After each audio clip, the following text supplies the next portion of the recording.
All right, let's see if this works.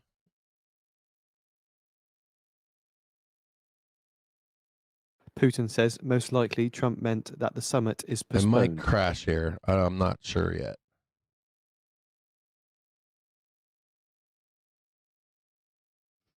Says I'm live.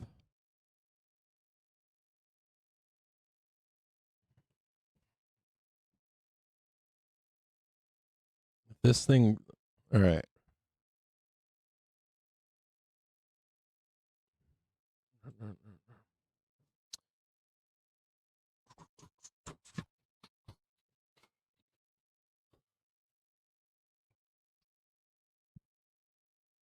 Putin says new Shazam. sanctions won't affect Russia's economy. Shazam.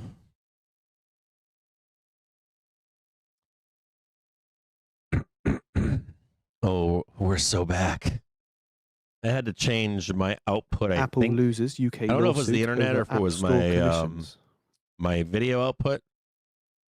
Said I had to run at Putin a says bit new rate of US sanctions 6800. is an attempt to I've put got pressure on Russia. fiber, so I did increase. My uploads are outstanding, so I did increase my output to 6800 bits per second or something like that. But I don't know that it was me. I think it could have been the internet I dropped. Putin says no self-respecting country I can't ever does tell anything for under sure pressure. if it was one or the other.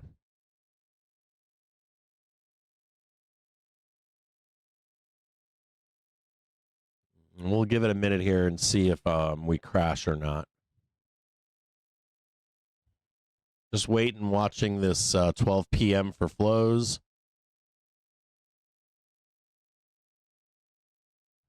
There's a little bit of a gap down here too. Just leave that right there. 12 p.m. Could be higher. Could be like right here. We could just start launching here. According to Interfax, Putin says US sanctions harm relations with Russia. We're so back, baby. If Matt Quella, if you're here, if you ever join us, I'll check back to see if you're here. We can look at Coinbase together. We're gonna look at something else today. We should have done earlier this week, but we have not. We have a few things to look at here. Not surprisingly, Miguel Agat came out with a paper today that's in line with some of what I told you this morning. We'll get into that later this afternoon. So we'll talk about Miguel Agat later. I do have the white paper. I will post it in the Discord at some point for you to consume. Putin says Russia and Saudi Arabia sell more oil than they consume, unlike the United States. They consume. And we're going to start, though, with Gamma. Let's do a few things with Gamma really quick. Putin says Russia's contribution to the global energy balance is very significant. Just a minute here.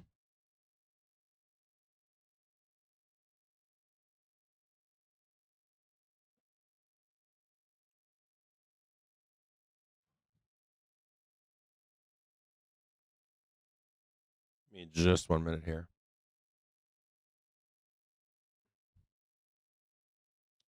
I'm going to delete all this.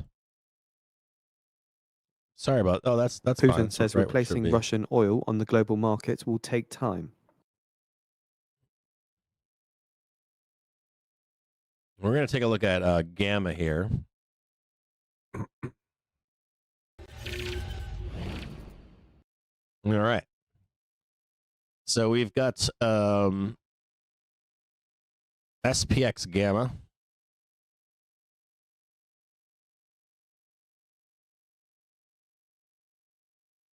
Make this bigger just so we can have it.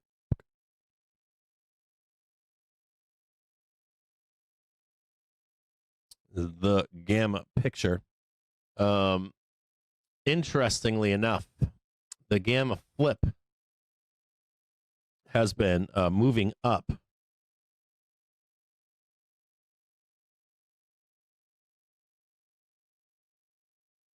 So you get some nice price action, right?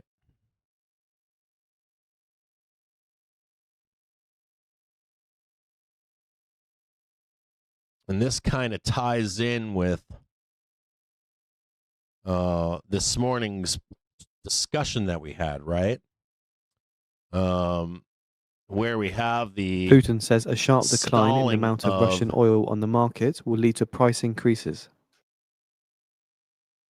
we have the stalling of momentum. Meanwhile, weekly momentum is cranking, and then that forces momentum to go higher, even though it's neutral or weak. It's not very negative, which would be optimal. It's not on a top, which is good, but it's neutral. So we have a decision that needs to be made. Are we going up? Or are we going to lose this and break into negative gamma? And things will get ugly.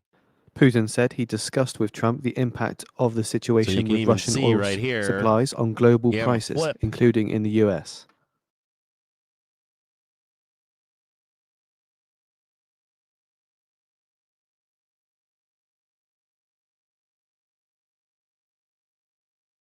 Is this white line. Now, just a quick note on gamma. You have neutral gamma. That's about where we are. You get some ability to move to the downside, right? And then also you Putin says Russia and the US have many areas for cooperation. So big, nice, cushy movement, or big, nice swings, right? Big swings in here. Now, this is not necessarily... It's not quite negative gamma and positive gamma. Positive gamma is more up here, and negative gamma is more down here. So it's kind of a misnomer. And deep positive gamma and deep negative gamma is even lower. It's lower than this, but just the idea. According to Yahoo Finance, concept. The US are not in talks to take stakes in quantum firms. This is negative gamma. This Putin is says neutral. strikes deep into Russia will be an escalation. This is positive gamma, and then there actually is deep positive gamma. Believe it or not. Putin says Russia's reply will be serious. Oftentimes, when we do melt ups, you'll see that we're just grinding, right?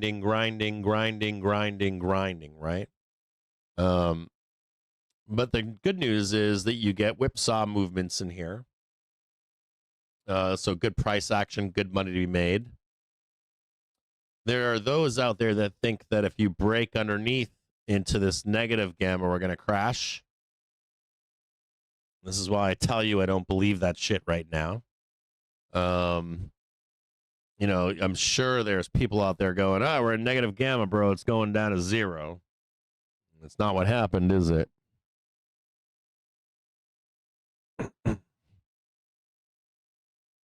We'll start at where the current put wall is, or bottom of the market per se. We'll go to the downside over here. This is 6,500.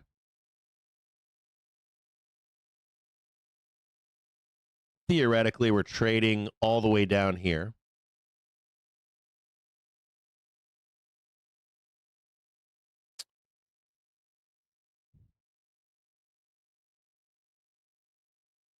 Here comes the drop into 12 p.m. We'll make this green.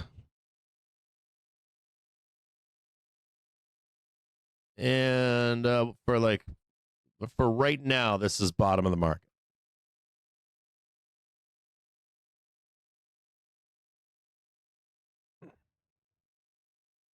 You'd expect the put wall to be at probably 6,500. Did I get that wrong? No, I got that right. 6,550.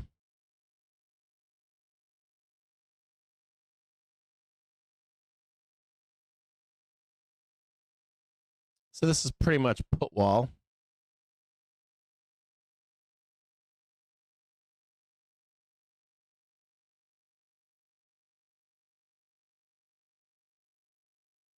So theoretically, if things don't get too horrible and you saw a sweep down here, wouldn't be the worst thing in the world that we've ever seen. If we don't have any follow through, real money selling, there could be some recovery down here. So just be aware of that. There's a bump on the road at 6,600.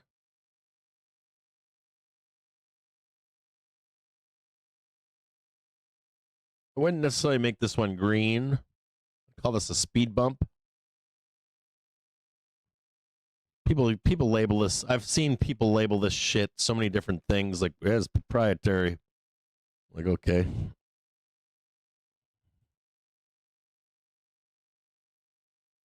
We just know there's a wall there. It's yellow. I'd call that a speed bump. So you got your 6,600 right there. And there isn't much stopping us from going down. So 66.75. We'll make this one yellow right here. And we're going to say something important about this level here. That bulls cannot lose this. So we call this we'll call this the trend gamma. That's where it currently stands, right here. So that we call this here like trend gamma. We'll make this one green. So if this helps at all, you're buying dips here. You go up. If we lose this and begin to reject, you're likely going to, break here and then sweep all this down here. You want to take a snip of this so you can see it? You can. Get your snipper out and just take a peek. The important levels here are 66.75. And then I'd be very careful of a major sweep lower. This is that correction sweep that people are looking for. Some are even looking deeper. And there are other gamma bars down there, but for intraday, intra-week, this is what you need to know. The next thing you need to know Putin is says Russia's that energy sector there's a feels small confident, bump. although certain losses are expected. There's 6,700. There's a small resistance at 67.25, but it's nothing of consequence. Not a big resistance level, so I'm going to make that yellow. Okay, so this is like, and we hit it too. Do you see how we hit it? So we smacked this right here, coming back down right now. But this is not a big wall. Okay, there's not a lot of resistance there. It's a very small wall. Your next target, though, is 67.50. And that is your real target right here.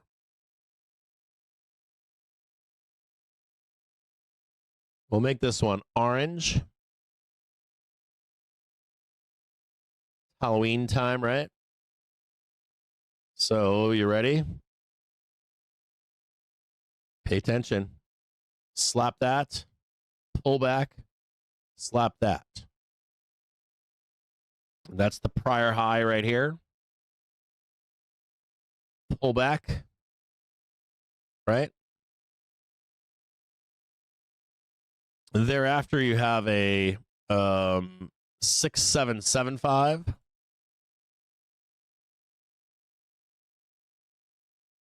We'll keep this one orange too. It's Halloween.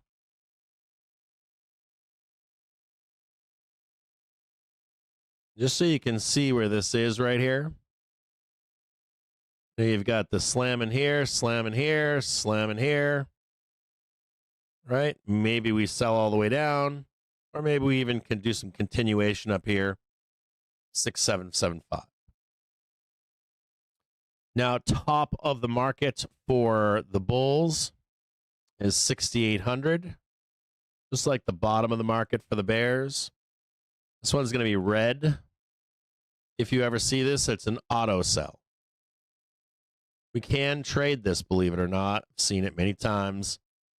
So we call this the call wall right here.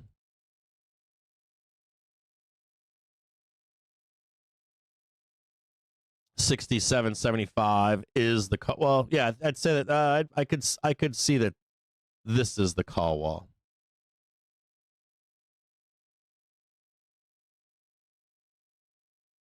Top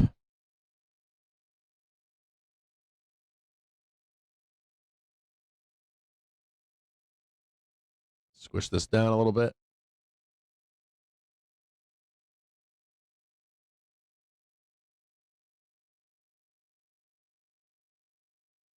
Remember, this can change, but not until you're there. So if you want to snip this, this is how you snip it. Or if you want to take a picture of this, you're more than welcome to.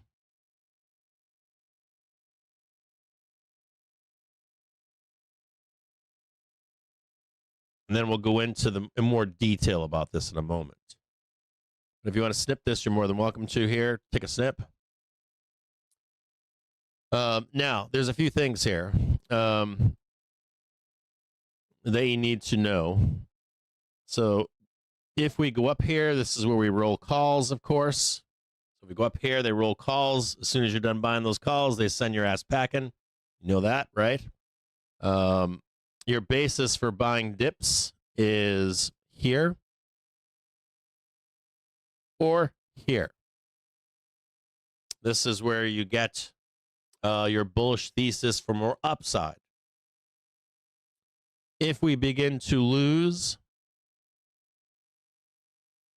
say break down here, right? You know, we start losing this. Your downside price target is going to be, you start breaking down, right? And then we're breaking down right here. You got the low, the new low. We're going to trade at least 56 or 65.60. More than likely, we go a little bit lower because it's negative gamma. Tend to like print those lows, right?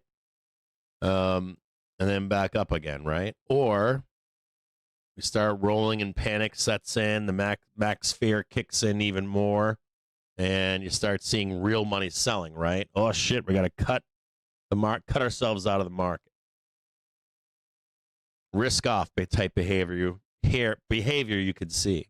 We have a lot of uncertainty right now. So that we are primed for that to happen, but it doesn't make it so either, does it? We're going to focus on this right here. So what we want to be looking at here. And then we're going to talk about a few more things here.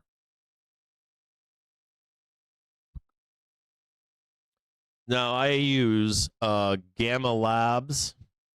He's on Twitter. He's a really smart guy, really nice guy. I do suggest that you follow him. I think his handle is Gamma Lab Tweets. I like his takes on the market as well. He's a breath of fresh air to me. I've met him once. Outside of that, I've got no relationship with this guy. He doesn't pay me to advertise for him. I don't even really know him in that way, but I like this guy and what he does. I've never had a sponsor. I've never had anything like that. What I like about this guy over other Gamma services is rather than them trying to tell me a story or give me their proprietary shit, he keeps it really fucking simple. And he leaves it to me to interpret. And I like that. I really do. I don't want the convoluted sales selling and the fucking bullshit and the maybe we'll do this and I'm going to, write you a letter and tell you that in the window of weakness that we're going to crash. And then, of course, you're fucking short and you get blown up and, that kind of stuff. You know what I mean? I just want the fucking brass tacks. So we can see that this is net gamma right now. You can see where 6750 is. Top of the market for now, 6800. You can also see that people are rolling their calls higher. People have rolled their calls higher, and the real top of the market is over here. You just got to get over this one. You get over 6,800, and if Marco can't sell you down too much, right?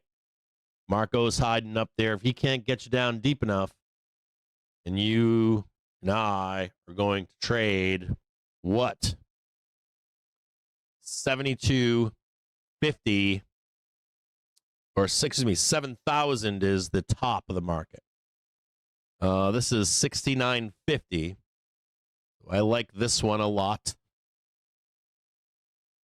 Right? I like that one. That's the one that I like. Can we come down here and tap that one? Sure. If you had a target, more than likely 69.50. The market also believes we're going high. That's why you see all these calls up here. Market is pricing in a trip to 7,000. This validates your thesis being we're going to trade 7,000 or near it unless something changes. Now we can see the trap over here clear as day. You know, we start losing this, we're going to take a trip downtown. Right? You kind of see that? I get it. There's traps and there's all kinds of funky down here. This is 6,500 right here. Put walls somewhere in the 6,600. This is 6,550. So we can take trips down here, but just note that, you know, they were fucking pricing in a trip to all-time highs. We're pricing in a trip to 7,000. Then we got to get above 6,850 and fuck with Marco. Can't get to 7,000 by year end if we don't confront him again.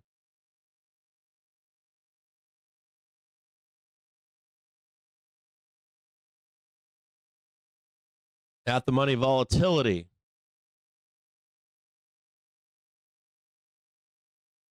Spiking over the next 2 days, but then flattens. Over the next 4 sessions, expected to spike, but then flattens.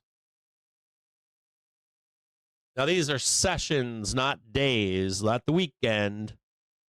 So what they're telling you is expect a spike in volatility into month end. That's what they're telling you. And they're telling you that after month end, what? Now, this shit does change quickly, but the volatility is supposed to remain elevated but be kind of flattish. So as of right now, they're telling you, we don't know what the fuck's going to happen in the next, from now into the 31st. Mortgage rate numbers. But if we ain't crashing, expect low volatility into year end. Kind of in line with what we're saying, right? We also know if we begin to lose trend, that we could expect this volatility curve to move up, right? So we're not there yet. We don't know. We're aware of where Marco is. We know what trend is. We know what the daily trigger is. We know if we reject the daily trigger, that this will change. We also know as we go higher and higher and slowly, that eventually at some point there will be a crescendo of volatility. So you rip into this big old high, and you're going to see the vol curve chase it, right? You're going to see deleveraging up there, won't you? 7,000, 6,950, 7,200. You'll see some deleveraging, right? You'll see sentiment shift to, fuck you, I'm out of here. I'm taking a break. I'm taking vacation, whatever it is. Sell the fuck out of it into the springtime. I don't give a fuck.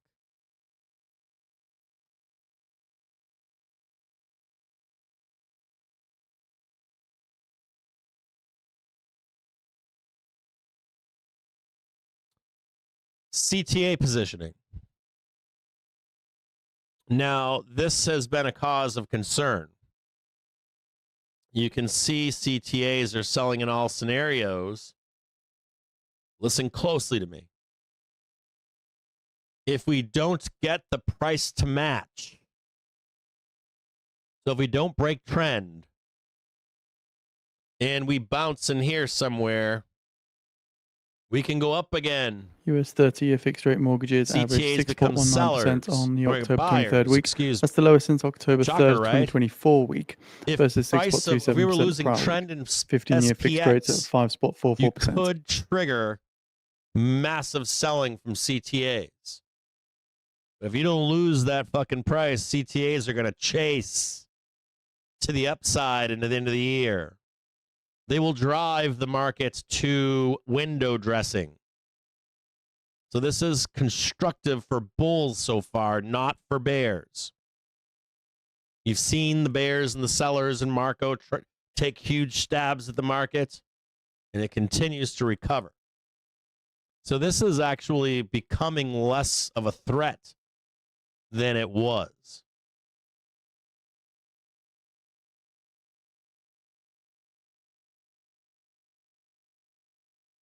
Vol control, same situation.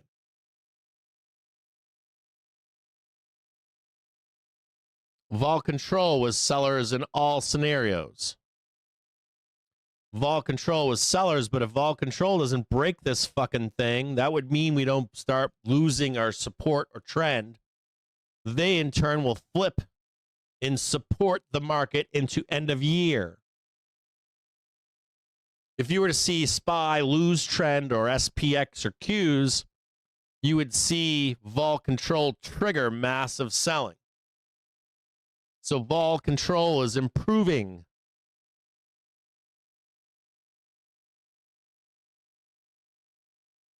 Here's the fun ones, COTs. These fucking guys haven't believed anything. I don't know if you can see it over here, but this is where these assholes are right here.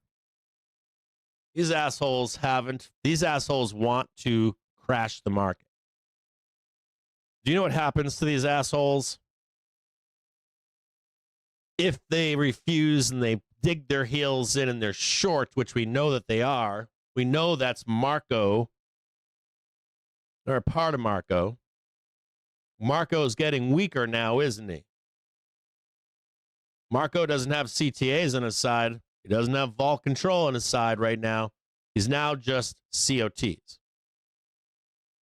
And what are we famous for doing if Marco is weakened? At the end of a bull run, what do?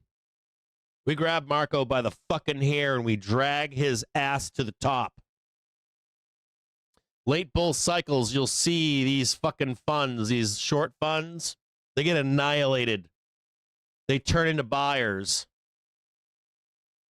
Even if it's the last 3 months, last 6 months, it's all the fucking time. And then they get dragged. You can see it right here. This is COVID. Tried to sell it. Tried to sell it. Tried to sell it. And then at the end of the COVID run, they ramped. Fuck it. I gotta go long. So your chubby chasers are not you and I, are they? Your chubby chaser is typically COTs. So when you see those melt ups, when you see like late stage bull runs that just go vertical and you're like, it's the fucking retail degens. No, it's not. It's the fucking banks. It's the big fat ass elephants with greasy palms. And they're the ones that drive us up. This is also where the potential comes in for entering a bubble. Like they're like right fucking here. Want to go in a bubble? They'll do it. And there's highs over here. There's actually highs way back in time where you can get and turn COTs into zombies. And they end up driving the market higher.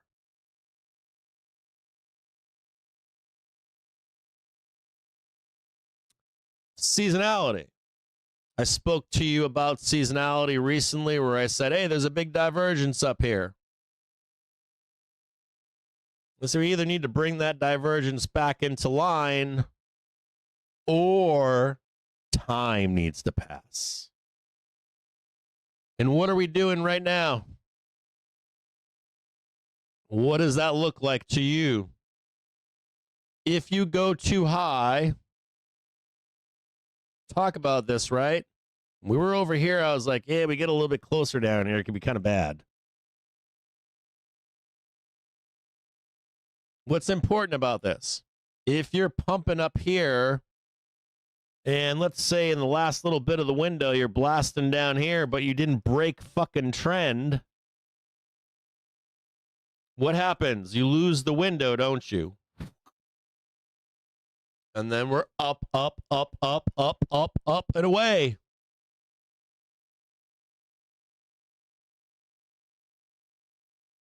So we know we got to deal with Marco. We know he's not as strong as he thinks he is. We know that even if Marco comes into play, tries to sell us down, if he doesn't get us down deep enough, we're high enough, 682. Market's positioned for 7,000. We're going to go up.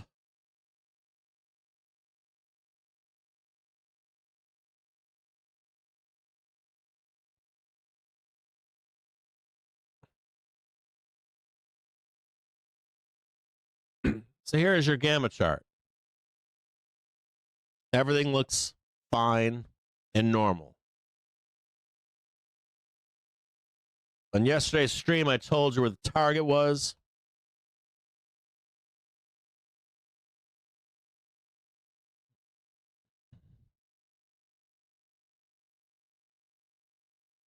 We got a date with this fucking guy right here.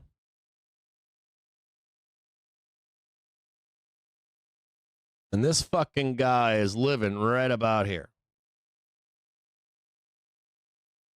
The S&P 500 extending gains nearly up 0.5% now.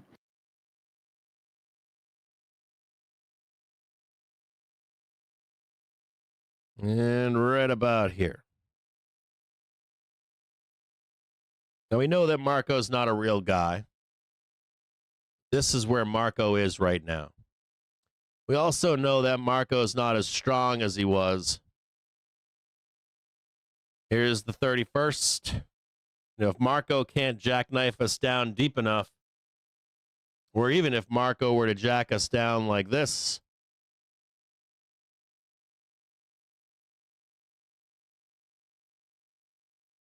and our boy Marco can do all this noise down here and still go up.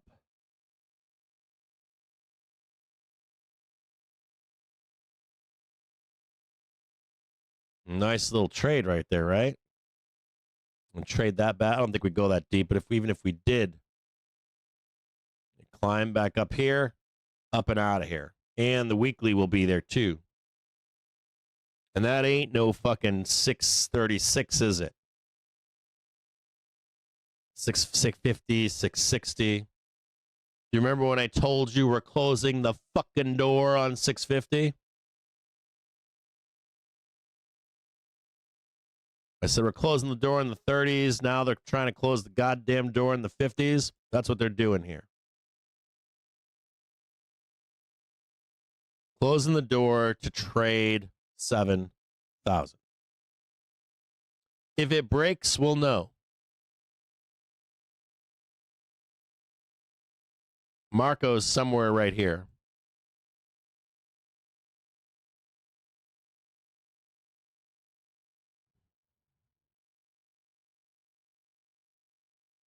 You might be wondering, how can we get up there? You start rolling calls up here. They've already done it, but if they roll calls up here, you could even do that, and then you're down and then down there. Marco about to get his ass run over. If there was one thing Marco has to his advantage, a lot of the market is already positioned for 7,000. If there isn't renewed big call buying, you might need to buy calls again. He might have a little bit of power up there. We're a little bit ahead of ourselves with the, we're already going to go and trade that.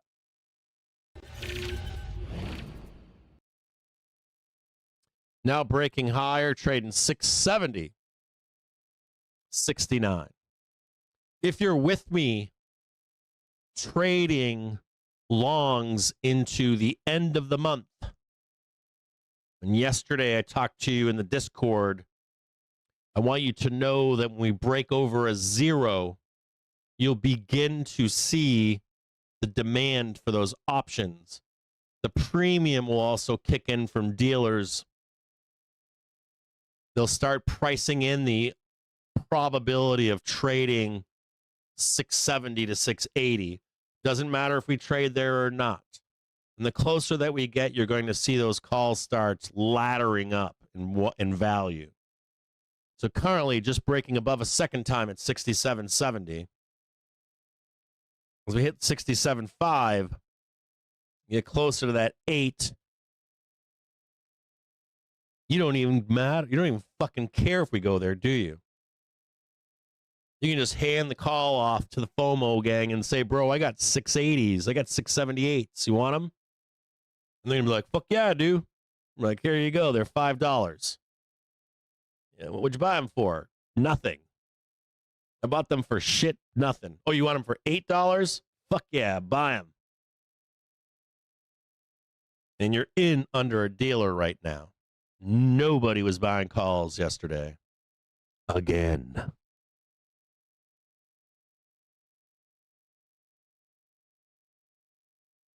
Fear.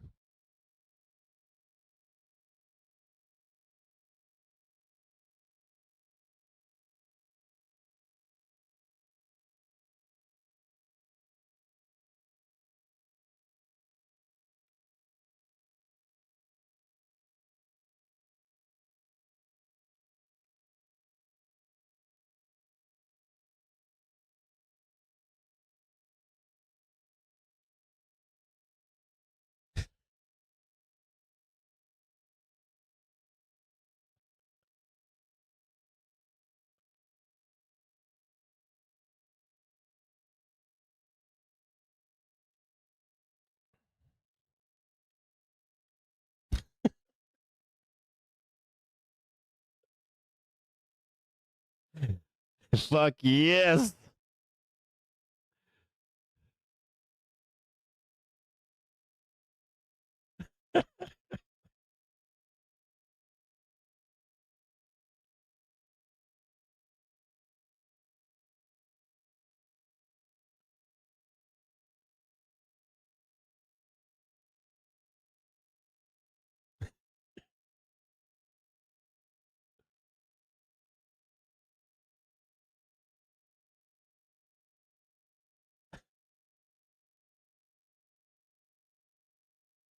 I'm just shit posting on you guys. Just a note that we're coming into some supply here. Take a peek at it right now. We need to fuck around with these guys up here, don't we?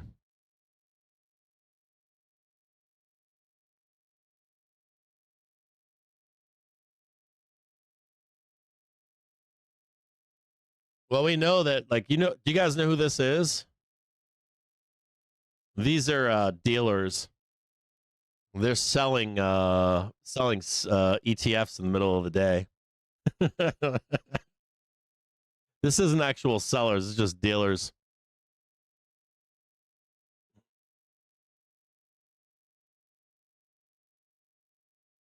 With the DGen delight. Up. The DGen's delight. Well, we got to watch out. We know that they're up here. We know that dealers are up here trying to sell right now. We're coming into volatility. You can see it. If you wanted to step off, do you see the Oplin group? What did he just say? This is where we get into FOMO, right? This is where the FOMO lives. Up in here. If you want to step off up in here, I can understand. The target on SPX right now is 6750. That is the target. We're also putting in a new hourly support level on SPX.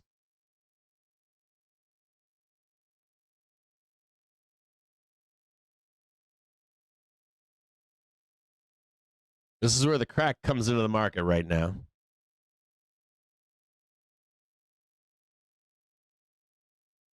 We're going to move into something else now.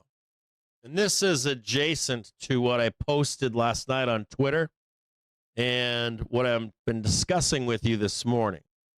I'm going to read a quick bit of this. And then I'm going to also post for you something in the Discord.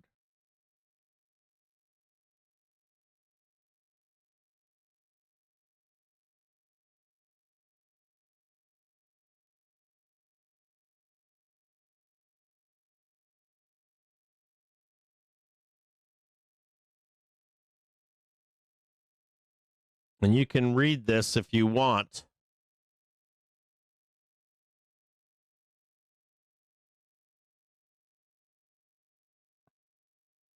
Nomura's McGilligot came out with another white paper today.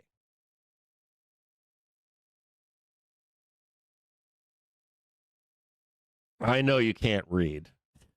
I can't read either. I eat crayons. I had to tell myself not to stop reading. I lost my ass when I started reading in the stock market. So I went back to my military training. Just eat crayons. Keep it simple. I think the military actually helped me. When I joined the army, I think, or number one, when I joined the army, I didn't want to be an officer. I have a lot of officer family and friends, and you lose if you're any good at what you do in the army, you lose command authority really fucking fast. The army's a really fucked up place. If you're really good at what you do, you might get you might go to the battlefield for 6 months, and then it's slammed in S2, 3, whatever. One of the S's, S12, it doesn't fucking matter. If you ever want to lead troops and kick ass, take names, blow shit up, tell people what to do, you go non-commissioned.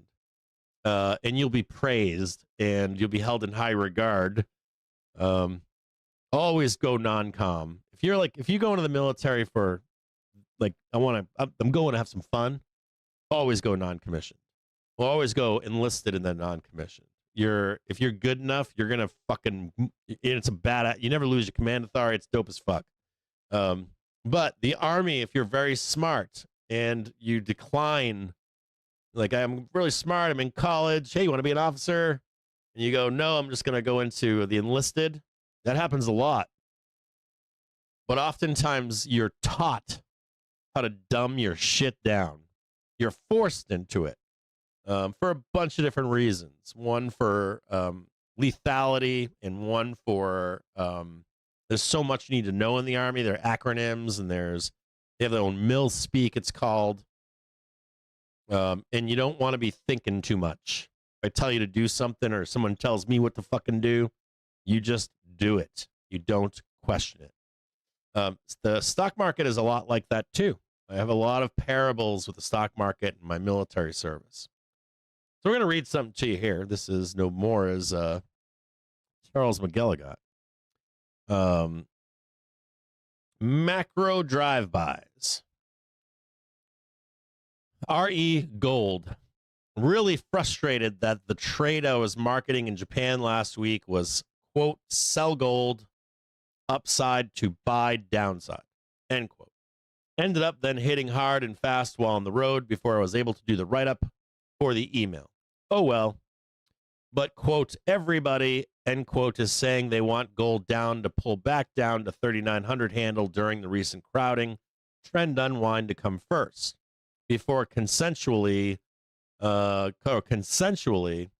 wanting to buy that dip. And that makes me think we might not get down there at this moment, especially as we held the 20 DMA, i.e. buyers are again higher, thinking they missed the pullback and seemingly chasing back in. You know my thought on this. I said it to you yesterday, I think. Where the target is 4,200. We're in this phase or in this part of the market where you've got some waning warfare stuff, and you know it's going to ramp again in the future, more than likely. So this is an appropriate time to de-risk in gold. Whether this ends or not, this is the time to do it. And when we go back into wartime mode, you should see gold move back up again. for the Fed next week. So listen closely. For the Fed next week, the real question is whether they end QT now or in December. That's the question. Whether they end QT now or in December. Kind of 50-50 split around street right now. And likely with it, expectations that they'll shift MBS reinvestments most heavily into bills. Because that's where the supply is going to hammer us. Why bills? If you look at any of these short-term debt right now, it's been hammered, right? Due to rate cuts. So there is some dippage to buy in there. If you don't know that, I'm telling you. Look at the 2-year right now. Also note that the 3- and 6-month bills drop with rate cuts. Does that make sense to you? They follow, the 3-month tends to follow almost exactly rate cuts and actually expectations too. So that would be an inclination if they're piling into those bills that we're going to move from a rate cutting cycle to a rate hiking cycle at some point next year. Shocker, right? We might not, huh? Not if Moran has his way. I think that's still bullshit, though. But that also implies that inflation is going to, cyclical inflation or tariff inflation is going to rear its head in the future. Both of those things. The Fed reinvestments, buybacks, plus 2, a de facto twist with bills remaining the issuance from the Treasury at future refunding announcements remains the path of least resistance for the administration to try and help their economic cause with rates, especially as the admin is seemingly indicating a lot of focus for the year ahead in the housing space. Equities, here we go. You ready? Equities volatility, trying to find a floor after the late last week, early this week pummeling, where there remains some futures or some future sources of juice in VIX options out into January expirations with some chunky dealer, quote, short wingy calls, end quote, while the recent purge monetization is providing potential resets in VIX ETN long Vega hedges. But in the meantime, this relatively still elevated VIX futures curve, which remains pretty flat versus the summer, has our trader Tyler Foote noting some increased interest in VIX put calendars, i.e. buy November 18th puts, sell December 18th puts, and collect the 28 cents. So basically he's saying we go up there and we trade that 82 where Marco is and then roll down into that support area of trend, but you want to lay off that shit because more than likely we're going to go into dressing mode at the end of the year. The mean trade.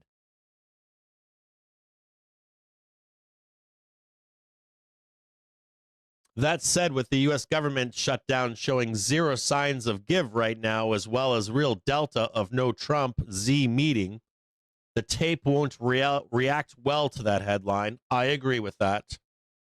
I'm 100% on that with Charlie, but the one caveat I would like to make to you is that a lot of the discussion about the meeting with Z or no meeting with Z, a lot of the discussion about Russia and Ukraine, it's really fucking suspect to me right now.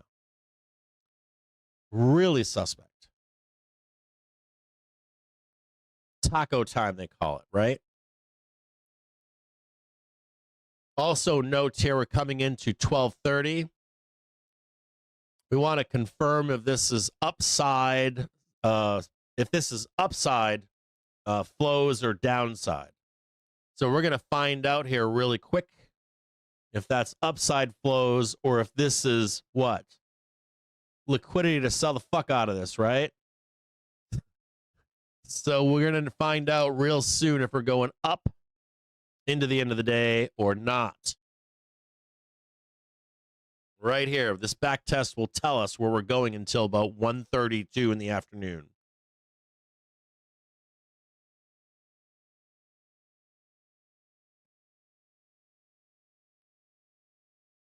That said, with the U.S. government shutdown showing zero signs of give right now, as well as real delta of no Trump Z meeting, tape won't react well to the headline.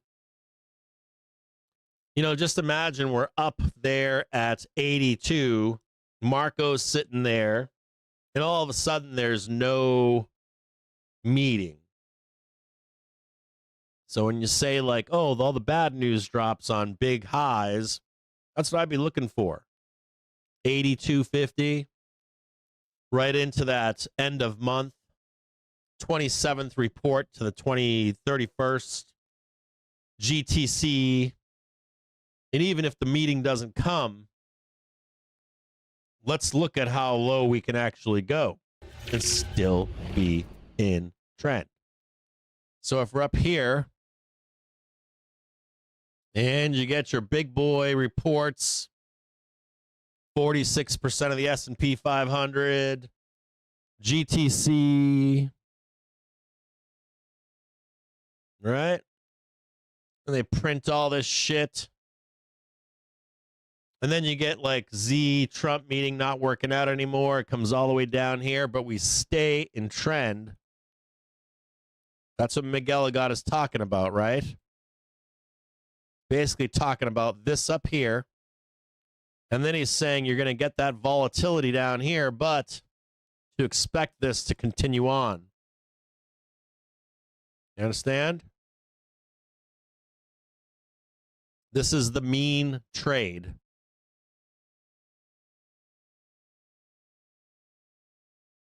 I'll go up here and at the end of the month. Oh my God, there's no meeting. Oh my God, now there is a meeting. We made the meeting for January. Apex over. Me and Z worked it out again. So Trump tacos over here tells you, it was really bad. Z hates me. Oh my God, everything is horrible. Then all of a sudden Trump comes back in and he tells you, well, I didn't want to mess with APEC, and so we made a plan to get together in January or February 18th. Anybody? Just January 5th, right? All of a sudden, the taco trade comes into play. We were waiting now. We're like, woo, yeah, baby. Trade talks back on again with China, right? We're back up here again, trading 696, and all of a sudden Trump and Z go, fuck you, I don't like you. Okay, we're down again. Makes sense?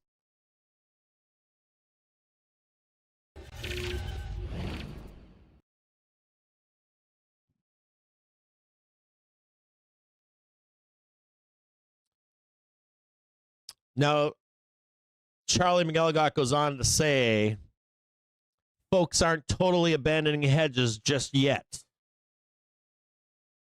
Retail's out.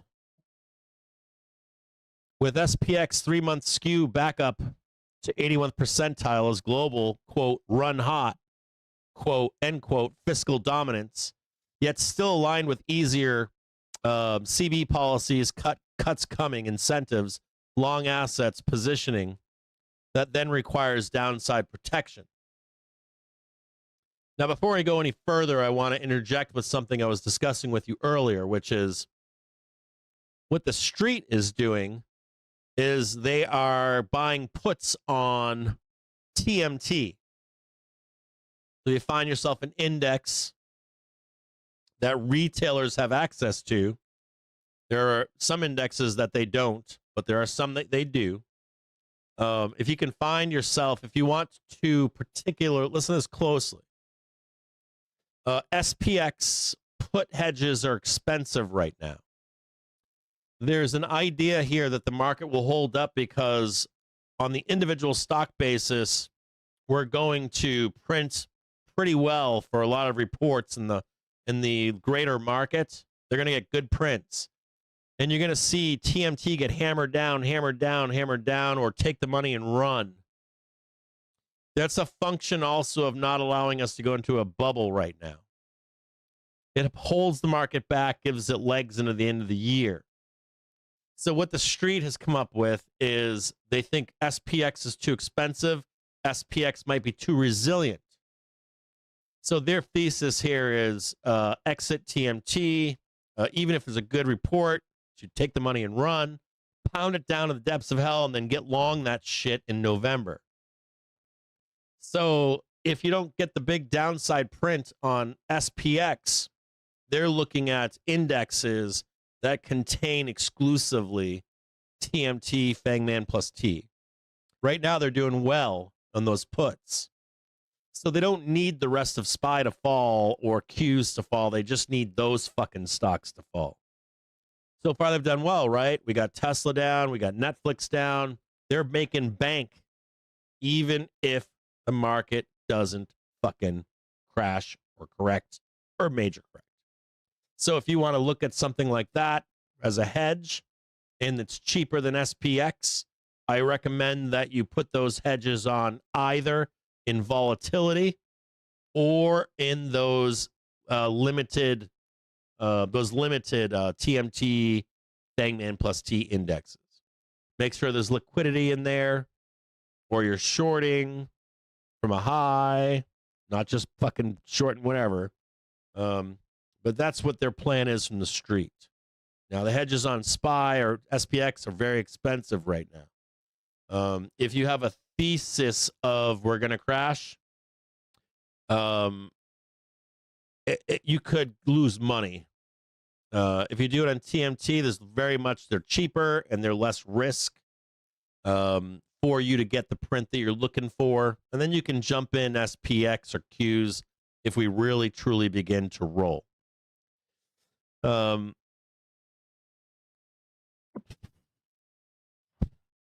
SPX implied skew in policy regimes. You can read that on your own. Nevertheless, and with regard to risk sentiment, where despite the just noted need for downside hedges, end quote, protect underlying exposure, the market stays on the offensive. That's what I said to you last night. It's what I said to you yesterday afternoon. It's what I reiterated this morning. Say it again to you. And I didn't have access to this fucking thing till today. So we already know this. He's reiterating what I've already told you. Nevertheless, and with regard to risk sentiment, where despite the just noted, quote, need for downside hedges, protect underlying exposure, the market stays on the offensive and keeps thinking about right tail potentials too. That's when I talked to you about entering the fucking bubble. And not only that, what else? Talked to you about this a couple weeks ago. I don't like the fucking roll right now. Why? If you trade 700 or 720, the market can correct and give the extra option of entering the bubble.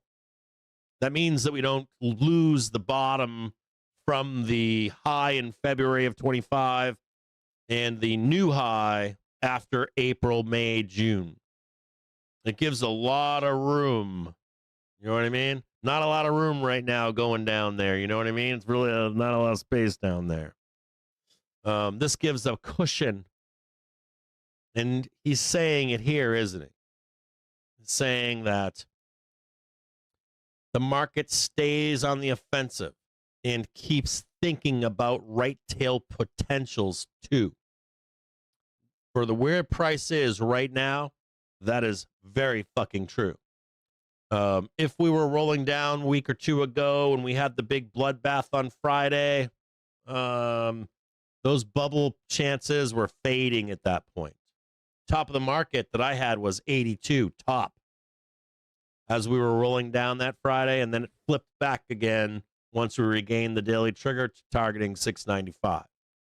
If your furu out there is changing his opinion, if your fucking furu is not doing that, get rid of your fucking furu. If your fucking furu right now is giving you different outlooks, like, hey, I think we're doing this, and now I'm going to change my position and we're doing that, keep that furu in your life. The market is very cloudy. It's intentionally cloudy. And there are moments in this market where expectations can shift. And I think I started this program with you this morning on that that key line, which was the way is higher, but have the ability and flexibility to change when you need to. You know what I mean? Like, if you're a furu, not me, I'm not your fucking furu, but if you got a furu out there, he's like, we're going to crash, or we're going to go to 700 or 720. If your furu switches, I think it's appropriate right now in a pass for your furus out there to say that and change their position. And you, in particular, it's more important that you are able to adapt to what the market tells you.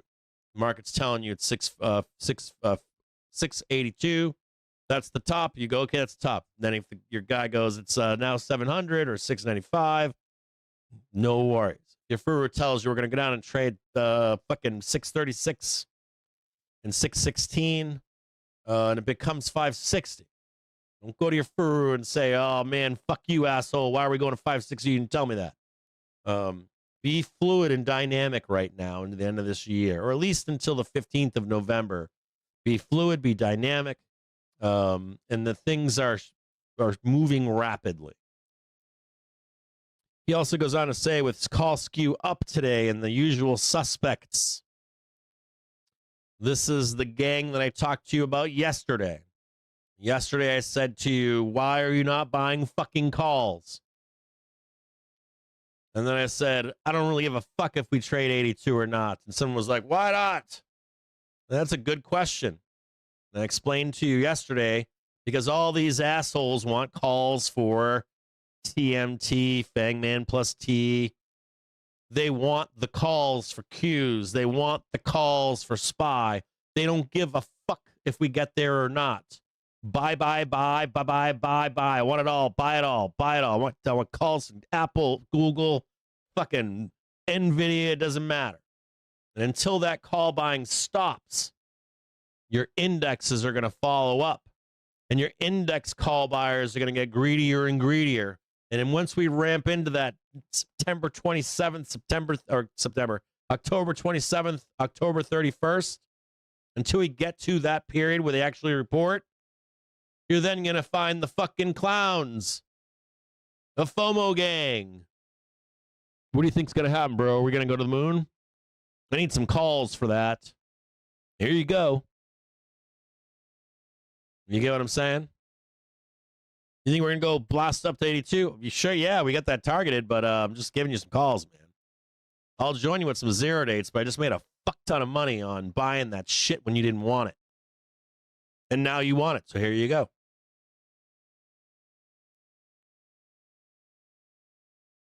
Call skew is up today in the usual suspects.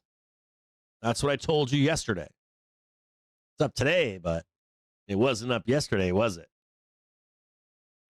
That's a matter of you knowing that nobody wants those fucking calls. Yesterday, you fucking nailed the bottom. You fucking dumped the puts on suckers. And then you bought the calls that nobody wanted. And now you're going to drop the calls on who? Suckers. And Theta Gang's out there going, I love this shit. I'm just selling them the calls and the puts. They just don't make as much as you by owning them when they're cheap.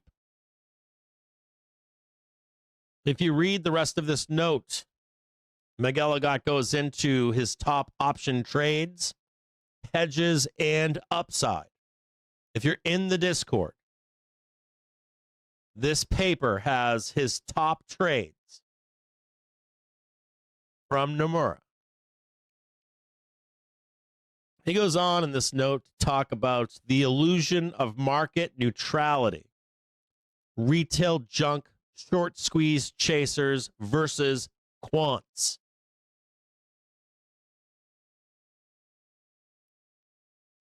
Is he calling us out? You know, I was reading a story in BBG, and they were thrashing retail. They were like, oh, look at the retail bag holders on Beyond. I'm like, we weren't retail bag holders. We bought that fucking shit at zero. We sold.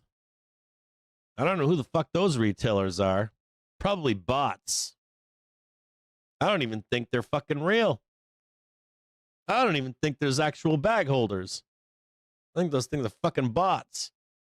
Is he calling us out? Nevertheless,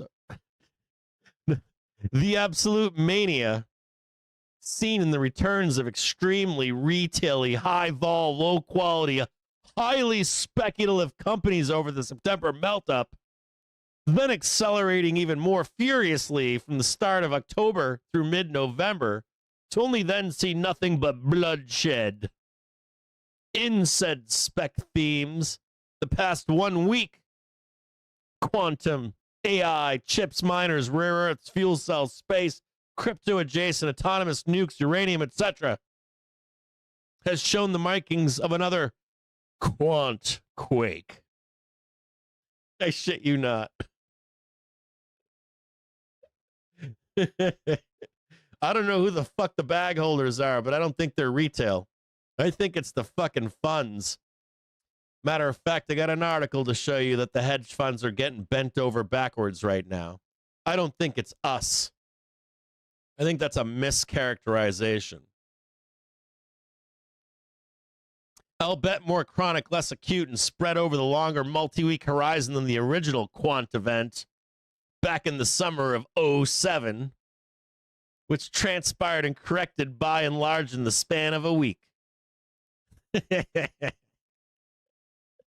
As an aside for the market shock history buffs out there, and actually I thought it started in 2006, but the original QQ is perceived to have been a function of forced liquidation of heavily leveraged stat arb, quant equities, books, due to the first realization of heavy losses and liquidity injection needs from the structured credit ABS strats within the same patient zero mega asset manager vis-a-vis the first ripples of the 2008 subprime mortgage calamity, which ultimately metastasized into the great financial crisis.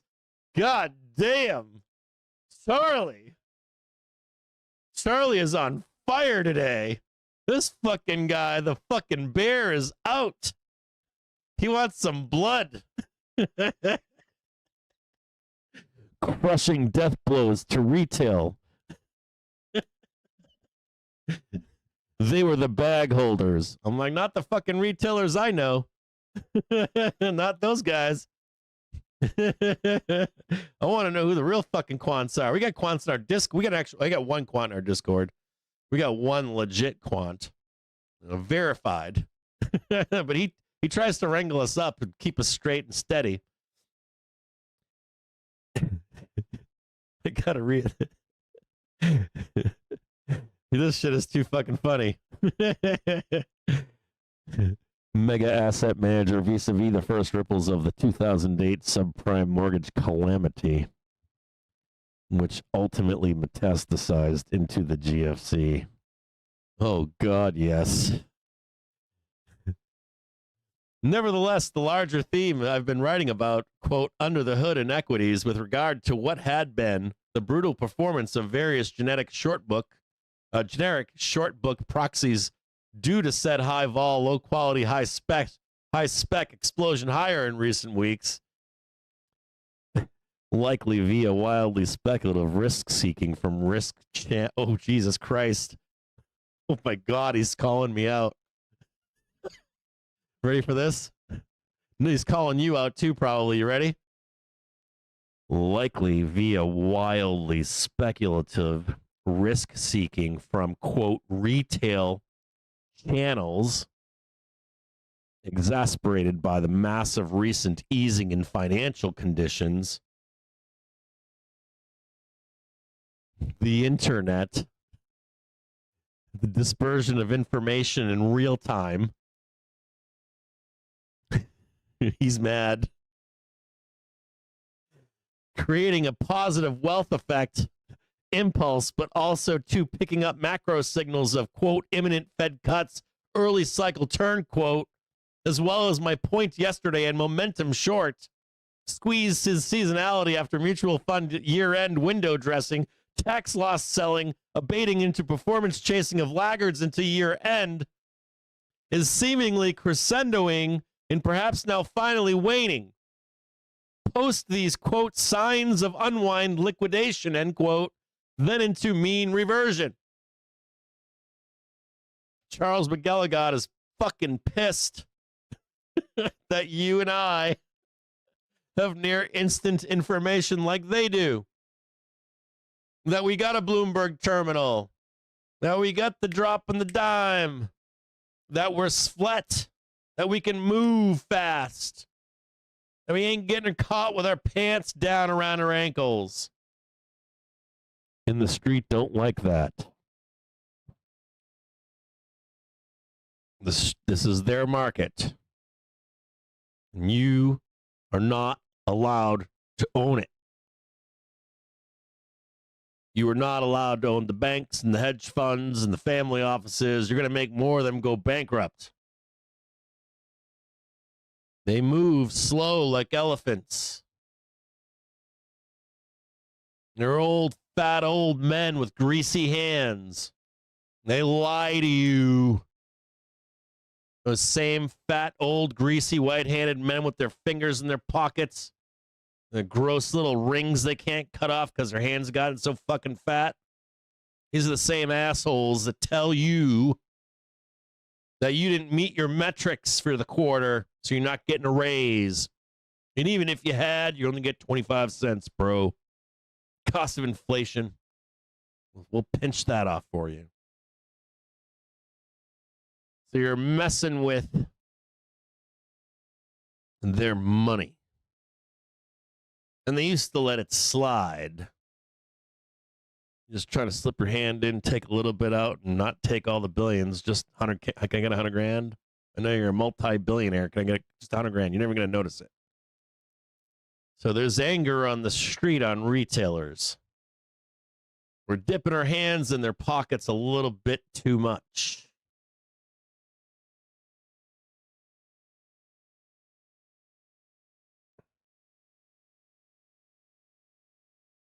Ultimately, what hurts the most is when said leverage strats with the above exposures run into long short form, get rinsed, proving yet again the illusion of market neutrality.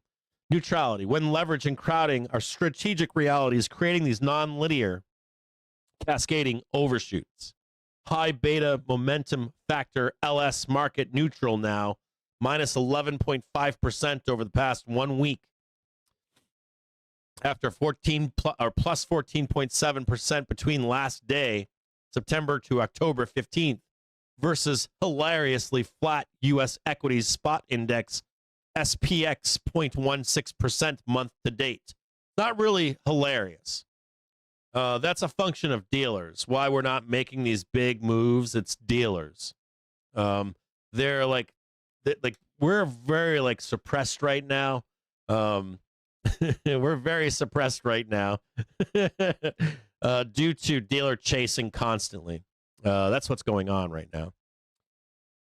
Mind you, at the end of June, the 1 month R vol in this factor was 13, but is now a 50 vol, a move similar to what we saw during a similar period of chaos for short books back in July.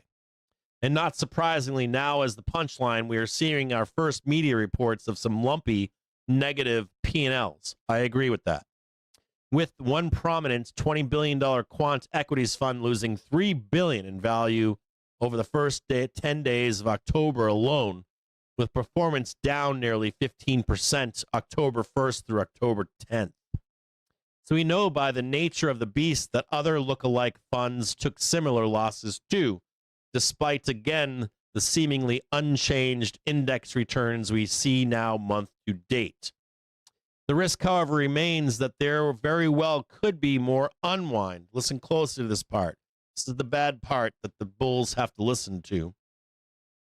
The risk remains, however, that there very well could be more unwind into the negative seasonality window for momentum factor, led by bullish returns from Momo shorts mentioned yesterday and again above as it relates to the creates the entry point for performance chase opportunities into a Santa rally. That means your asses are fucking cash rich. I already know as retailers you've sold out and you're trying to buy a fucking dip in early mid-November, and you've got the fucking fuel and the cash to do it.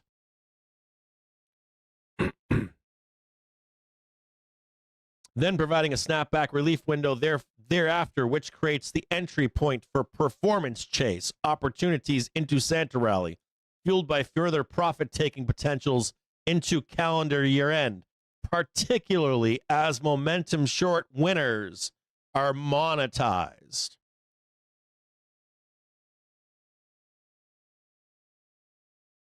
And an additional insult to injury is today's reversal of the reversal of the reversal, where the spurious report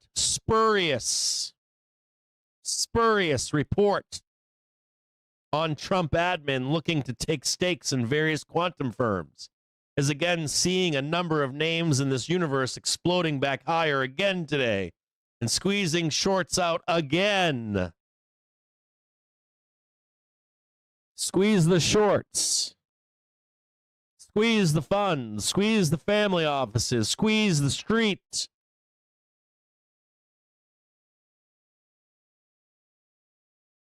Letter ends. Charlie McGilligot, Managing Director.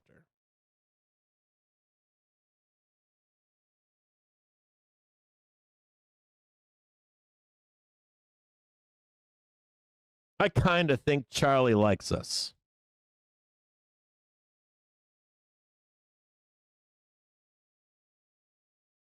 I'll be honest with you. I like that guy. I bet if he saw somewhere, he'd be like, probably mug us in a back alleyway. I should probably I should probably keep a picture of him on me.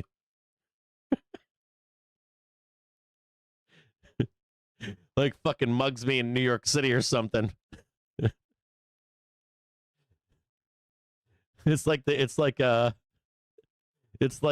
that fucking Anchorman where they have like fighting in the back alleyways, PBS gang, Channel 4 gang.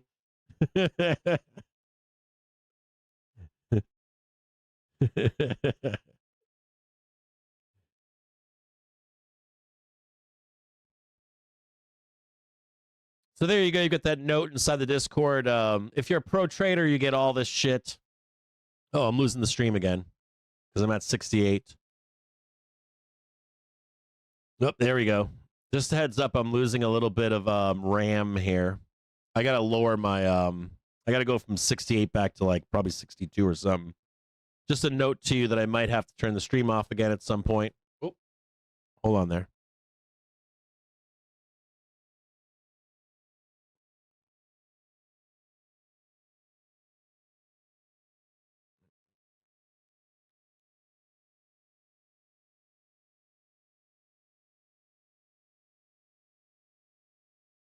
You're welcome, Betty fucking B. Betty fucking B saying, wow, I can finally pay for my wife and her friend Dale to go to Miami. Thank you, Cap. Thanks, brother. Congratulations, my man.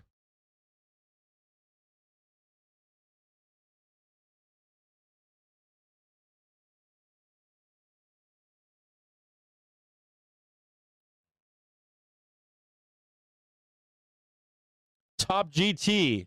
Can I look at Hive? Yeah, I can look at Hive. I can tell I look at Hive right now.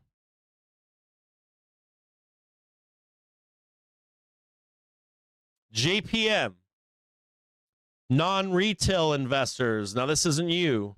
They are also selling last week. Non-retail investors net sold $27.9 billion last week, compared to a year-to-date average of $9.0 billion and now 12-month average of $9.3 billion. Futures traders remain net buyers, accumulating $7.3 billion. This includes net buys in ES and NQ, partially offset by net selling in RTY.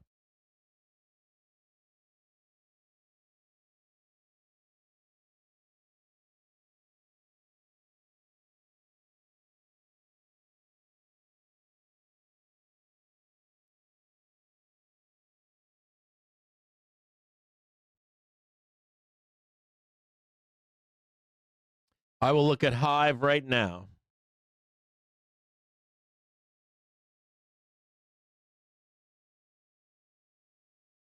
Voice news disconnected. Turn the news back on. Come on now, you can do it. I know you can do it. Come on now.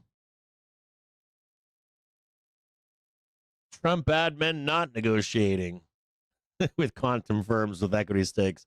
They got to tell you again and again and again and again. It's not happening, bro. We got to save the hedgies.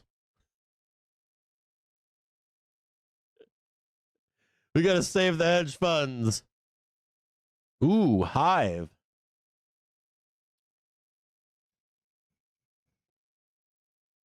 Oh, yeah, I know Hive. Nice trade. Did you take that trade up there for Hive? That's a nice trade. I like the trade. If you made money, what do I think of Hive here? I think you're going to go back and trade $3.23. I think that that cross of the weekly trigger will be a magnet for price. I would set an alert at 350. We can talk about it if you want. Let's talk about it. Let's talk about Hive.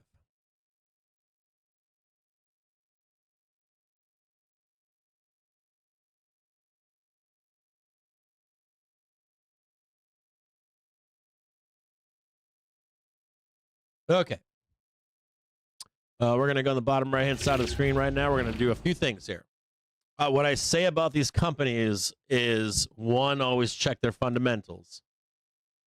Big time. Check their fundamentals. Are they bringing in revenues? Are they profitable? Are they selling something real? I already know about this company, but I also like when they are recent IPOs. This one's not that recent. 2018, not that recent. I do like that they were sold to the depths of hell, though, in the 22, 23. I like this. I like it. Now they've been sent down to the depths of hell over here. They traded a low of $1. $1. So, well, first thing we're going to do is we're going to look at Hive on a fundamental basis. I also recommend that you always, I have some rules. If you ever want to see them, I got them pinned somewhere in the Discord. I got rules on this shit. Now, not everybody trades like I do with buying this dog shit spec growth meme shit. Shortly expecting the results for the US 5-year tip sale. The pre-sale when issued yield comes at the top of the hour. The auction results follow a couple of minutes after this. Technologies, and they have some booming revenue right now. Their EPS is kind of dog shit. And so it's mixed bag right now. I can't tell you that this company is one that fundamentally I could recommend. I'm just going to check out some other shit here. You know, they had revenue growth. They have great revenue growth. Their profit's been kind of fucking iffy. 10 seconds for the when issued. It's gotten better. No, it's not. It went from 51% to 163, then 50, then 27, then 25, when then issued 30. That's not a trend on gross profit increasing. 1.17% ahead of the auction. Their revs are increasing, but their profit is not quite there. So on a fundamental basis, I can't recommend this company, but I know that doesn't matter to you. So I need you to know that. Number two is this. We know where the buyers are down here, right? We know where they are. I'll say this again and again and again and again and again You always want to be in the basement. Always want to be in the basement. Looks to me like anyone buying down here is happy. Anyone buying down here is happy. Happy. So we're now shortly expecting the results for the US 5-year tip sale. Can't say no to that. With the high yield. Worst thing you could see here would be. Hold on a second here.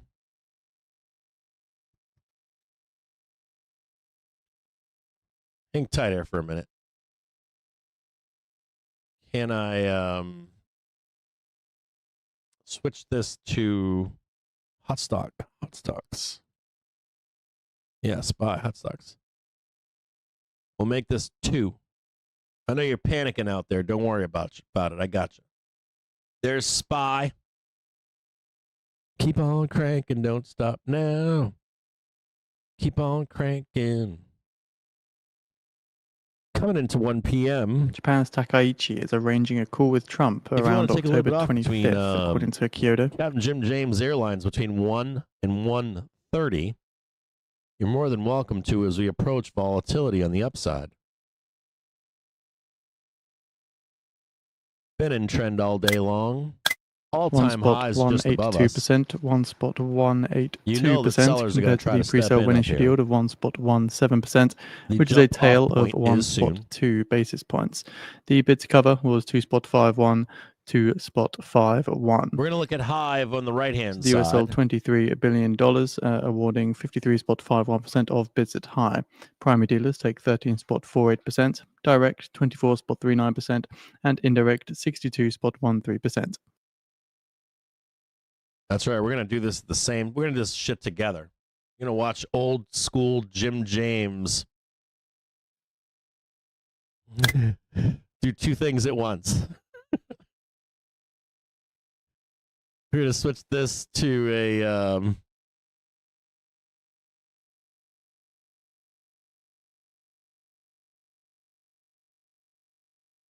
4-hour. We're going to change this to a little bit different. We're going to change this to a day.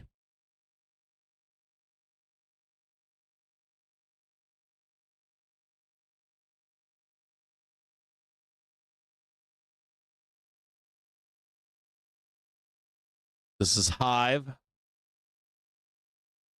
And what you can tell here is that automatically what you can tell on Hive is that your best buyers are over here.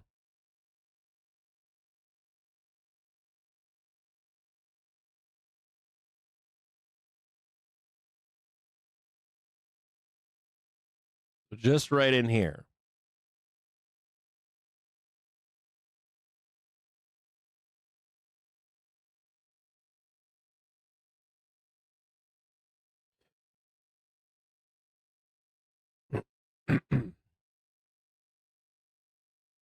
On Hive,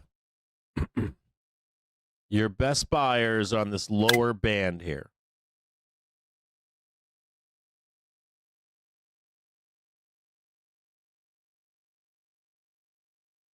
So let's take a look at where that is. I'm assuming that you're asking about where we are in Hive, that this here is where you want to be a buyer, right? But I would posit to you that it's lower. It is at $1.42. $1.42. You get happier and happier the lower this goes to buy. Okay? I know you don't want to buy it there, but I'm telling you, if you bought it down here, you'd be a happy man. If you were to chart out stocks like this and you had a basket of 100 of them, and let's say 40 or 50 of them go down there, you could then look at their fundamentals, look at why they're down there, and you could make a decision if you wanted to buy them. Are they going to risk of going private, M&A, or they're going to go be delisted because they fucked a bunch of shit up? That's my preference. You also have a lot of sell side above you. We're going to look US at Treasury this now on a 5-year weekly tips yield basis. little change to slightly higher after tips auction, last up 3 basis points at 1.222%. And there is reason to buy here. On a weekly basis, this is the first dip buy. Right where we are.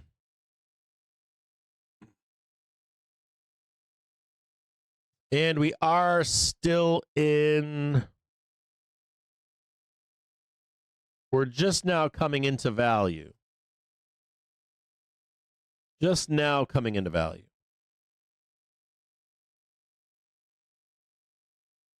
I would expect to buy there. But we're not done here. I'm going to show you something because I can already take a guess as to what this is going to be.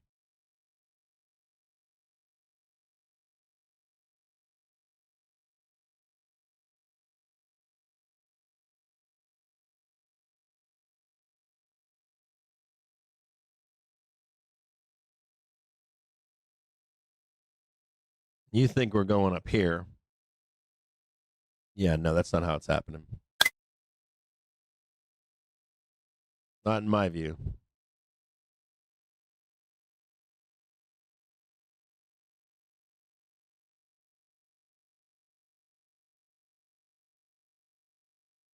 So we're shortly expecting the White House press briefing. The video is on the feed for I those think you're interested. in a consolidation pattern over here. I think you're just getting started. So I want you to watch this here. I think you're going to go like this, like this, like this, and like this, and back up to 750. That's what I think. I could be wrong. We're going to look closer at it here in a minute. I would want to attempt to buy this stonk at 235.57, 235, 2.57, 2.35. If I was a buyer, that's where I'd be a buyer. Note that you've got sellers above here. If you want to exit, there's your first. This is R1. Watch this. Oh, you can't see that. Note that you've got sellers above. They're going to try to sell you down. If you want to exit, now is your time. On SPX, your target, your call wall is right here.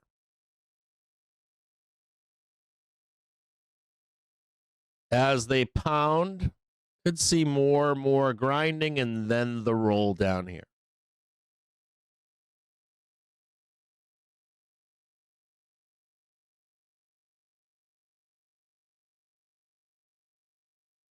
We're going to switch to 1 day.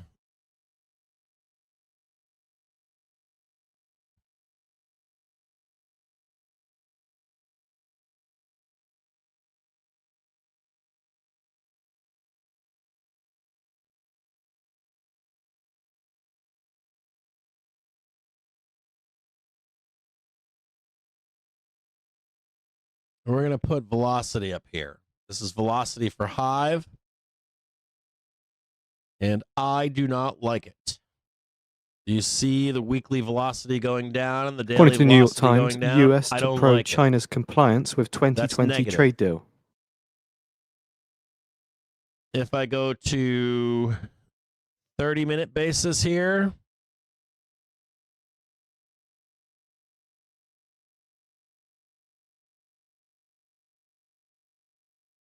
and I look at Velo, daily velocity is not bad on a 30-minute basis. Hourly looks good for a dip buy on it's like a short dated basis. But I think you're going to fail in this dip buy on the weekly. I think you're going to fail. Not fail, but it's not the big one you're looking for. I'll draw this out for you here in just a minute. We're going to go back to a 4-hour.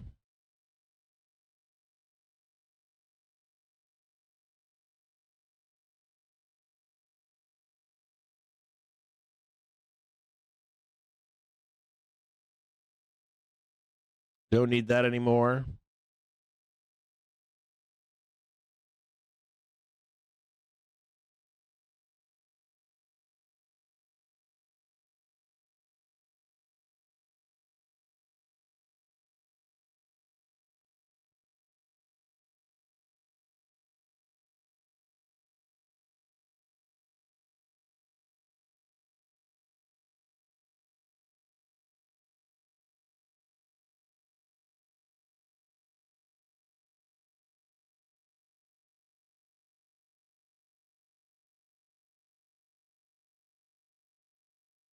You could potentially trade like 568.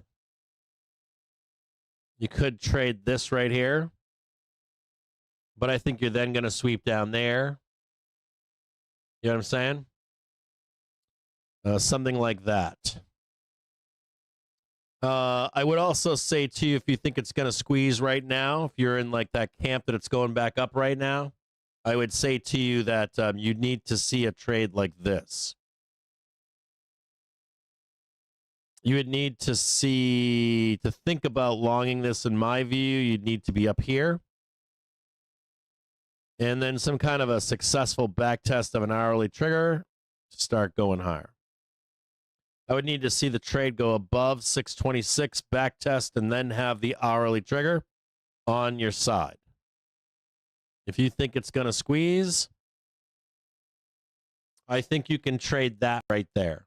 So you want to watch this first, wait for it to come back, then you can jump on board over here. I don't think that's what's going to happen, but it is a meme, so it could. I can't rule it out. If this was a perfect world, I'm going to show you exactly what I think happens here.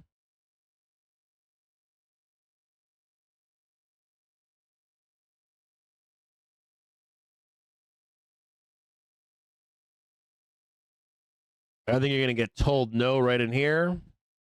I think you're going to break down here. And you're going to see this right down there. You're going to go up here, down here.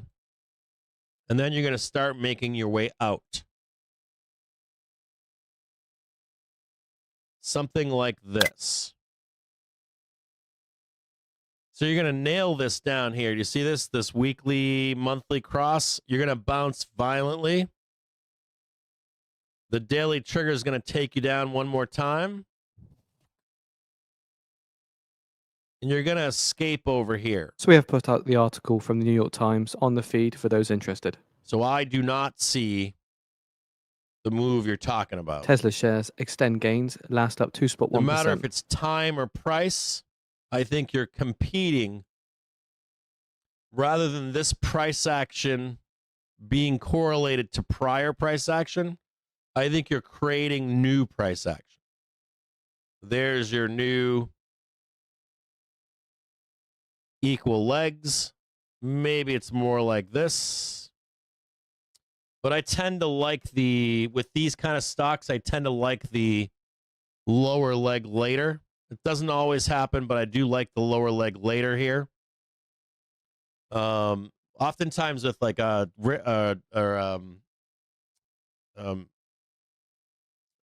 accumulation distribution models, like Wyckoff stuff, oftentimes you'll get the capitulation down here.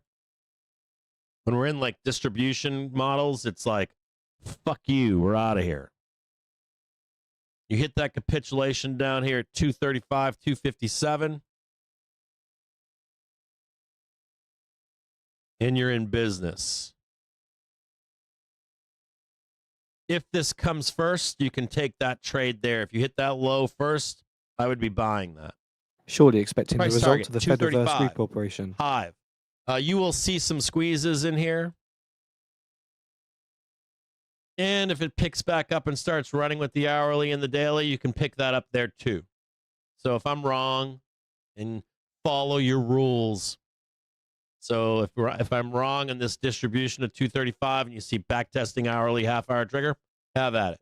I'm just looking at it on a daily basis. It looks fine on a 30-minute basis on hourly and daily velocity, but I think it's going to be short-lived. I think that whatever that is going to fail again. I don't think it'll have legs on it. 15 counterparties take So what I would $6.941 expect billion is you at get the the squeeze up Fediversary here. Corporation. Potentially, it'll come back to test that hourly trigger, and it'll fail to the downside. If that makes any sense to you? No legs, or no legs to stand on. So there's Hive. Okay, and we're gonna get rid of this. Cancel. I'll stay on this one. I gotta save this. Save. I want to keep that in the background. Back at it again. Slam that fucking thing, and then the real cell down below.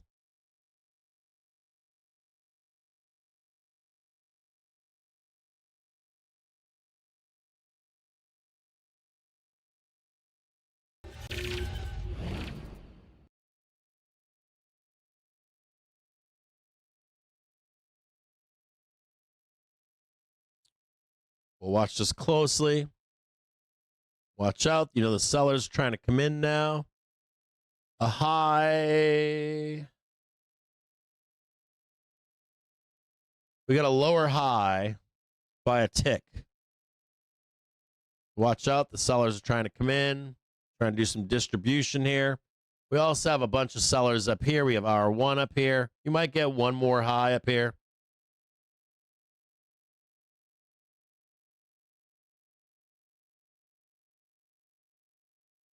Give me a second here. I got to check my...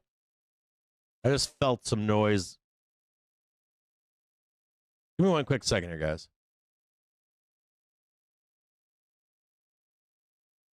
I felt some shaking in my house that's concerning.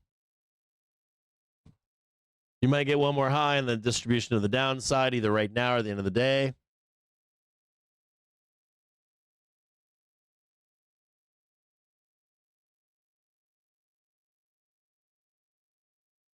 Also note, if you are a bear, warning to you, the half-an-hour trigger is crossing the hourly trigger.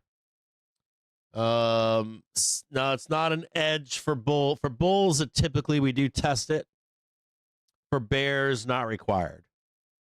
But I want you to know that the dealers are going to try to sell you down into this right here to check that we're going up. But I want you to know if that bounce is successful, we're going to rip the fucking faces off of the bears, okay? This cross will provide the momentum on a successful backtest to blast through a lot of these sellers. So just keep your eye on this cross right here.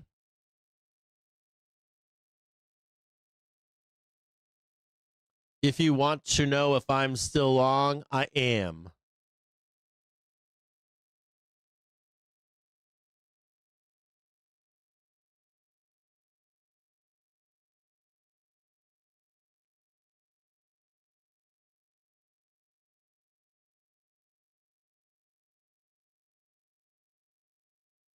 I'm going to try to turn some shit off in the background here.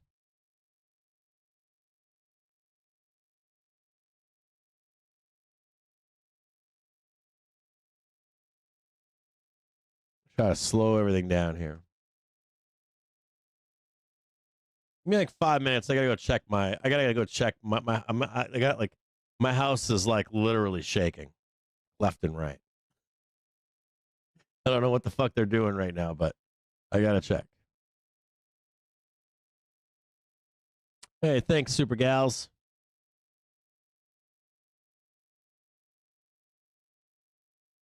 Hey, you want? Hey, top goat. I want to say something to you.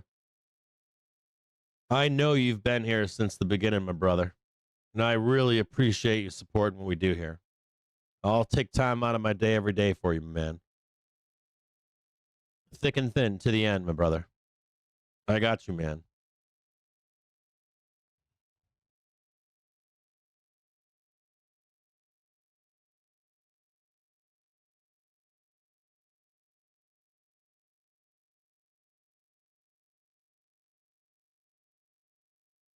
I love you too, my brother. Thick and thin too, right? Market good, market bad. I love you, man. I really do. I want you to know that. I'll be right back. Give me 5 minutes. Financial juice is on right now. I hope you made money with us today on the way up. If you want to step off here, I understand. There might be one more plug up and to the right into the close. We're going to maybe take a look at some of the reports. If I can do it really fast today, it's 1:20 in the afternoon. What I'll do is I'll do a rapid fire look at what's reporting today. And if I see anything that looks like it can blow the fuck up to the upside, we'll take a look at that specific stock into the end of today. Some of these outperforms. I got to or underperforms. I want to warn you, if you're a fucking bear, the street is shorting TMT, Fangman plus T. If they even beat their expectations that have been lowered, they're taking the money and running. We ain't reporting those companies today and tomorrow, are we? We're reporting the greater S&P 500, aren't we? So if you're like, hey, we're going to have a repeat of Tesla or Netflix, that is probably not the case today. These are the companies that are reporting that should hold the S&P up, that have underperformed in price this year, but have overperformed in what they've produced in the world. Give me a few minutes. I'll be right back with you.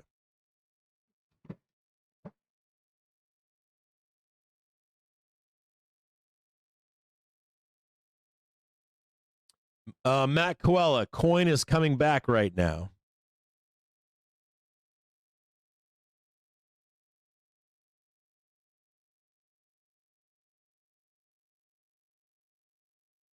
What did Musk promise Tesla? Hand job robots. We talked about Tesla yesterday, right? That shit's a fucking meme stock. Every time, guys. Like, their report was not that bad. Netflix. So a couple highlights here. Netflix's report was not that bad. They absorbed a shit ton of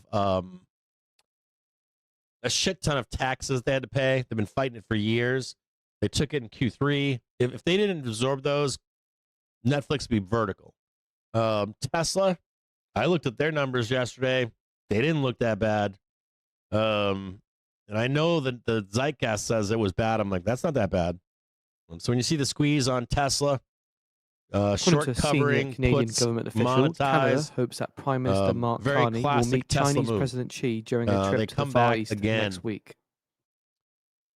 I think we talked about Tesla Tech 2's Friday or some shit like that yesterday. I think even we'll go back and look at what we'll look back at what I expected for moves in Tesla. I think it was exactly what it's doing right now.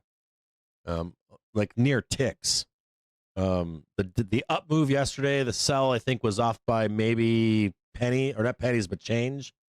And then I had them bouncing down and then going back up again today into Friday. I think I gave them into Friday. And then I have a big sell to the downside, and then another big. We'll go back and look at what I drew for you yesterday on Tesla. Had this like big ass wonky Tesla, like you're not going to print 60, or you print like 50 to, I think by Friday you're expected to print 50, and then I think you fail 60. And then you come back and print 68, but it's like after everything is expired. You got to wait for that big print. And you're going to print 480 is the target, I think I got, right? I think 480 is the target end of the year. Something like that. Yeah, I don't know what the fuck is going on in my house right now. Oh, no, I feel it. They're still doing it. I gotta go check these guys. I'll be right back, guys. You want some video? Maybe I'll try to take some video.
The White House press briefing has started.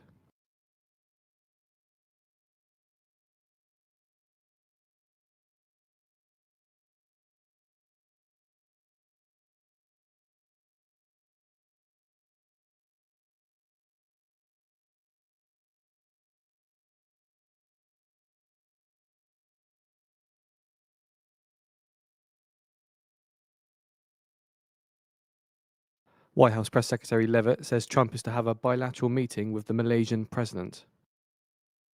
Trump is to have a bilateral meeting with the Japan Prime Minister.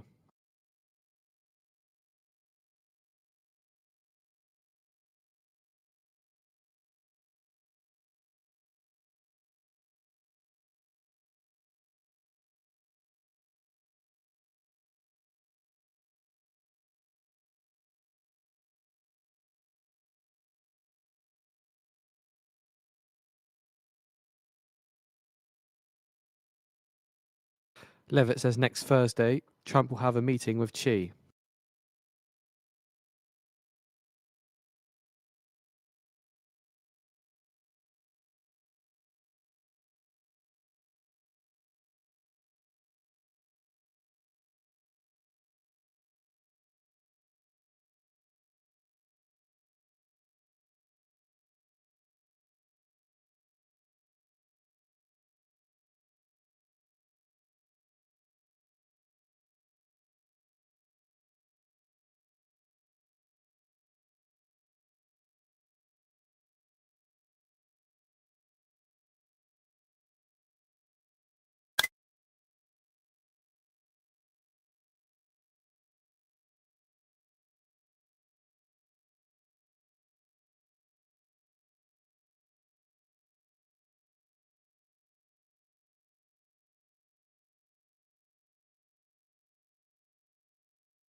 EU leaders strike deal on climate, keeping the economy competitive. EU conclusions on climate open path to 2040 climate goal. Slap that ass, slap that ass. Coming into R1. 67210 right now.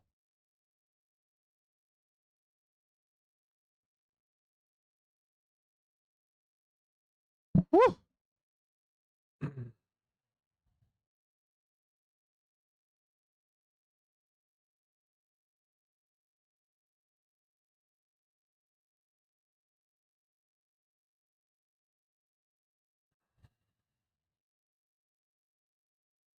Exactly.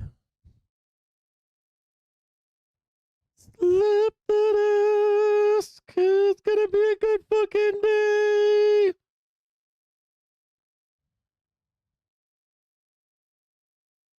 Slap that ass, go to Thursday.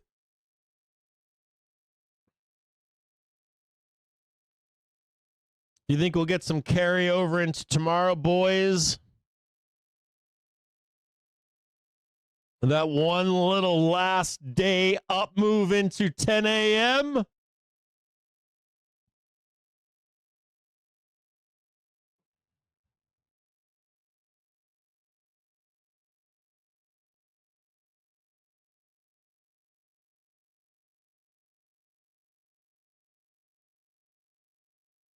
$3.02 right now. Woo! $3.03 right now. 678s are hot fucking tomatoes. Everybody wants calls now, don't they?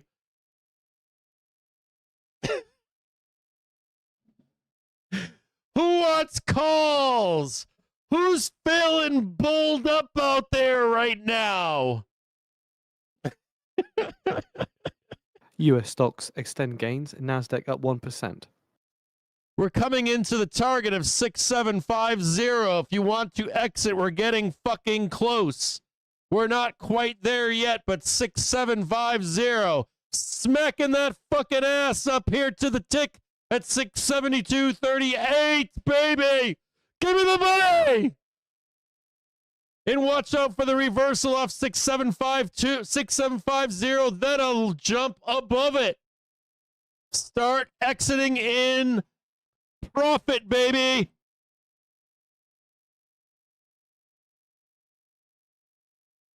Yes.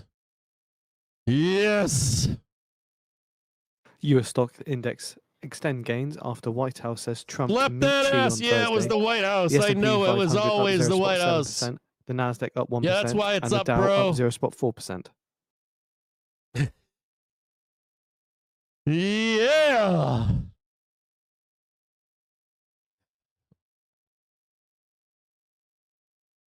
October back on the menu, boys. Well, I guess I'm going to have to post that, aren't I?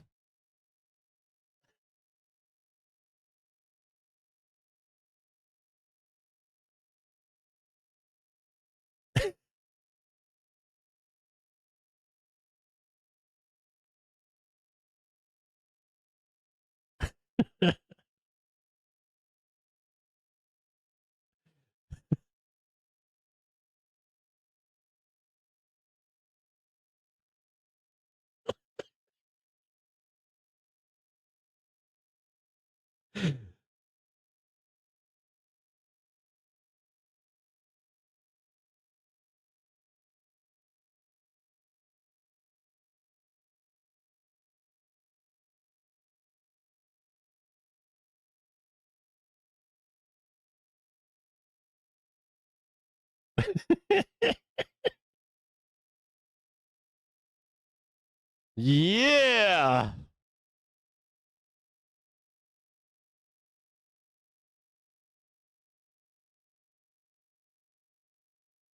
Don't sell now. We got CPI tomorrow.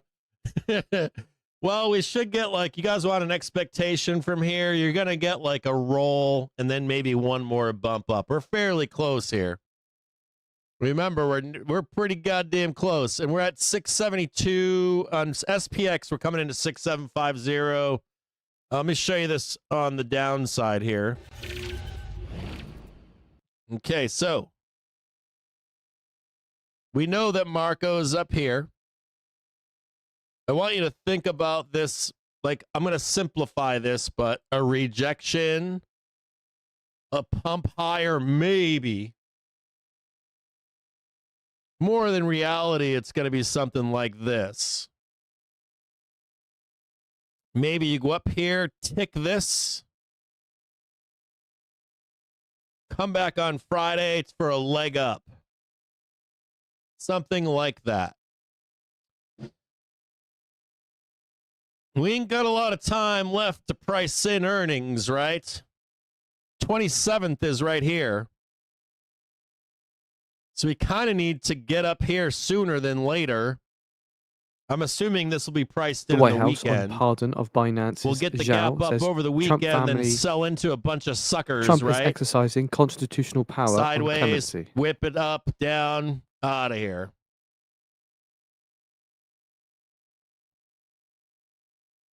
You can, there's two legs here. I'll show it to you two different ways here.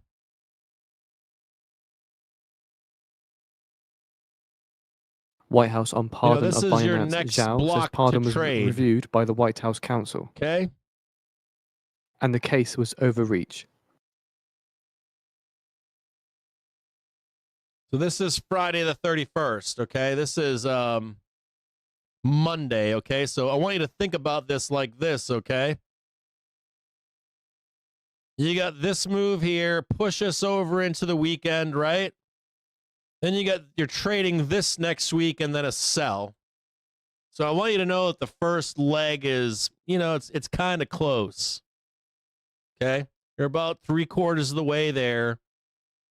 You get roped in, buy it again. Don't catch the theta burn over the weekend. I think exiting here is fine if that's what you want to do. And don't forget about this stuff down here. Like, we could also come in on a Friday and then Monday be down here, right? Monday, Tuesday, work our way back up again. So if you want to step off here, I don't think it's the worst thing in the world. Or near here, somewhere up in here.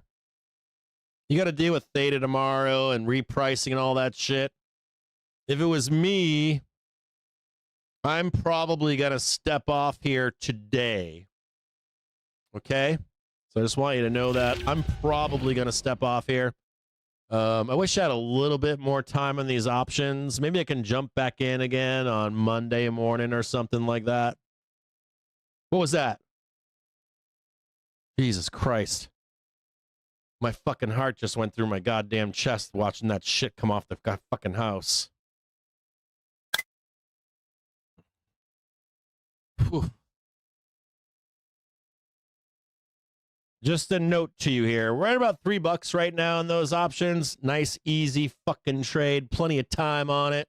Layup, side of the barn. Getting some demand in there now. If you wanted to keep them, you could. You could leave a few of them on. I don't want to deal with like the weekend theta. I could probably get back in on this fucking trade for direction. And guess what else?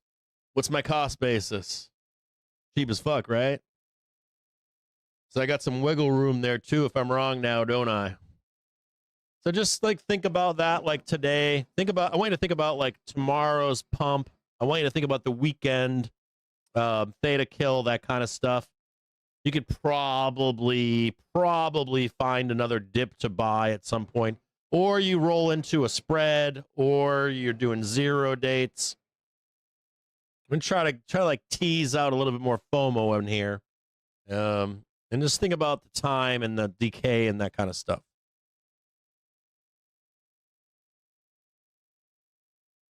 You want to switch to? We're not quite at zero dates right now. We want to see a pullback. We want to see something like this.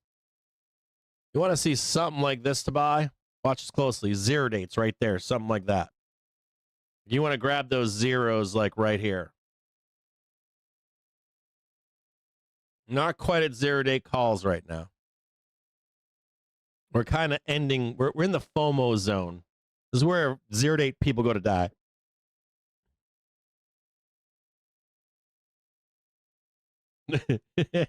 I'm not retiring from zero dates. I just want you guys to, exit this year green. And if you don't exit this year green, it wasn't my fault. That's all I want. Like 1 year of saying we did this. And then next year, to be honest, like hopefully next year we're going to do a couple things. Next year the focus should be like either teaching you sell side, or if we go into a bubble, teaching you how to remain calm in a bubble. So we got that next year's whole thing is going to be another completely different thing. And then the cool thing would be, I would love to transition in the next 3 to 5 years into some kind of a generational trade, like a real one, not the fake one, not the, oh my God, another generational buying opportunity. I mean, like, I'm hoping that at some point there's a great reset and that you can have generational wealth in your family for your kids and your grandkids and your great grandkids. Like that 2008 type of dip buy, those 1950s, 60s dip buys, the ones that you hold for 30, 40, and your great grandchild squanders it and does a bunch of cocaine, and you'll be long dead. You won't even know that it was squandered. Go through these phases as traders. We'll still always do 0 dates. Just do them responsibly. We make bank so we can do 0 dates. Degenerationalists like yourself. I think you're gonna get that chance. I think they're gonna wash everybody out. I just don't know what it is. I don't know if it's this year, 2026, or if we're gonna bubble it. If we bubble it, we got to talk about the bubble. We've talked about the bubble every year. We talk about entering the bubble if we do like the 90s. We're right there, guys. We're like fucking 3 months away from it. Like it's October 23rd. Like time's a wasting. Next 4 months, we're gonna know. That's fucking soon. 4 or 5 months, maybe 6. We might even know earlier than that. If we jackknife down and fucking do a big fat fucking crash, nice 20-30% bloodletting, and we are not deep enough to not go in the bubble, we don't enter a fucking bear market. Karn and Madman doesn't fuck this up. We're gonna make multi-millionaires out of you. Like you got to talk to Binky. Binky's I think Binky, John L, a few guys have had that experience. That ride is fucking tits McGee. We could take that ride together, dude. That's just some stupid shit. 30% drawdown, 50% up move. We'll be fucking rich. We will stop working forever. We'll take all that fucking money when it crashes, and we're gonna buy like generational dip buys. NVDA, dollar. I'll buy it all. Give it to my great grandkids. Yeah, degenerational wealth, degenerational wealth. I gotta write that down. That's a good T-shirt. Degenerational wealth.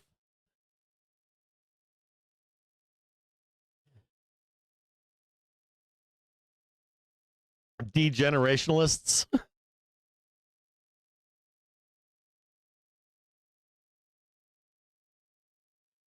Oh God, that'll send an email to Charlie and be like, "Excuse me, sir, but I'm a degenerationalist."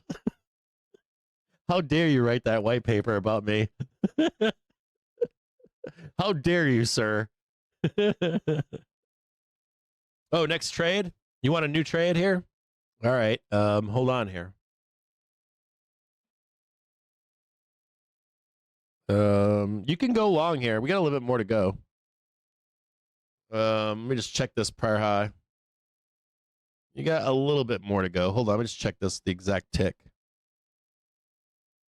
It's like right here. I think the exact tick it's either right here. I think it's right there. Jesus Christ, dude. I think our last tick is right here. Oh my God. I think that's the target for today. Look at that big old fucking thing down there. Look at that big old line. Look at that goddamn line. Look at that goddamn line over there. Yeah. Yeah. There could be one more. I'm going to show the other one too, just in case. There's one more in here. We don't want to get fucked up if it's right there. There's a couple of them up here. A couple of sell triggers like right here. Right, these two white lines right here. I would be out right here. Probably get a nice quick 5-minute trade. There's either going to be a trap here or just one quick fiver, and then we're rolling. Puts are nice here. 0-day puts are nice here. Believe it or not. We're really fucking close. Levitt says Russia has shown not enough interest in peace.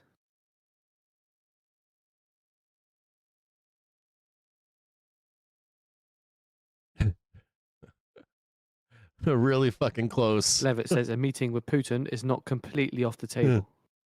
Really fucking close right now. Icarus. I can just hear Jedi Marcus right now. I can hear him posting on Twitter right now. Posting some shit about Icarus. Should I post an Icarus meme? Hold on. Get ahead of him.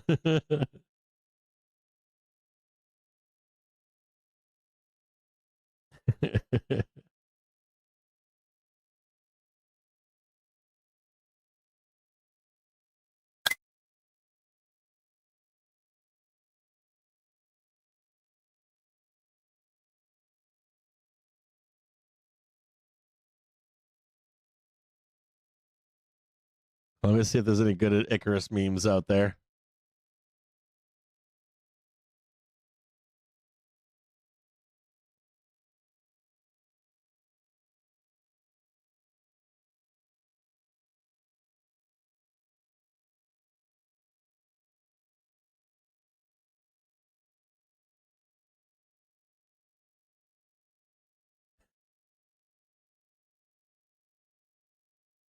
Levitt on the war in hold Ukraine on. says Trump is increasingly frustrated.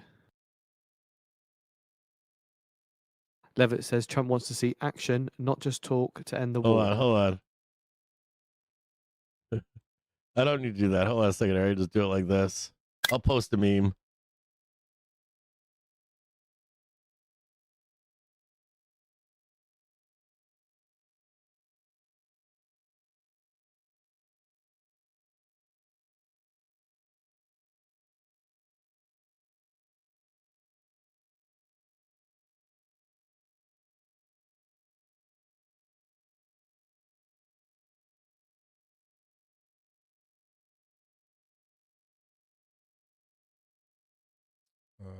Edit.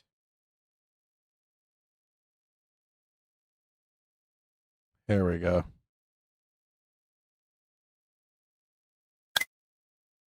Fucking house sounds like it's gonna. I swear, my fucking house. It's so sketchy. No. Hold on here.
What do you guys call?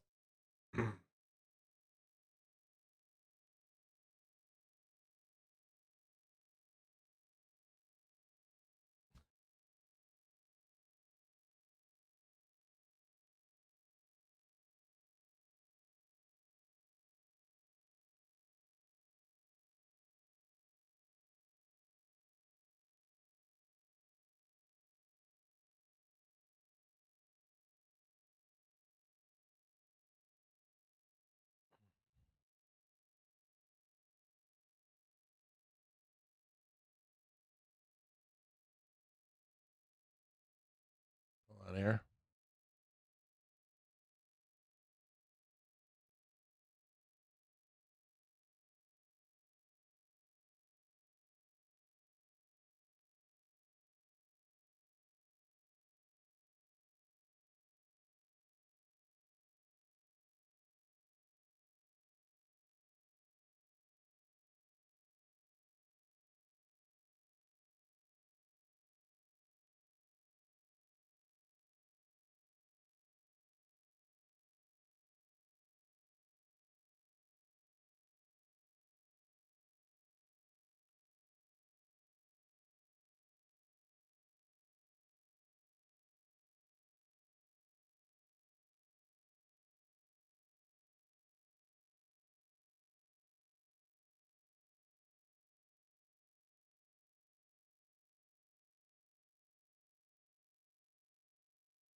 No.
Hold on here.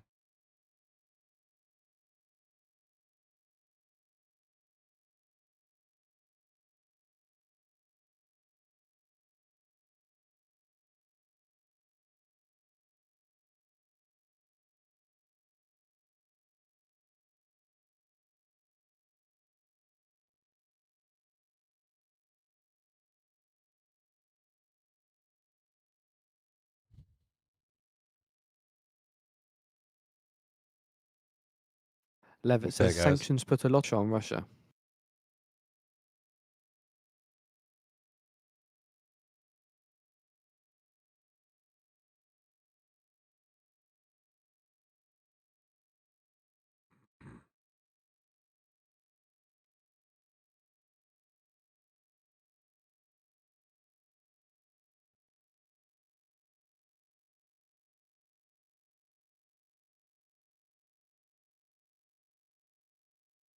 Levitt on Russia sanctions says it's up to Trump if there will be more.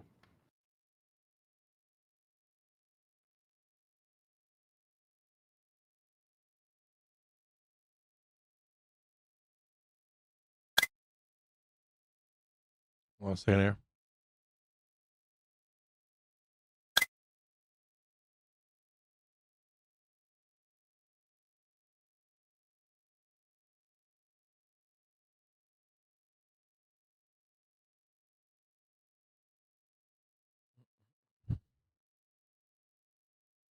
Just give me that kick.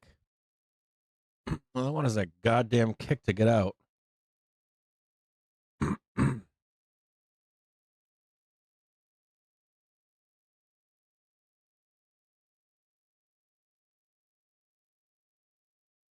My bid's only $3.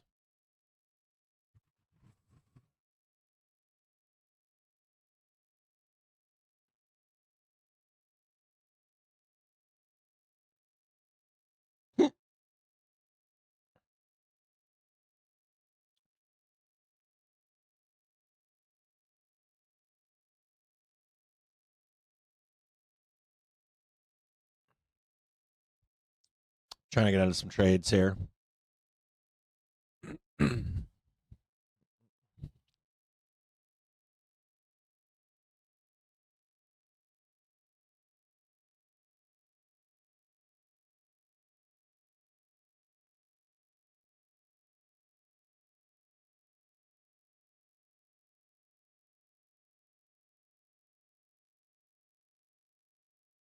Whatever you have right now that we did.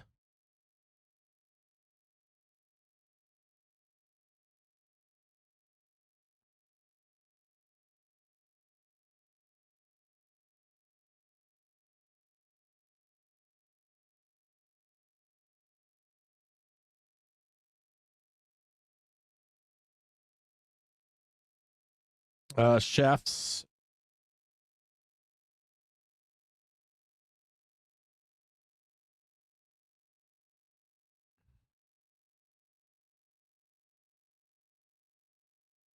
Hold on.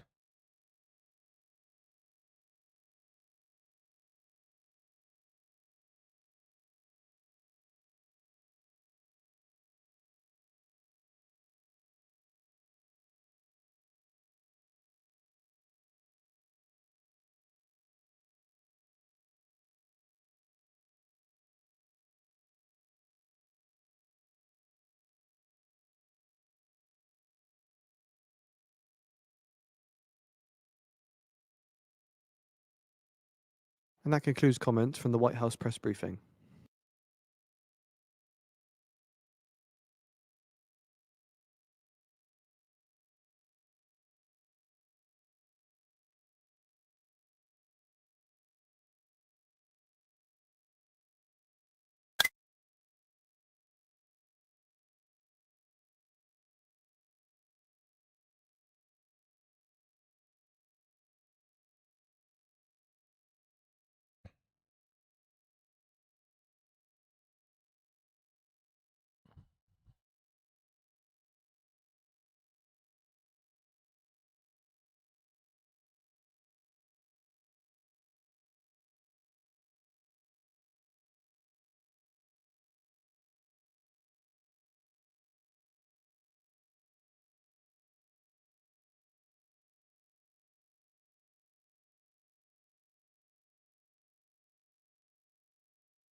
The Trump administration opens Alaska coastal If you are, plain to oil I want drilling. you to know that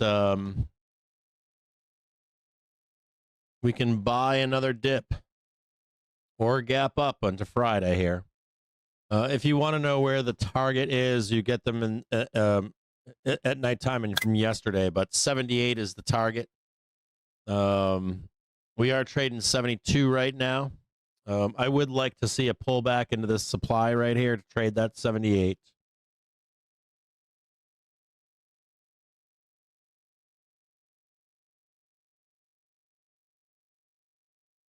Give me one quick second here. Give me like 2 minutes. I'll be right back. Hold on.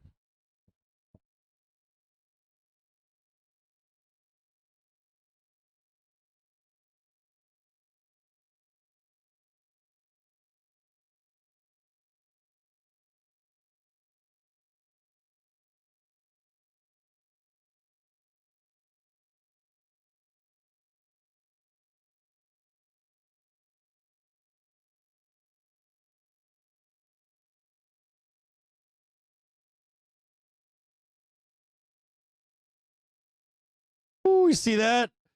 Look at that. See it right there? This is going to reverse, so watch out. See that big wick right there? Woohoo! Woohoo!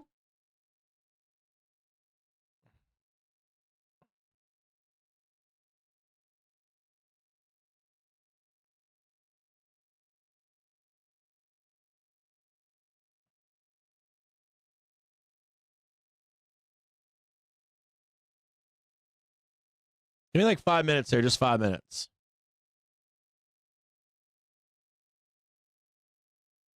Right. You guys are going to be exiting here. That wick means sellers. I mean, it's green, but watch out for that wick right there.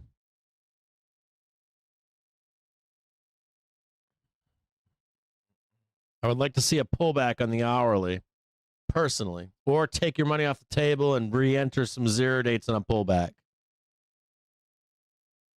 Roll your shit.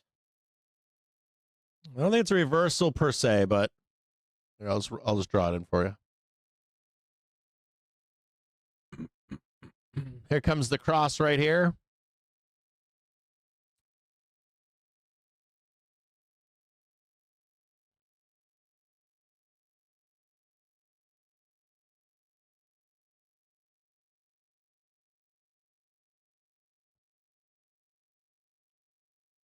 I got to see what the fuck they're doing out there.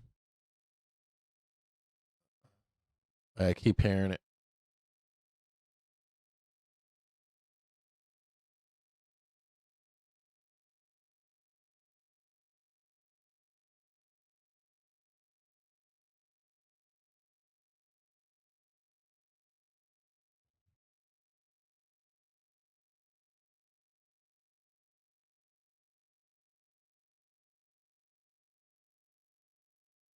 Would need to get long for me. I would need to see a new high over this right here.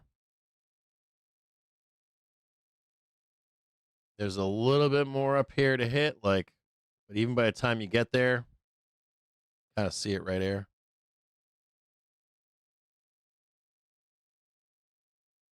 Kind of see that right there, but I think it's risky. You even push this over. Here, we'll just draw it like this.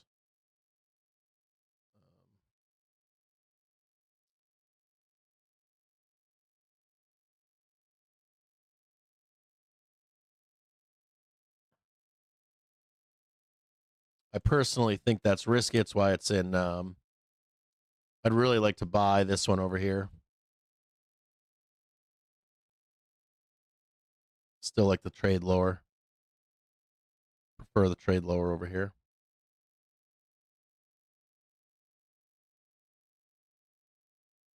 I like the idea of failing this, coming down, checking this, and then going up. Personally, I like trading 669.90-ish. Somewhere in there. Maybe slightly higher. Right there would be nice. I don't like this trade at all, to be honest with you.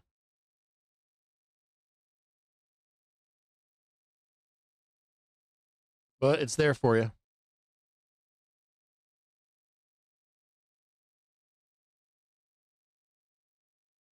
Yeah, I think it's a dangerous trade.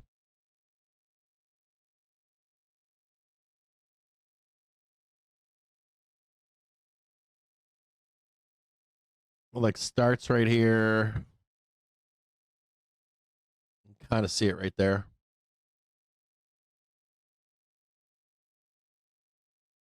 It's right here.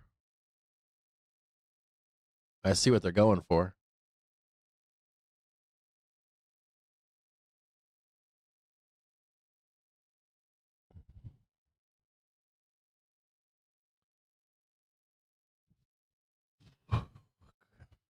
They're going for something like this, but I think there's a fail. You can see it better. That helps, but I think it's dangerous. I think that I would suck you into this and then do this trade later. I personally don't like it. I like the idea of picking this trade up somewhere down here. Matter of fact, I like picking it up way down here. Let's go over to the trigger screen. So I like the idea of either failing this or the tick. And I like the idea of the pullback. You get your half-hour trigger up here. This is my personal preference. And then we start attacking this other shit. It's just really risky up here. That's why this is in dotted. You can see the sellers are here. There's a seller here. And there'll be another fucking wick right here. There'll be another wick right here. It's a hard trade. You can get trapped in that trade. Just be careful of up here. And you can already see if you guys know Elliott Wave, this is distribution. You know, this is distribution. You can already see it. It's clear.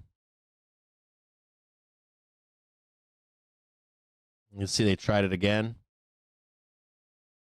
See the try to sell here, try to sell there. Distribution normally looks like this. It's like this higher and then higher. This is what distribution actually looks like. If you want to know what it looks like this. And then you'll actually go this one right here, and then you'll go this one right here. You get your first one right here out of trend. You guys know what this stuff looks like. So if you don't know what this stuff looks like, this is your trend, right? This is your distribution. What you'll do is you'll see the start here, and it'll look like this. So what you'll do is you go up there, smash your first high. You'll once you tag that, you can draw it in, and then you're up here like this, the new high. It'll go lower, and then you'll do the last high right here, and then what you'll do is you'll break under here, sell it to the downside. Now the problem with this is oftentimes when you're in distribution, they'll cut you short in here, and then you're just down, or you'll get the next one, and this is the one that they'll take you out in. So you miss these things. Then you're underneath, and you are the liquidity. So not gonna draw that in for you. Just note that they're gonna take stabs at you here, and there's probably a better trade lower somewhere down here. And the only thing that'll give the bulls right now is the half-hour trigger is crossing the. I gotta go pee. Two. The half-hour trigger is crossing the hourly trigger, so that could be the push that we need to break above. And remember, the target is not here. The target is 78. It's way higher. Way higher. Keep an eye on this call wall right here. And this top. There's like a minor call wall there. There's a call wall right here.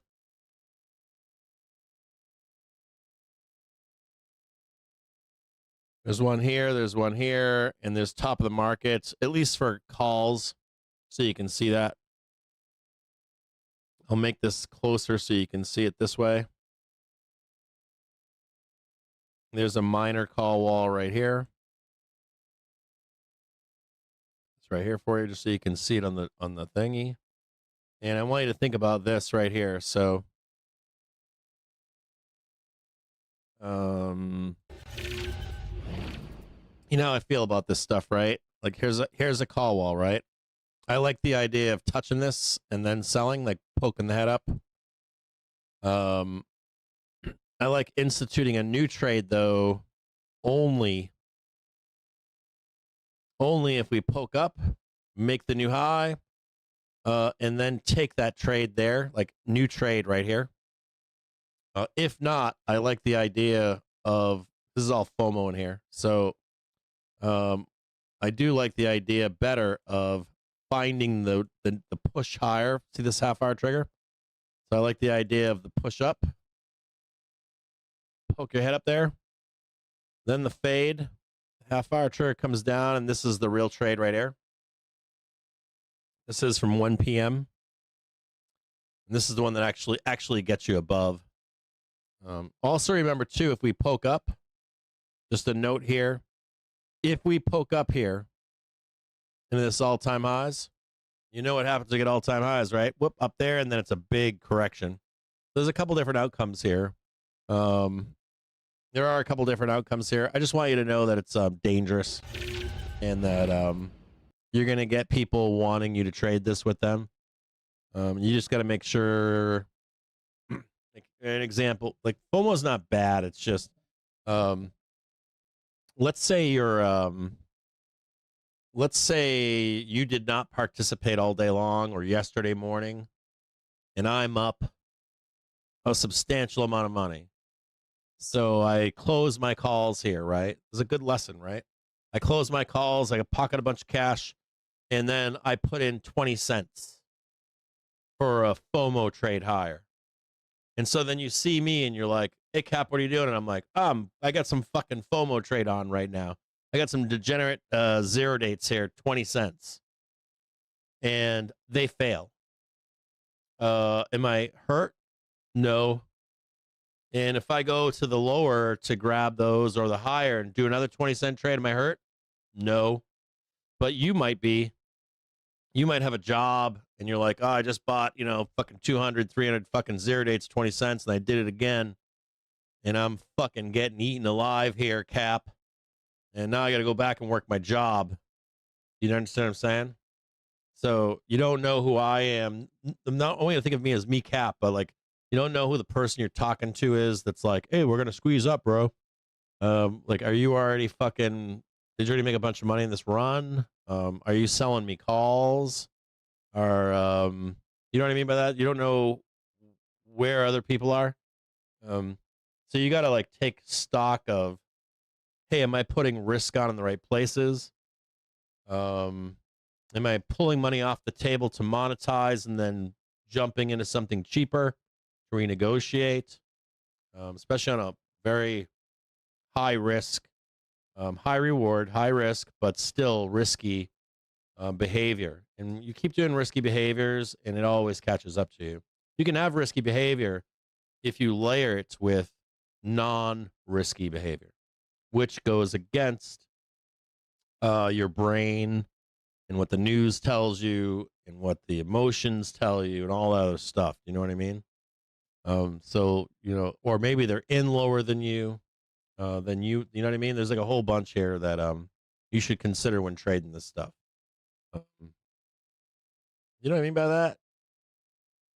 It doesn't really work to be like, hey, Captain's calling 7 out of 10 trades the right way. That doesn't work. You like the risky behaviors, they catch up. You got to like layer your risk and put the risk on when you really need to put the risk on. When everything's on fire, everybody's hair is on fire, we're going to crash. I saw fucking people yesterday on Wall Street Bets last night that were saying that today was going to be a down red day. I'm like, these fucks just can't, like, I don't know what it is. I think it's their brain. I don't know what it is, but they're like, hey man, we're down because of expiration, man. It's a one-off.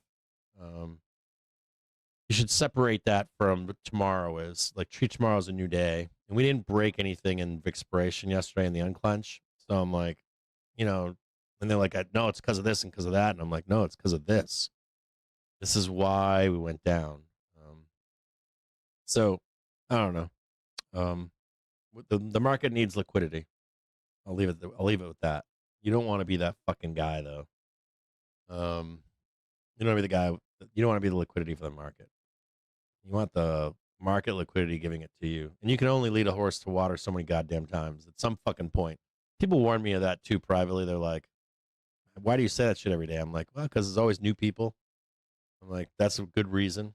But then the secondary reason, they're like, "Why do you listen to people that are just like my shit's on fire?" I'm like, "Well, if they've been around for long enough, they should know better." That I agree with that. But a lot of people don't know. You got to beat them in the head until they give back enough money until they go, "Fuck you, you're right." And then eventually they come around. Anyways, you gained. Hey, congratulations, Josh. Good job, Josh. Congratulations, brother.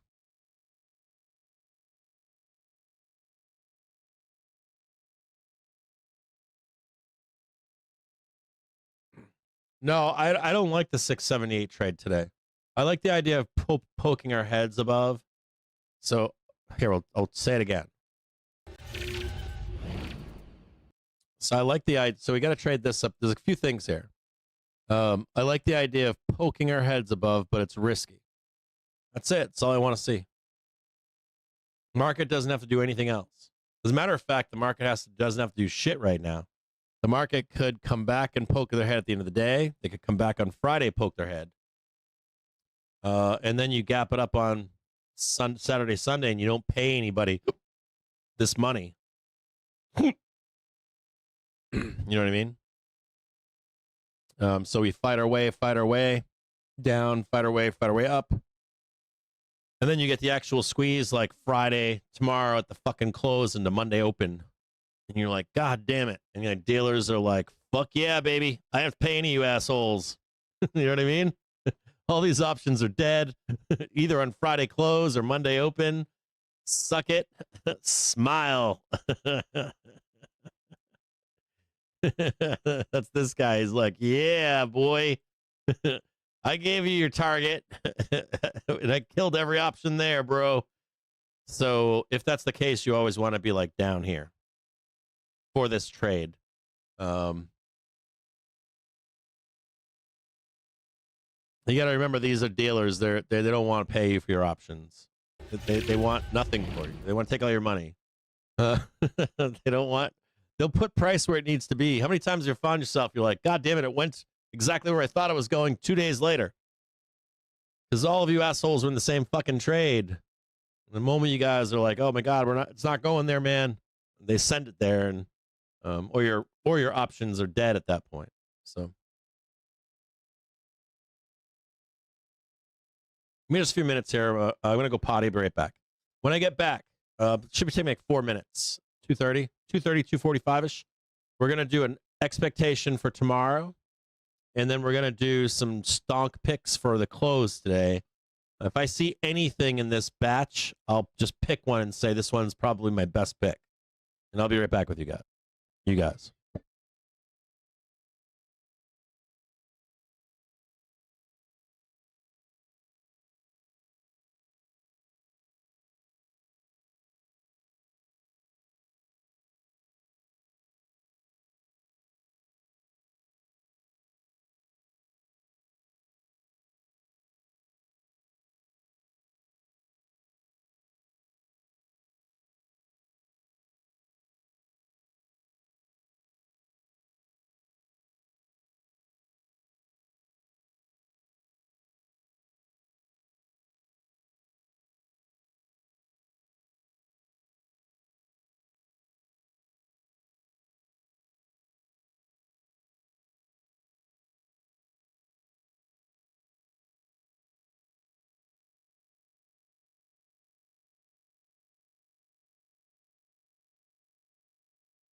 Confirmation from the US Interior Department, who say they are reopening the Alaska coastal plain to oil and gas leasing.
NYMEX diesel November future settle at around $2.40 a gallon.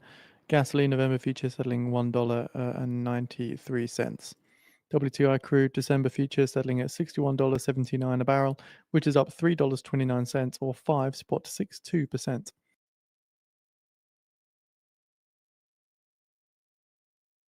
And natural gas November future settling around $3.34.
Brent crude futures settle at $65.99 a barrel, which is up $3.40 or 5.43%.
All right, here we go.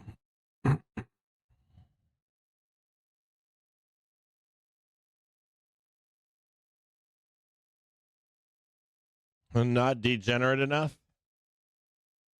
Hold on. I just had to go back and not degenerate enough.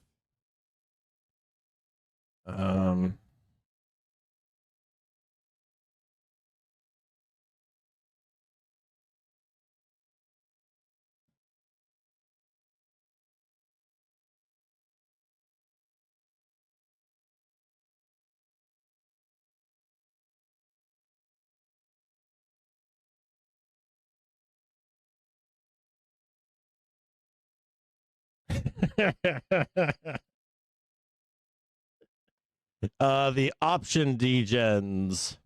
Hang tight, option degens. On that last one that I gave you guys, just a couple things here.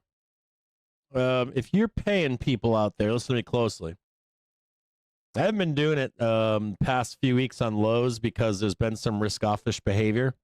You've noticed I haven't done the trades in the Discord. That's because we did the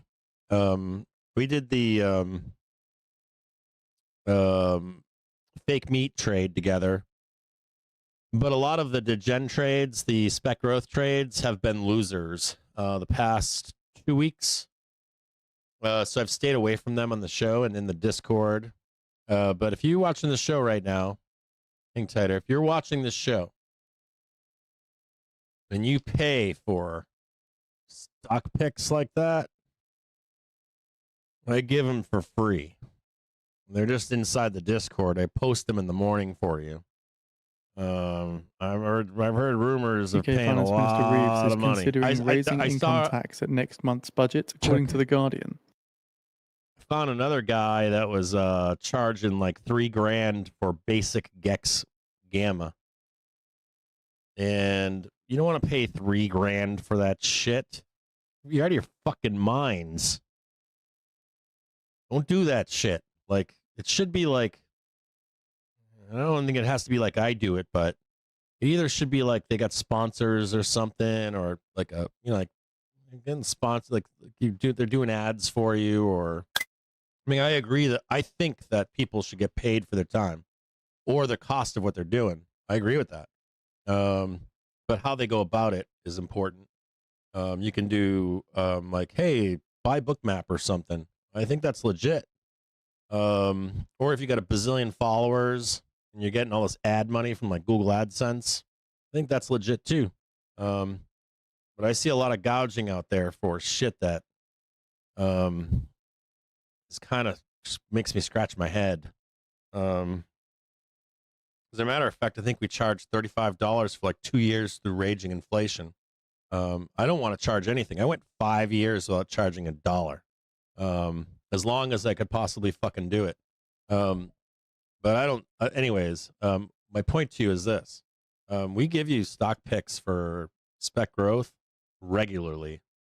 So if you're, we have pro tools in our Discord from like, we get the top dog ones from like Unusual Whales and Trady Ticks. And we got a Gex bot in there. We got posted fucking the article Bork by is The making all Guardian on kinds the of other feed for those goddamn interested. tools. It's pure value. Just that stuff alone pays for that entry level membership. We do all kinds of shit. You get Bloomberg terminal shit. You get before anyone else. You get white papers. You get all kinds of stupid shit. Like if whatever rabbit hole you're in, you're gonna find it. Some of that stuff is for pro trader only. But that's still fucking cheap relative to everybody else. I can't believe people charging people $400, $300, $500, $1,000, $3,000. I'm like, what the fuck? And just as an example, our developer, our developer Bork, right? You know him? Like he just did a bunch of work on our triggers and velocity. One of the things they did was he built a way to make an alert. Listen to that closely. Like, let me show you exactly what this fucking guy did. So, like, I want to show you exactly what the fuck this guy did.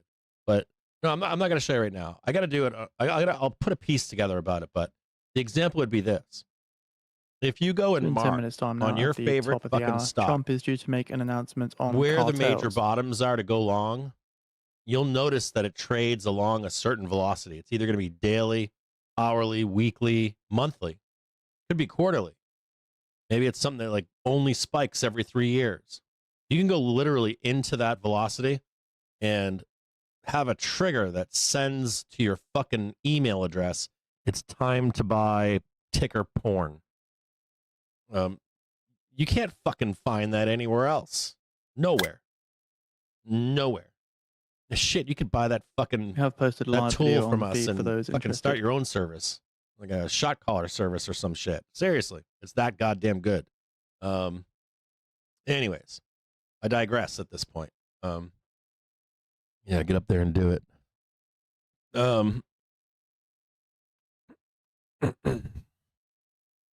Well, I've been trying to have a drink all fucking week.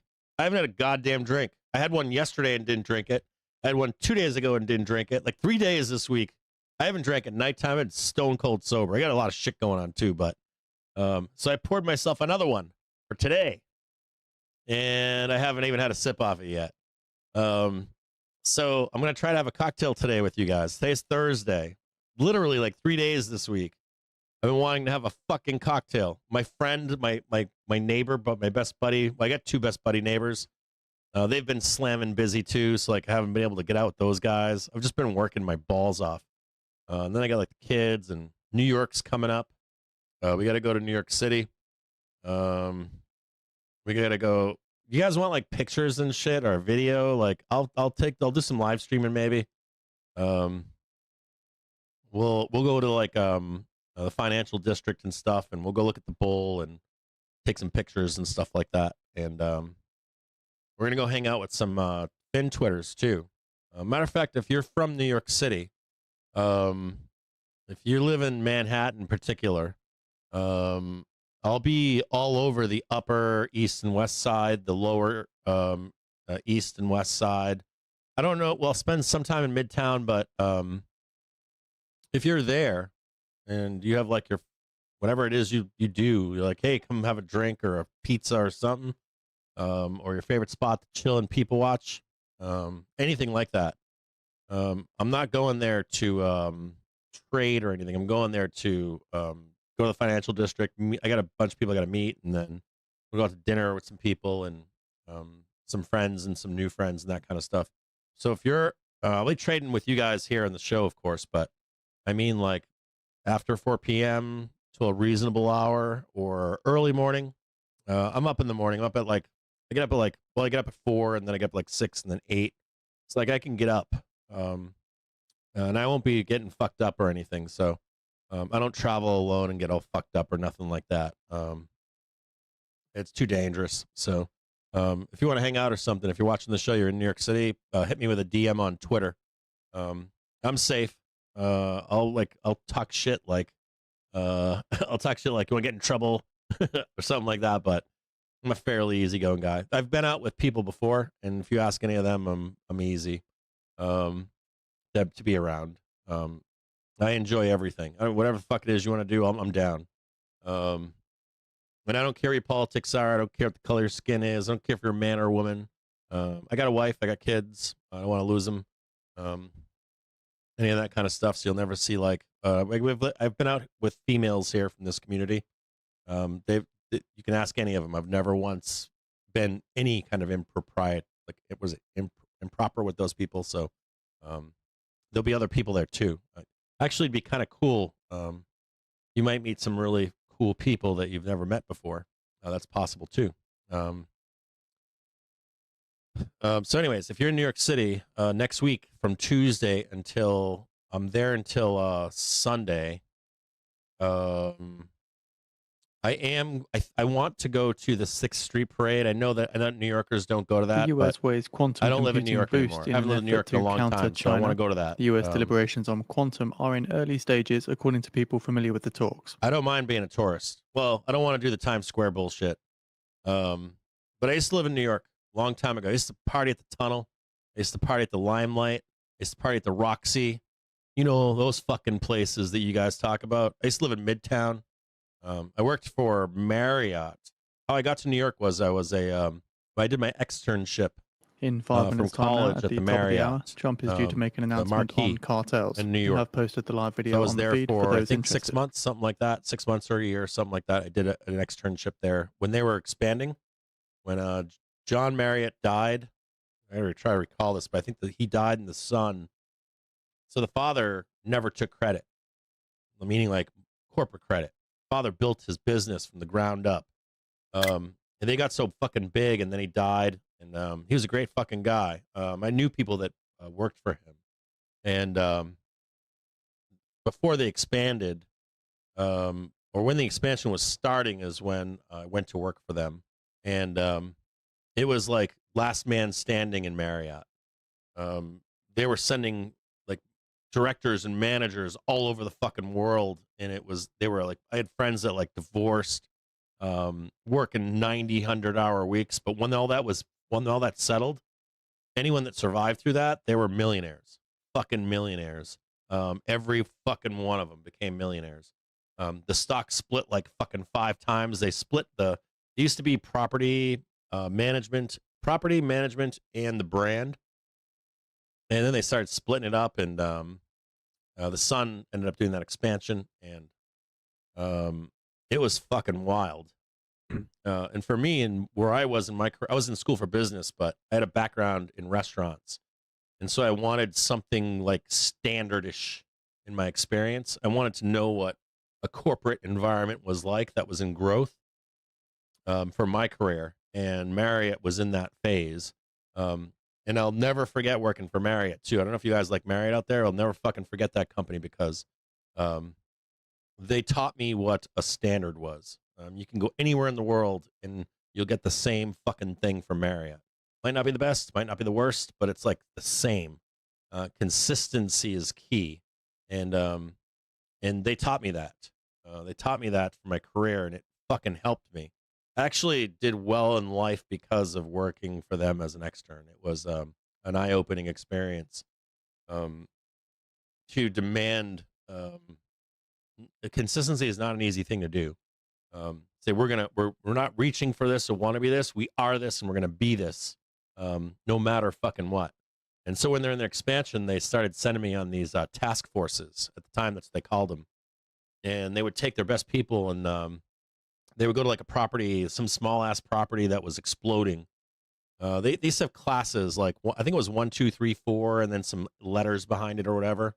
So you have like a class 4 property that's doing the business of like a class 2 property, and the fucking place would implode. Like the people that worked there couldn't handle that kind of volume and that kind of transition. So you'd bring people in that have worked in those environments, and people like me. And so you'd go in and you'd stabilize that property as they install. I've never told this publicly. I should, but I have never have. I install people in for that growth phase in that hotel during that expansion during Marriott. It was fucking Wild West.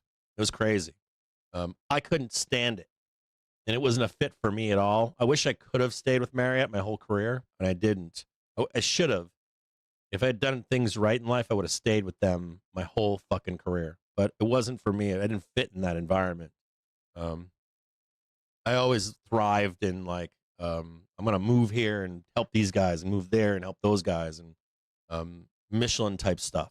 You know, are you the best? You say you're the best. We are shortly I'm expecting gonna comments come over from there Trump. and He's what due can to I make do an for you? announcement on cartels. Even if Live it was video free, is on the it feed. didn't matter. Like, how do I get to know you? I can see you are the best. How can I be around you? And that's how I spent most of my adult life, was either trying to develop new shit, boutique hotels, boutique restaurants, or Michelin-esque, either Michelin, Beard, or I worked for a restaurant that was the #1 restaurant in the U.S. At that time they didn't have James Beard in this city. I'm not gonna tell you where and what, but they were #1 in the U.S. on OpenTable and TripAdvisor when they were popular, and you didn't have Beard houses, or not houses, but Beard awards in every mid-sized city. They were #1 in the whole fucking country, and they were fucking gonna go bankrupt. So they had to like adjust to being that restaurant, even though they weren't a Baird house or a Michelin. It's one of my favorite restaurants I've ever worked at in my life, because of what they had to go through, and they were successful. They didn't fucking close. They actually became very popular, and they became profitable, which is so rare.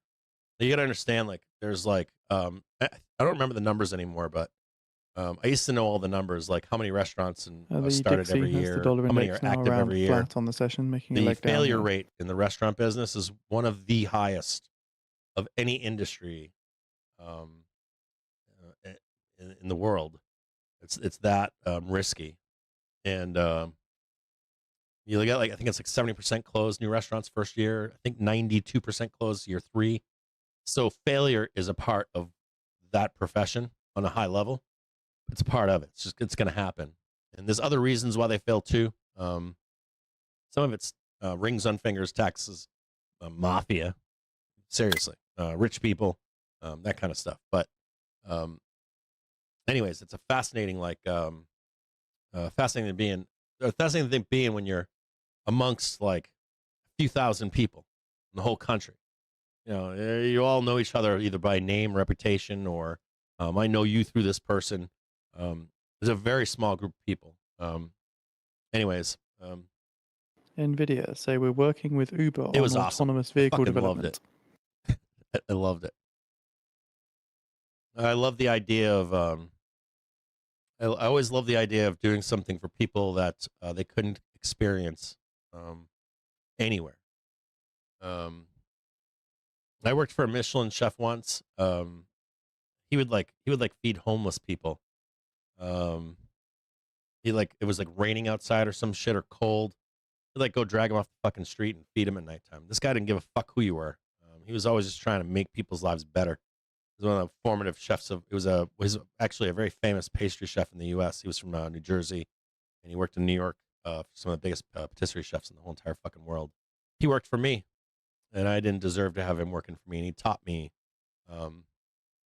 those ethos in life. I had another chef that taught me that too. That was a famous chef. And, I didn't cook in my profession. I did when I was young. My dad taught me how to cook, but I wasn't a chef. I did cook at times. I was a commis, chef de partie at one point, and did a lot of stages in cooking and stuff like that. I was in the business end of it. But I'm telling you, when you make those differences in people's lives, there ain't fucking nothing like it, dudes. Like you make that one special moment for people, it changes them for the rest of their life. I'll relate it to something. You're like, what? Like that food sucks, or that's gross, or I thought this was good. And then you find someone that actually like lived in southern Italy or northern Italy or Spain or Asia, and they make you what it actually is, the idea of concept of something. You actually have the real true what it is. Oh my God, there's nothing like it. Like what made that special? And if you can find that person that'll stay dedicated or refine, doesn't have to be refinement either. There's nothing like it, in my view, at least. There's some of the most pleasurable moments in life, almost next to like sex or something, you know. If you like sex, except for you fucking degenerate gooners. The hell is going on with the gooners? I read that gooner article. I posted on Twitter last night. I read the whole article. What are you guys doing out there? Bunch of savages.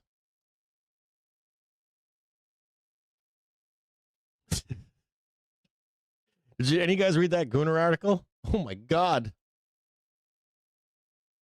Is it that bad for a young boy today, young man? Is it really that bad? It might be. I don't know. I'm old. I mean, I don't know if it's you want to do that. Maybe I can't tell. I got to ask a kid. Is it like I understand needing to do it. I understand that. But like the want to do it, I don't know. I can't. But I'm shocked at how many young people are doing it. Mind the gap, baby. Your AI girlfriend's take. Did you guys read that article? You should read the whole thing. It was extensive. I got a gooner friend. I got a gooner friend, but I didn't know it was as deep as it is. Like whole Discord communities with like big circle jerks and stuff. Like I had no fucking idea it was like that. Like put a bag over your face and circle jerk with a bunch of other dudes on video together. What the fuck's the matter with you guys? You guys are some kinky motherfuckers. You guys are savages. No, I'm not gonna ask a kid. Sorry, not a child. I mean a kid like a 20-year-old, an adult. Sorry, misspoke. I'm old, so when I say kid, I mean like 20-year-old, an adult. My bad. I shouldn't have said that. I didn't mean it like that. Seriously. You guys haven't read that article? You got to read the fucking article. When I say kid, I'm talking about young men, like 18, 25, 30. Seriously. You guys didn't read the article? It was insano. I really didn't mean it like that. I'm just an old man. When I'm like some kid, I'm like, he's 20. He's a kid. Young men. A man from like 18 to 25 years old. I look at a young man like that, and I think they're still a kid. I think they still have more years of experience. You'll understand when you're 25, and then you'll understand when you're 30 and you're 35. You'll be like, oh, yeah, I didn't know a fucking thing. I was just a kid still. No, we're not talking about young kids. We're talking about fucking adults. But I appreciate that I needed to say that. You'd be like, oh, Cap's talking about kids. Young men, 18 to 25. They're having a tough go of it out there. From what I read, that's what they're having. The older guys, they're like 25 to 35. It doesn't impact them as much as the 18 to 25 age bracket. That's in the article too. It's not kids, it's adults. I posted it on Twitter last night. You should read it. As a matter of fact, if you care about men's health, you should read it. Especially if you're an older man, like me, a young man. That's gotta suck. Like, some of their plights are like really bad right now. I feel bad for these guys. Fuck them kids. I do say that too, and I mean adults when I say that. We're talking to the adults here, it's not kids. Gooners' lives matter. They do. I gotta say that. The Gooner's life does matter. You don't want them to turn into fucking incels, man. And I understand where that comes from too, right? You just start getting angry and angry and angry and shit. And you just like, first start gooning, the next thing you know, you're an incel. And then you got, who's that fuckface? Who's that fucking, the douchebag with the fucking goofy ears and shit? Then you turn to that guy. You don't want to be that guy.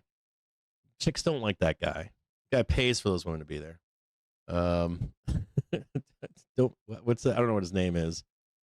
You don't ever want to be that fucking guy. Maybe some of you do and will be good at it, but the majority of you don't want to be that fucking guy, dude. What's that guy's name? Like the Andrew fucking Tate. Fuck that guy. Don't be looking up to that fucking guy, dudes. You be getting laid all day long without being like that guy. Just be a nice guy, man. Listen to women. Shut up. Ask them what hi, how are you? How was your day? Oh, it was bad.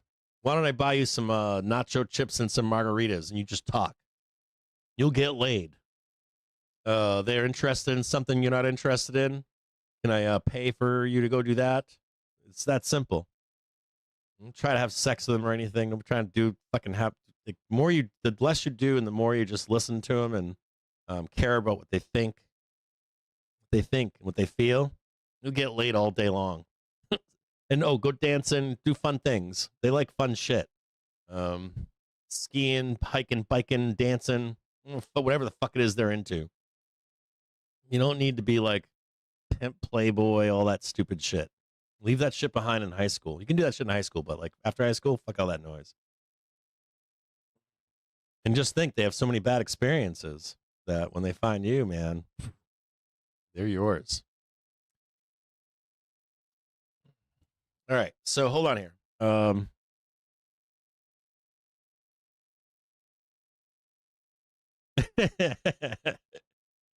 Yeah. I think money. Well, that whole conversation is different too. I do think people marry for money, or security, or they marry for love. It's one or the other, right? I think it's fine to marry for money or power or some shit like that. Especially if both people are fine with it. I think that's fine. But like the monster, like you're less than me or you're not my equal. Why in the fuck would you not want to be friends with your wife? That's fucking bizarre. Don't you want to like be friends with your wife? Have things in common? Why the fuck would you have a wife? I'd just be single. You know what I mean? I don't know. But I understand money and power. I didn't marry for that. I married for love, or my best friend. I wanted a best friend. I wanted a partner in crime. I wanted that with the person I was with. And I got it.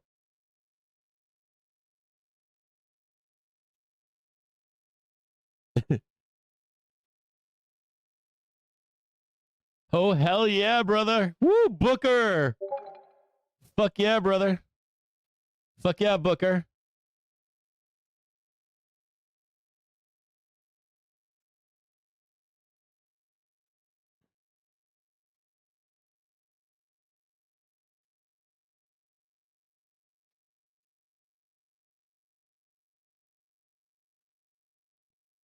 Congratulations, my man.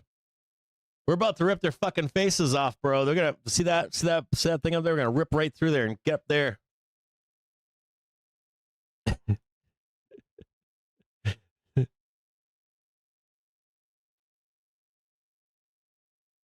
Fucking sitting in Cabo for fucking Bisbees. God damn.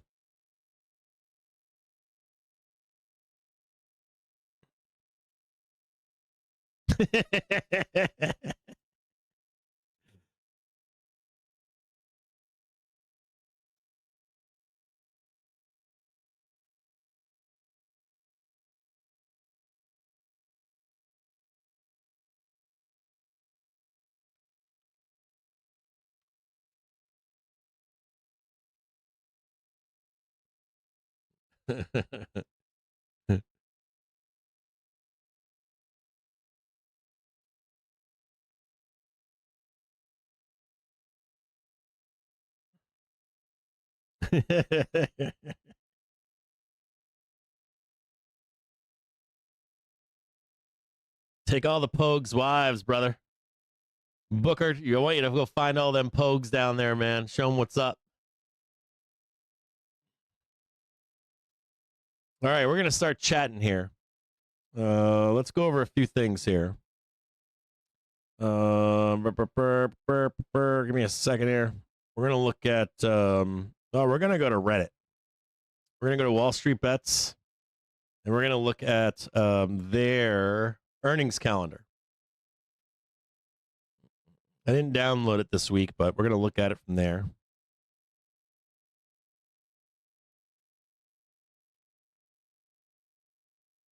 Yeah, I've never liked the. Let's be honest, or I'll be honest with you. I was never bisexual. I was never gay. If I was, I would embrace it. My mom thought I was gay. I had a lot of gay friends, but I was always comfortable in my sexuality too. So I never found the need to go after people that are gay or whatever. I don't know what the fuck, LGBTQ, whatever. I never found the need to do that. I always felt like people that do go after those people probably have had some kind of damage in their life of some kind. Either can't be public or they've been affected by something negative, or fear or uneducated. So I've never had that problem, but whenever I see that, I'm always like, man, there's something wrong there. I just don't know what it is. To be that wrapped up in what people are doing in their own fucking bedrooms. I don't know. I really don't give a fuck what you do. And if you're a gooner, I don't care if you're doing that stuff. I just want to make sure you're okay. Like, are you doing it because you like it, or are you doing it because it's your only fucking choice? And that, I understand that too. But I always found that shit weird. I've always been like, it's always like the guy that's like, I always feel like it's the guy that's like, like burn the meth user. Don't try to rehabilitate the meth user, like burn him. And then you find out that guy's a meth user. And you're like, God damn. Or that guy's a recovering meth user. And you're just like, what, dude? What are you doing? Like, like, you know what I mean? You're just like, dude, don't do that. It's glaring, dude. All right, we're gonna get rid of this here. I thought I knew what a gooner was, and then I read a deep dive on it, and I didn't know I thought I knew what a gooner was, and I didn't. So I read about it. I posted it on Twitter last night. You should read it. It's great. It's a big expose. It was done by Harper's, and it was a pretty big expose. And I didn't read it trying to be like judgmental or anything. I was just trying to gain some insight. It's like dudes won't tell you that. You know how men are, dude. They don't tell you shit. Men's health is like one of the worst things in the world, right? You guys don't take care of yourselves. You don't tell your wives, your boyfriends, your husbands, your wives, your grandparents, your parents, your aunts, your uncles, even your best friend. Like a lot of men just like keep shit just built up in private and stuff, and then they die and suffer. They die of fucking diseases. They die of loneliness. They don't. A lot of America is like, you have to do this and you have to do that, and man up, and you can't fail, and if you make a mistake, you're banned. You know what I mean? Oh, you made a mistake? Fuck you for the rest of your life. There's a lot of that goes on. And there's a lot of shit that goes on for women too. They get their own fucking set of shit they get. Society puts them into. Life's not easy, is it? If anyone tells you life is easy, it's not. I don't even think for anybody it is. Life is dangerous for a lot of people living today. In some countries, it's always dangerous. But even if you live in a first world country, life is not easy to navigate. So I always have empathy for people. I don't know. That's why I try to have empathy, or at least compassion. If it can't be empathetic from experience, then compassion. You know, it's weird. It's like I didn't get good at that until I got older. It took years for me to get good at that. It wasn't something that came natural. As a matter of fact, it started with my dad. My dad was my dad was very poor, and I was bagging groceries, and I made fun of family. I didn't make fun of a family. I was complaining. I was like, I bag all these fucking groceries, and all these fucking rich people buy nice food. I'm like, then the people that are on food stamps are buying fucking sugar cereal and dog shit food for their kids. And I was complaining. My dad was driving me home. He smacked me. He hit me. He was like, "Don't ever fucking say that about poor people." And I was like, "What?" And he was like, "You have no idea that they have nothing. They don't get toys. They don't get clothes. They don't get anything. They dress nicer than you because they don't have nice shit. When you see a kid that dresses really nice, a good chance they're poor. And they don't have nothing. Like they got no Christmas, no father, no mother, whatever it is. Broken home. It could be anything. Poverty. And you know, you got a fucking child that's like 9 years old, and their idea of a good weekend is fucking cracking a box of Captain Crunch and pouring water in it, not milk, water. And that was the first time he ever taught me that. And it took me many years to get better at that, because of course I would still pass judgment, and then some shit would happen to me, and I'm like, fuck. I used to think bad about people that were in that situation, and now I'm fucking in it. You know what I mean? And maybe you have plenty of years left, even if you're like me. As the years pass, you have the chance, an opportunity to be a better person. Hang tight 1 second here.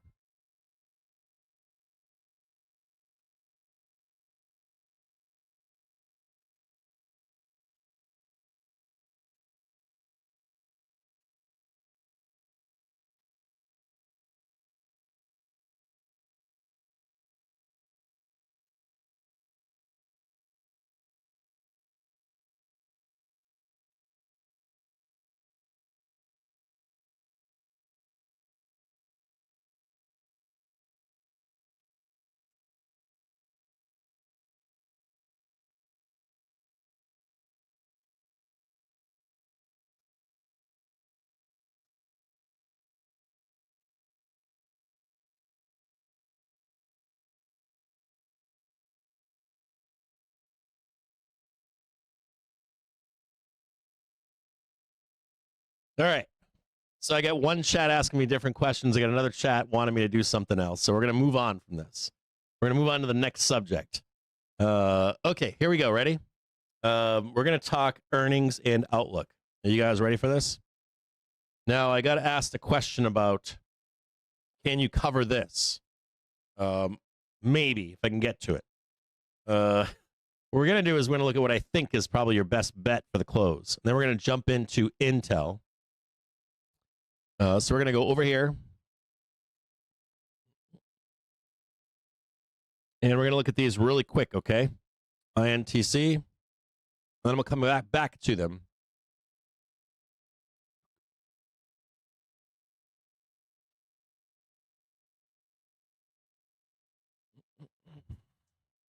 I'm just going to fire through these as quickly as possible, okay?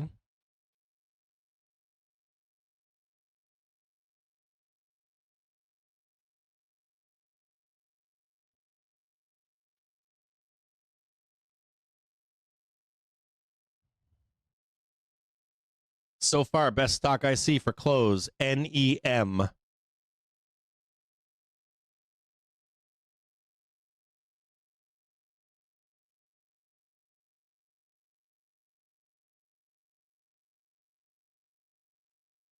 There's likely a nice short on ALK.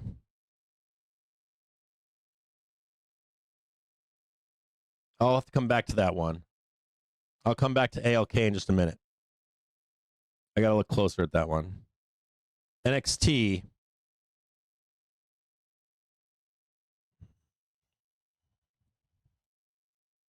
That's a tough one.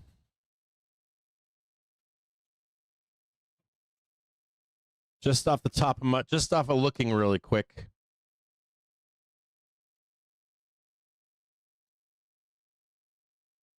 I like Decker's Outdoor Corporation.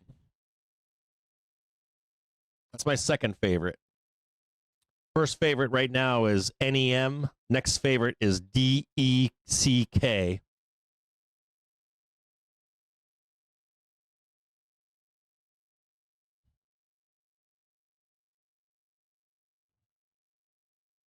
Third favorite, BYD. But I would still need to take a look at it. I think BYD gets blasted down, but it's going to rocket up afterwards. Not as confident in that one.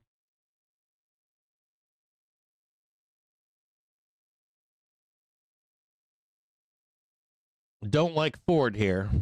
I think Ford blasts down and then it bounces. I don't like it. I'll look at it closer in a minute if I can, if I have the time.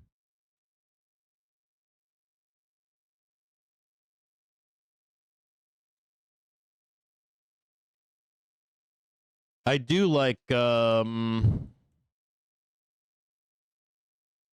like this one, PINE.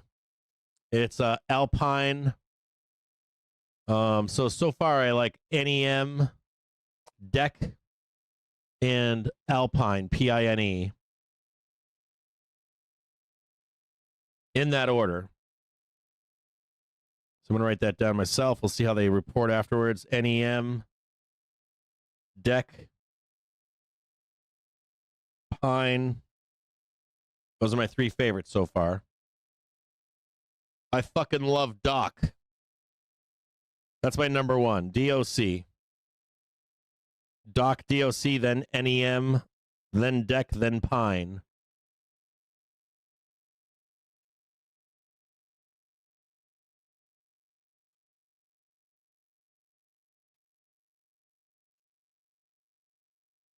I don't know about Byline Bank. I like them too. They're my number three. I'm going to give you some quick tickers in order. My favorite picks for the after the close today. DOC, NEM, that's November Echo Mike. BY, that's Bravo Yankee. Then I like Deck, DECK as it's spelt. And then I like Pine, PINE as it's spelt. We're going to look next at Intel.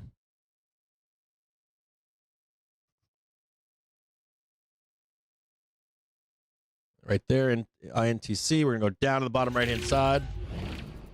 I do not like Ford.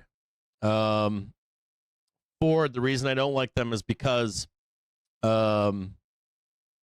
they match S&P 500. So that concerns me into this close. Ford goes down potentially.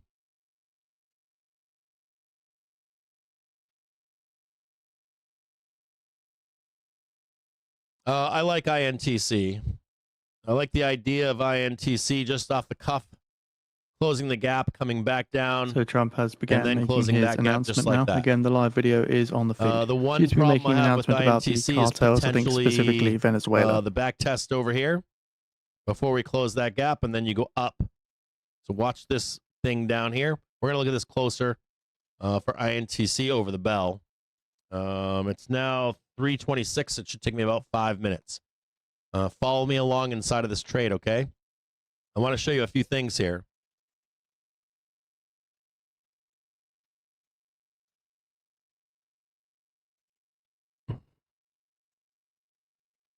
This is expensive. This is cheap. Expensive, cheap. Where are we right now? Expensive.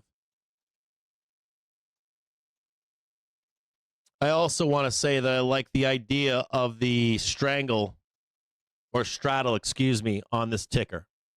I love it. Shares next of thing. Uber are up around 2.6% after INTC. Nvidia say they're collaborating with the company on autonomous vehicle Traded them in the development. past. I've always gotten fucked by them, no matter what. I do like a few things about them, though. or a few things I don't like. I do not like this quarterly being degrossed. This means they're selling under the covers on your ass. Whenever this AI thing is done, they're going to go to zero, not zero, but they're going down. I do like this though. This could potentially improve. The monthly is gaining right now. I like an idea of call spreads on them a month or 2 months out on the last day of the month. This quarterly could improve though. If we start climbing above, the quarterly would improve. That's good. What I don't like about them right now is they are maxed the fuck out here on both daily and weekly. Last time we've seen something like that, though, it's actually supportive to an extent, but I want to show you how that looks. And this is what I think you're looking for, is something like this. This big up move. So I would say to you, though, that they do back test in here in their daily and their weekly before the launch higher. And so I would consider that in your trade today in Intel. The other thing about Intel is that you've got a daily trigger crossing through a quarterly, a weekly trigger crossing through a quarterly. Those are all very bullish. My only fear here is that what they do to you is you get the squeeze and then it's like down and then up. So just consider that. You could get trapped in here and the real trade is lower. I also want you to think about this trade in terms of who's here and who's going to dump on your ass. All these guys here, they're in at $19. It's trading 37. So I do see a trap here for bulls to some extent. Now this does look normal. To go up here and hit this, right? You got the equal legs up here. But also notice this equal leg down here, then up, then down. You know, you do something like that, right? Bam. And then you're down. And then you get the up move. Equal legs in there too. Now this has been somewhat of an underperformer. Not quite underperformed, but kind of an underperformer. On a weekly basis, you got a dip by there.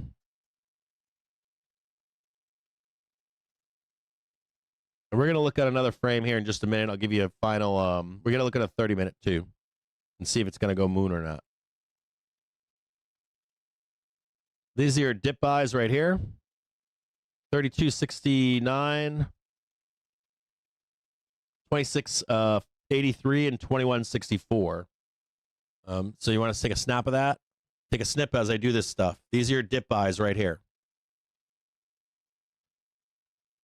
Okay, I'll read them off to you again. 32.69, 26.83, 21.64.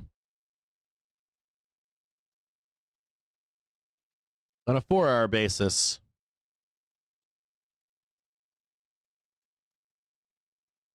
I just want to check a couple things here. So you got your high already. There's your high. There's your new high. This is good. This is your marked move. 1, 2, 3, 4, 5. So I'm just going to draw this out for you right now. I don't have to see any more. That's all I got to fucking see. Or at least for me. This is your impulse move. You got to keep that A, and then you would measure this one up. I think a new high, and then you can get above it. And likely trade 62.50. Something like this. There's something else in here too, which is this would be the pullback. This would be the pullback for the spring, and this implies we're going to enter a bubble, an AI bubble, and that's what it implies. Now, there's another problem here. If we do not enter the AI bubble, this would be a 1, 2, 3, and we would fail this and start a 5 wave to the downside over there. So that is still viable too. Now you're inside the middle of this thing. You'll fail the all-time high, or not the all-time, but the prior high, and you'll start making your way down. Now, even though you've done everything you've needed to do here, you actually don't need to do anything else here. You don't need to go up today. I want you to know that. On a 4-hour basis, there's no requirement for NTC to go up, INTC to go up. Now, there is some positive here. You have a 4-hour right here. And on an intraday, intra-week stuff, I do like being parked above a 4-hour. I do like it. Here's your 2 targets right here. This one's not. You theoretically, you could call that 1-1, but it's somewhere down in there. And I think you will see that sooner than you think. There's February right there. Here's February, March. Come back down to daddy. So that's a bigger time frame right there. On a 1-hour basis. I can see anything. This is positive here. This is good into the close. 333 right now. Green. 1 hour. That's positive. On a 30-minute basis. Now, I'm going to tell you what makes this bullish here in a minute. On a 30-minute basis, let me just check one more thing. You can get an extension here. Now, your 15 minutes sucks and your half an hour sucks, but your hourly is great. This hourly in a 30-minute basis on INTC is outstanding. And we're going to look at a measured move here.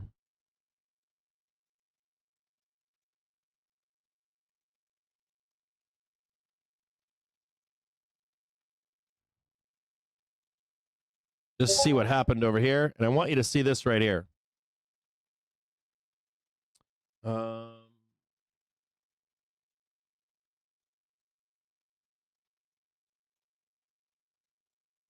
That's a 4.13% move from right here, targeting $40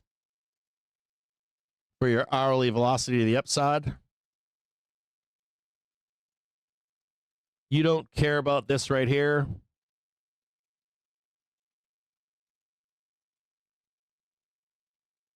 You just need to break that one right there.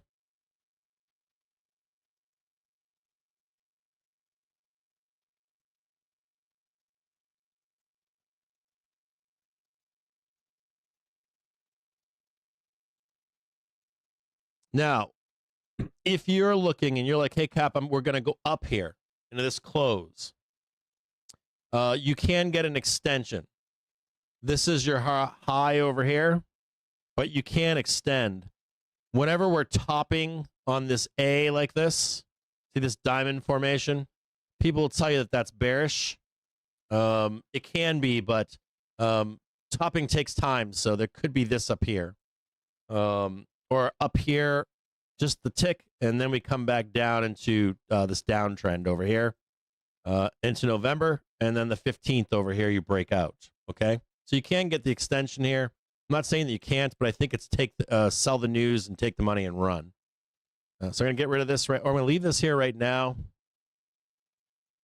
and we're going to go to an hourly basis. And I'm going to go to... I haven't even looked to see what the expectations for INTC is, but I always like to hold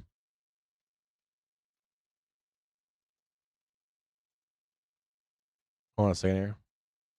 I always like to see what my expectations are versus what market is pricing in. So we're gonna look at INTC next. Or not next, but on expectations. On Friday, it's an 8.7% move to 41.10. So the idea here is that they want to see the extension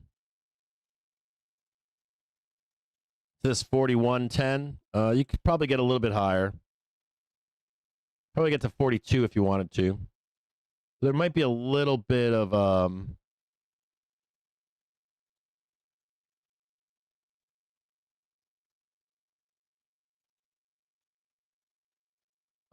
you're not going to hit that like that either. It's not going to be like that if you got the extension. So I'm going to show it to you what it should look like. Would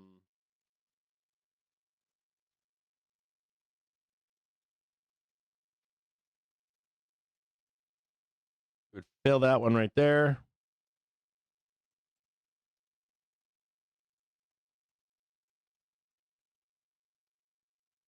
Give me a second here.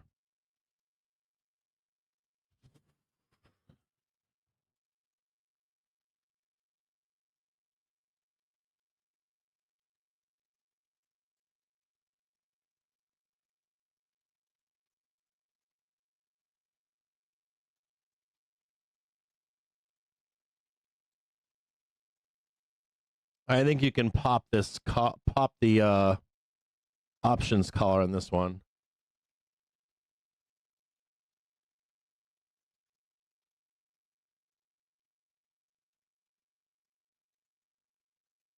Take that one out. And there's the violence right there.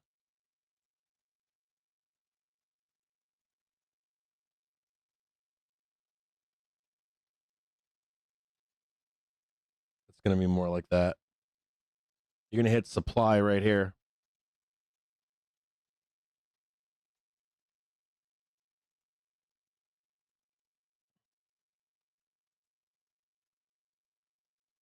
There's potential for a no, that's all you got. This is all you got here.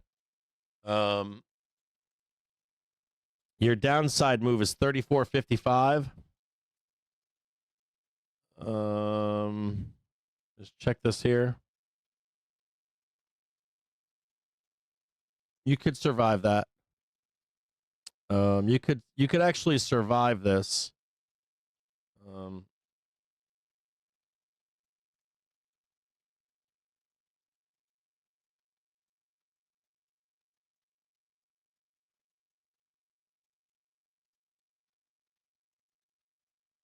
That's what I got. Right just like that.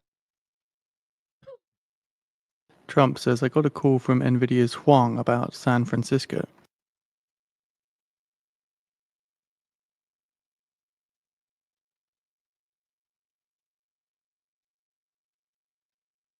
That didn't start there. This started here. Up, down, you bought it again. You get the tick right there.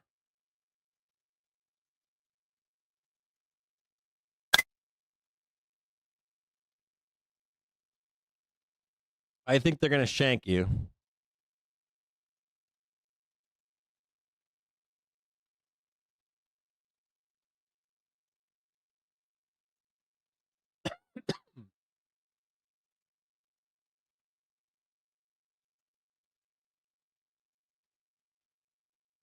This is what I see. Ready? I'm going to tell you what I see. I think if it's like a kick-ass, I think if it's a kick-ass day, yes, you can do this.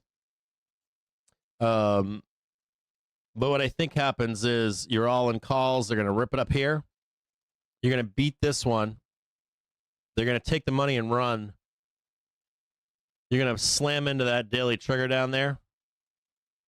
And you're going to pick this up with the rest of the S&P 500. You'll finally break through the $40. You're going to hit supply right here, send you back down 38.50. And then you're actually going to break above and catch 42.50. This is what I think the most likely outcome is. I want to show you a few more things here. Right there. You can see that right there. So you smash up here, smash down there. You finally get the tip up, and away. Now, I can be wrong on this shit, so don't get all crazy. And this is probably your December end of year thing over here. That's what I think happens. And then you're going to likely come into, what you'll likely do is what's back here? Yep, see? Yep. And what you'll do is, into your December, this will be your target. this right here will be like December 31st or Wall March. Street Journal reports that the US I don't know if flew it's- I don't know if Air it's Force 31st or it's B-1 March. bombers near Venezuela.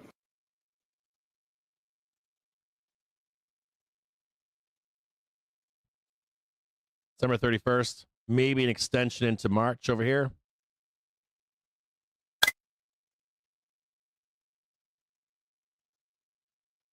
There's a few things to say here. Like, this isn't required. This isn't required. This could be as far as it needs to go. So the Wall Street Journal in this And article you've are solved this right citing here. flight tracking data. So if you come up here, smash this, maybe a drip down, and then you're up, break through there, and then you're back down here. You don't even need to do that. That's why this is in. We've posted the full article that's by why the this Wall is Street in Journal on dotted. the feed for those interested. 'Cause if you so hit into this it one says over that here, two B-1 Lancers took off from then you're Dallas off and Airport running. based Sideways in Texas correction, on Thursday December and flew up near move right Venezuela, there. though they remained in international So airspace, anyways, according to a US official and rid flight of this. tracking data. You don't need to see that. INTC. This is what I've got.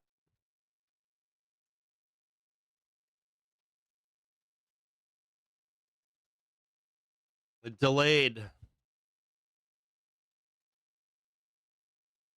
Here is your hourly trigger. Up, down. This is bullshit. If it does it, it's bullshit. You're adding in here, adding 3269.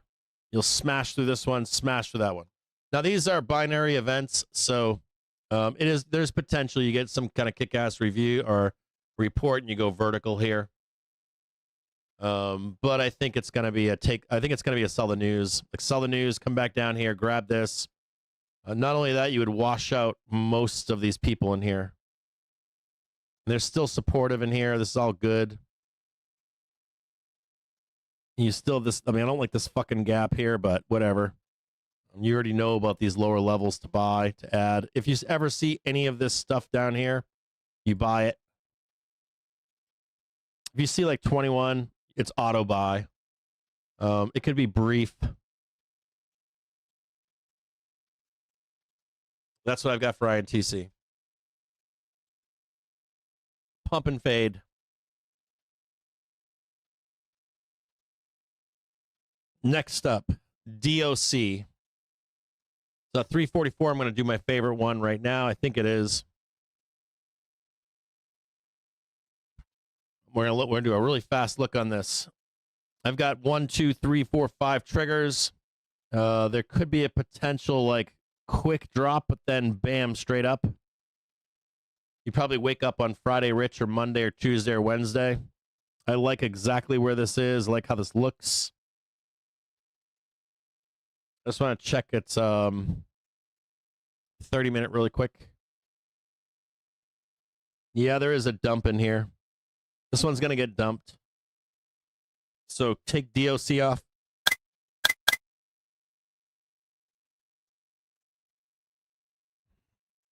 Newmont Corporation. This is my next favorite one. I really like this one a lot. And it's dumping right now. It's like right at their close. I like this one. I think you wake up happy. Up there, up there. I think this is probably your best bet. And they're dumping right now. This is NEM. It's got hourly triggers, got daily triggers. It's got a fuck ton of momentum. There is some danger here, though. Your danger lies. Nope, I don't think so. Just check this one more time. I'll go back and check the other one too, because there was something I saw there. Like that daily looks good. Let me just check Doc really quick. Maybe I don't like these fucking things. Doc.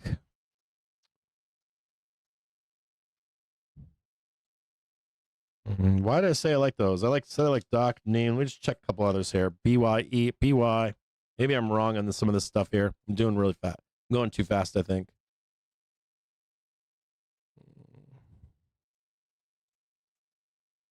I don't like that one either. Just check this.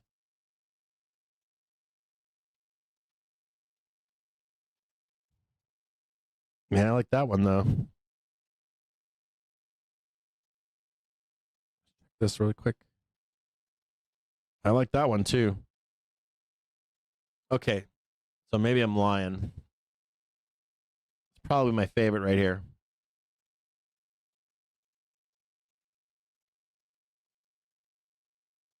This is deck. US money market fund assets hit a record $7.398 trillion at ICI. I kind of like this one. Yeah, I like this one a lot. Okay, this is my favorite after the. This is my favorite so far. Deck. I'll check Pine next, but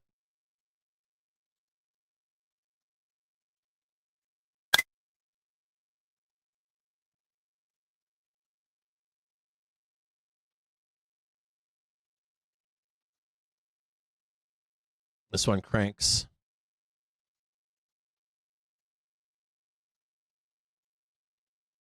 When was their last earnings? See this right here? They fucking mooned. They cratered on this one over here. But they're down here right now. My favorite fucking pick right now. My favorite pick.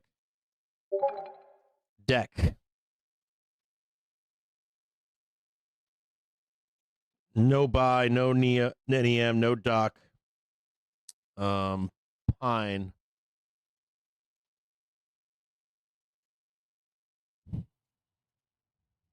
This one's tough because I think it squeezes to roll.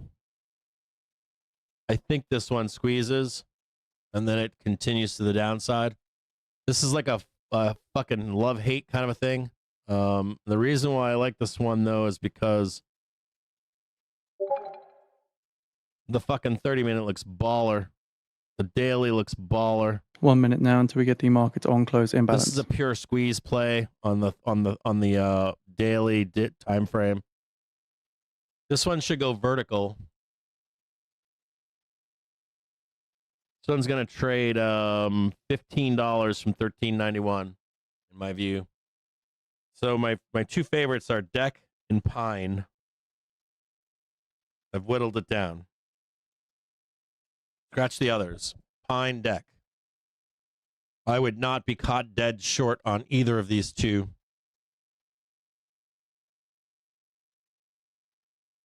Pine, 1539. I got that same target right there. I don't think we go that high. I go a little bit lower. 1525.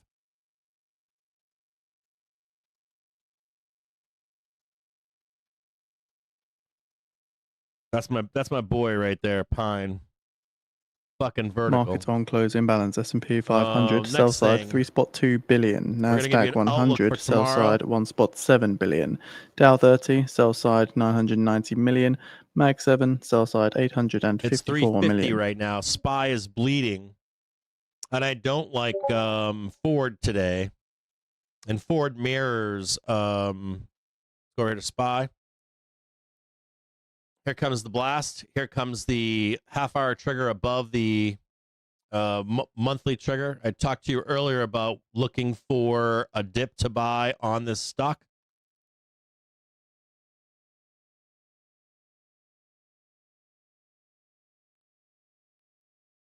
We have MOC sell side on S&P 500, big sell.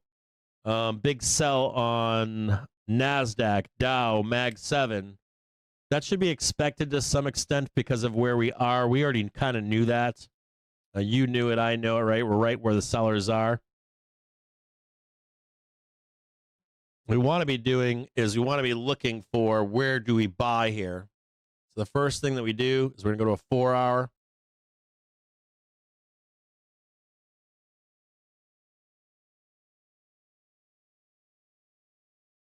There's a few notes on this.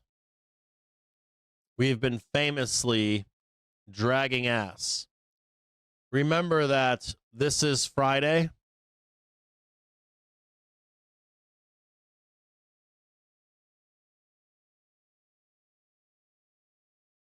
We have a target of 678.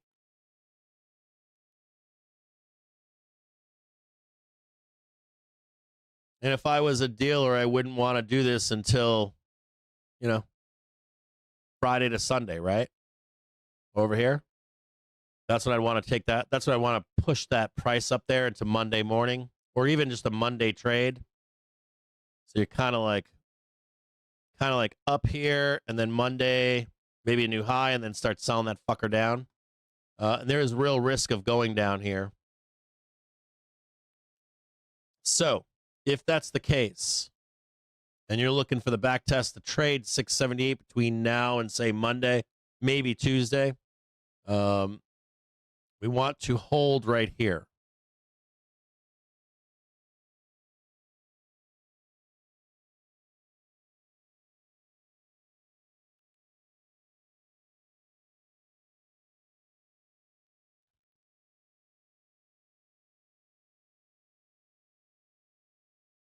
I don't trust this 1 hour at all. I'm going to make it green, but I don't trust it.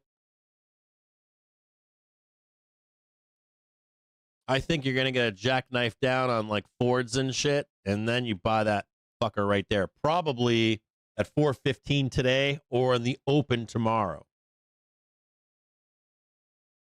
So you're looking to put a position on either at 4:15 today, 4 o'clock, 4:15. If you see any downstroke candle doom bullshit in the after hours, you should be looking to buy that. With a print on Wednesday to close it on Tuesday if possible. Okay, for 678 up here.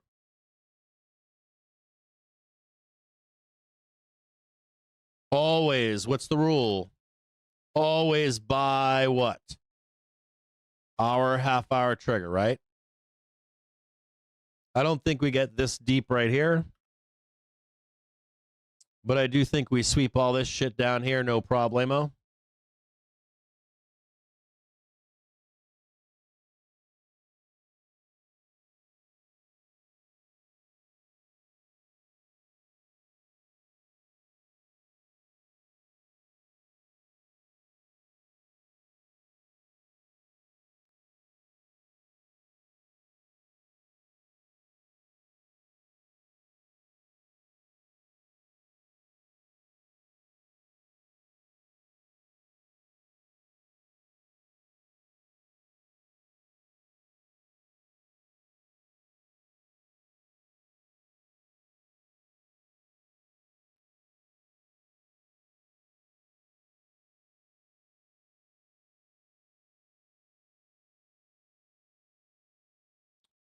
Friday close.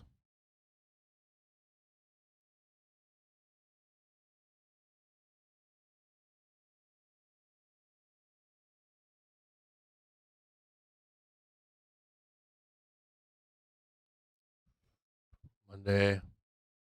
I think it's going to be fucking Monday, 9:30, to be honest with you guys, because we got big earnings week right there.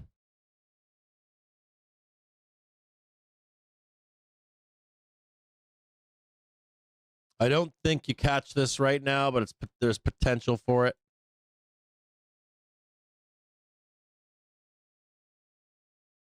I just want to check one more thing into this bell really quick. Right there. That's how I think we rock.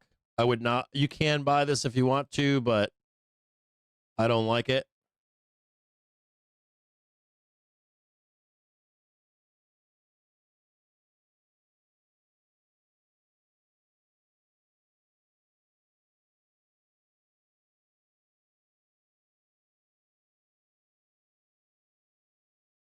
You can add here if you want. You get the tick. You do not want all-time highs in cash market. So my assumption here is that I'm going to give you exactly what I think happens. After the bell, little move higher, ticket, fade this shit down, come into Friday. And as you come into the close on Friday, it's going to be just before all-time highs. And they'll push you up into Monday. You get the all-time high, they'll jackknife your ass down next week, and you're going to have to restart the entire trade up. And that should lead to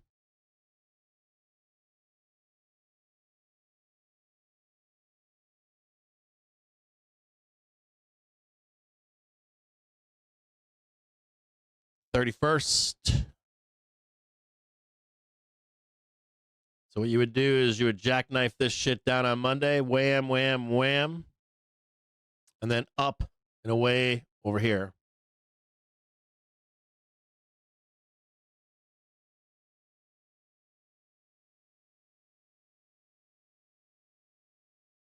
You have to break that. There, there, there.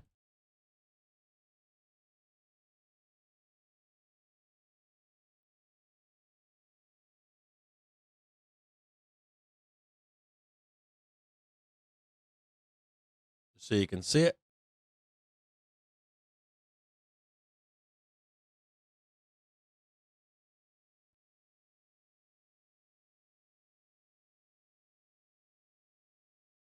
So here's your hourly trigger. Here's your push up. Here's your push down. See that hourly trigger? Just like fucking this butter.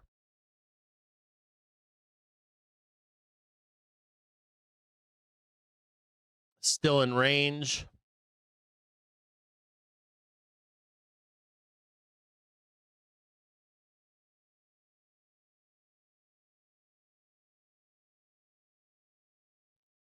Kind of see it, right? Right over there. I would not fucking pay you. If I was a dealer, I'd be like, fuck you. I would fucking nail you here, do it over the weekend, sell that shit back down again, right on your ass. Should be a bloodbath, something on Monday. I don't know what it is. And you just need to go right about there. And you got this over here. That all works out. That all looks right. Right in there.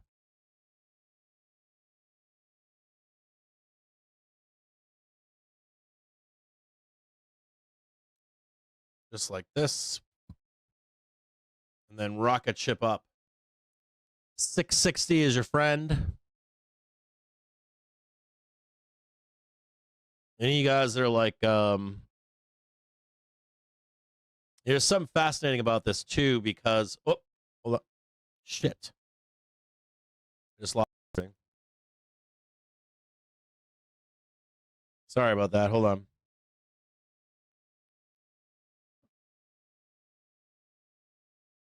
Tight.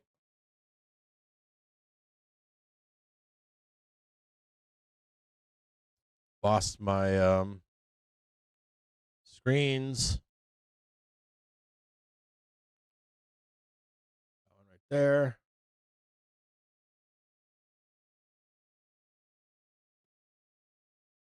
I got 1 minute left here. Come on, dude. What is going on with my fucking screens here?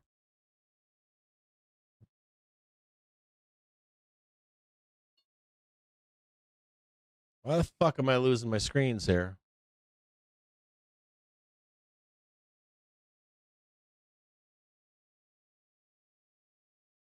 Sorry about that.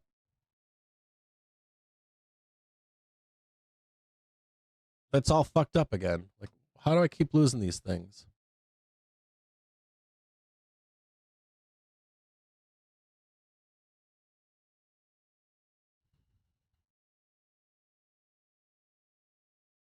I'm like losing stuff in the background here.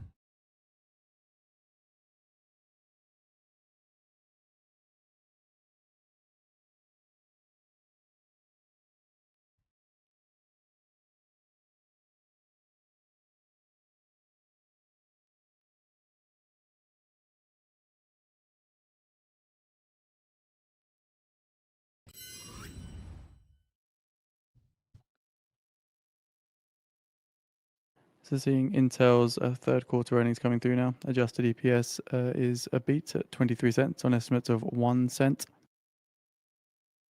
INTC. Client computing revenue a beat at 8.54 billion on estimates of 8.15 billion. Foundry revenue 4.24 billion on estimates of 4.51 billion. Data center and AI revenue is a beat at 4.12 billion on estimates of 3.97 billion. Adjusted gross margin 40% right on estimates of 36.1%. They see their fourth quarter revenue at 12.8 to 13.8 billion dollars. Third quarter revenue was $13.65 billion, which is plus 2.8% year over year. They say that Q3 was stronger than thought across the board.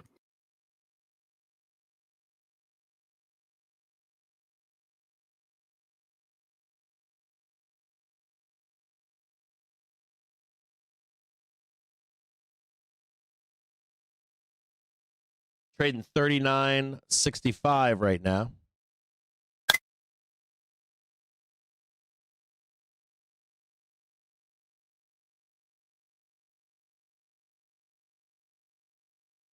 No movement from SPY here. So Intel sees their fourth quarter adjusted EPS at 8 cents. Previous estimate was 9.8 cents.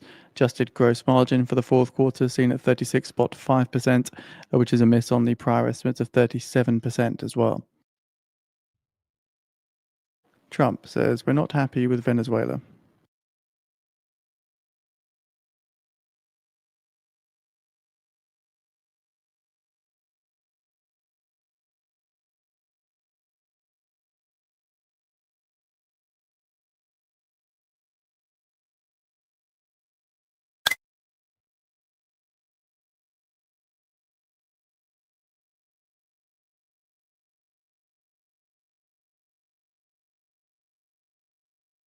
Deck Ahead of their cranking after earnings, the bell, Ford, citing customer and then demand selling. and recovering losses from the Novelis fire, are to add up to 900 Deck new jobs trading a at high of Ford 104.45. Rouge and 100 in Kentucky.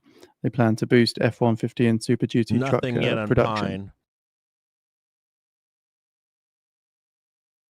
Pine. Again, Ford still awaiting their earnings report. I don't know when they report after the bell yet.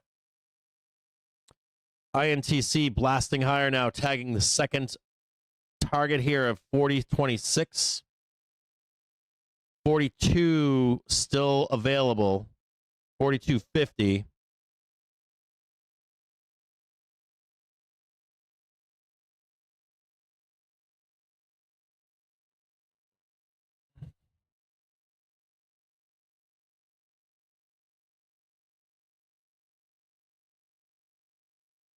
Trading R4 right now. So Ford shares are climbing 1% on plans to dial up their F-Series production next year. Again, that is ahead of their earnings report, though. We can go past R4 and R5. You have a target of, you have an expected move of 42.50, I think.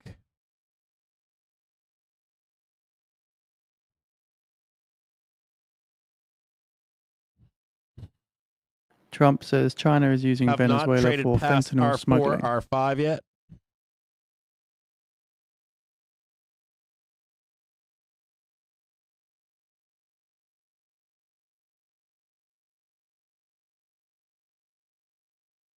SPY holding up in the after hours.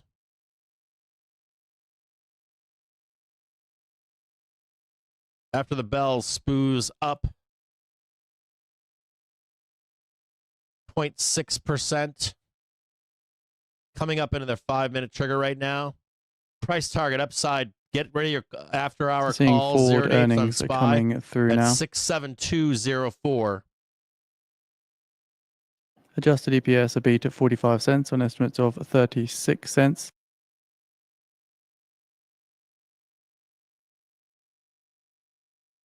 So for Blue revenue, 28 billion, a beat on estimates of 25.67 billion dollars. Model E revenue, a beat at 1.8 billion on estimates of 1.78 billion. R4, Model E EBIT loss 1.41 billion.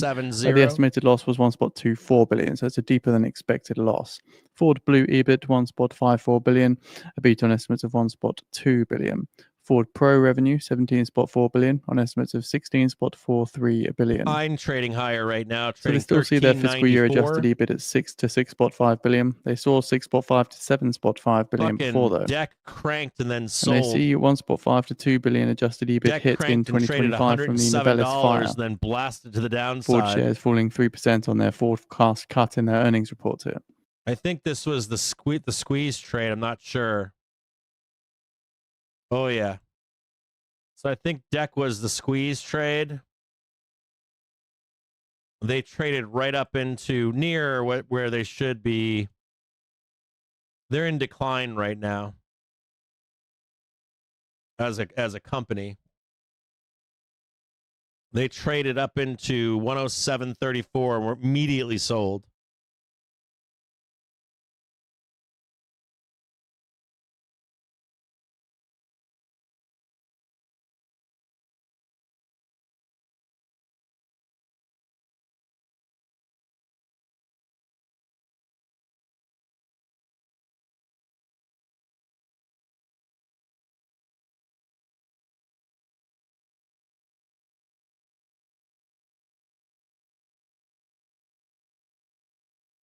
Deck was a beat.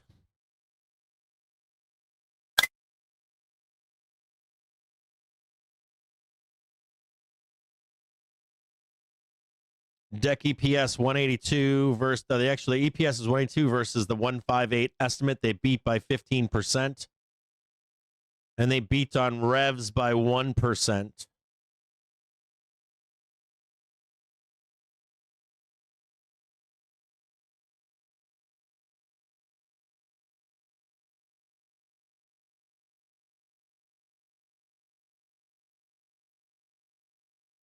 I'm not seeing anything on Pine yet. No one's saying beat. They're just showing the report, so I'm assuming it's not a beat.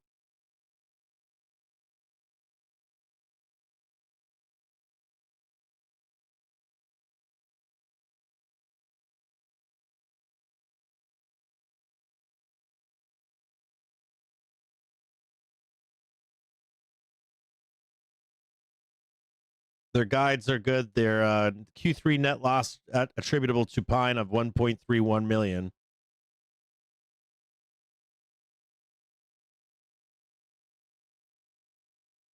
You still have more that you can go up here. On INTC, you can trade that 4250. SPY did sell off on that target on high. It sold 672, 671.99, it looks like.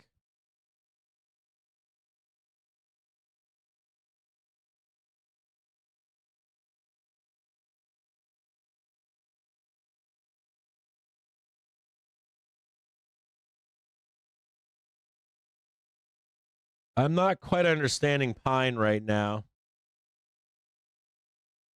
I think Pine might have I think they might have wicked dark market maybe. Oh no, they are up there. Pine is fucking cranking. Pine is fucking cranking. It's if you're in Pine, get the fuck out of that trade. They're trading 14.93 right now. They went fucking vertical.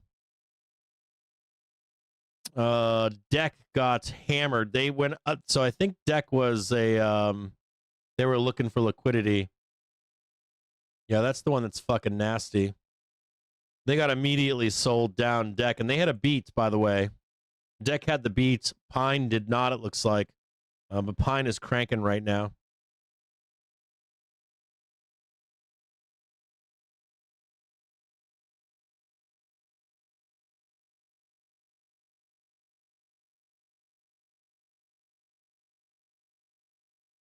So Pine is not in decline. It was under the monthly, but it looked like I was ready to break out.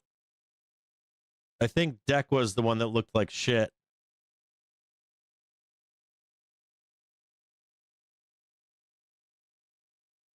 I could be wrong there. You might wake up with Deck being up. They're just pounding it. I bet you wake up on Pine with it being up. I have Pine doing the downstroke, but then going up. I think you wake up with Pine green or Deck green. They had a good beat too.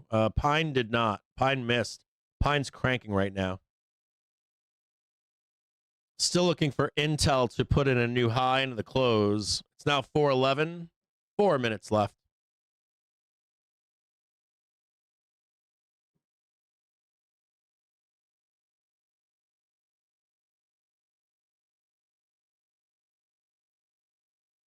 Remember, if we don't go down to if SPOOS does not go down, warning, or not a warning, but if we can't get SPOOS down to 669 by 4:15,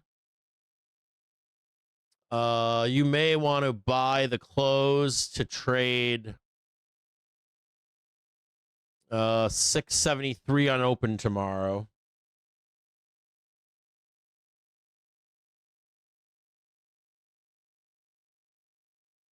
And then dump SPOOS in the morning to 669.81, and then a rip into the Monday open.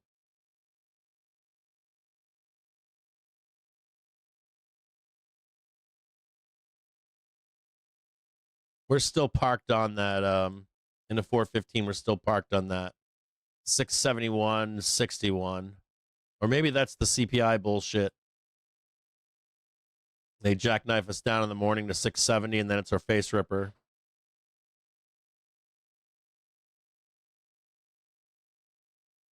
INTC now putting in a high. Target on this is 41.16. INTC was able to pump to 41.01. They still have another target here. They got a target of 41.17 and 42.50 on INTC. They're not done going up.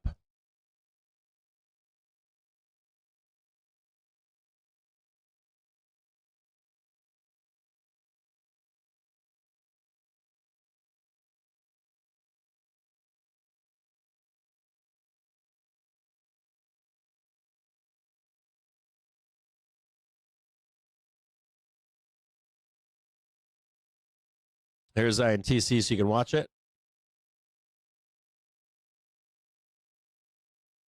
2 minutes left to close. It's kind of a hard place on SPY. I'm not showing SPY right now, but SPY is kind of a fucky place. There can be two arguments made. The first one would be that we dump into the open and then buy it.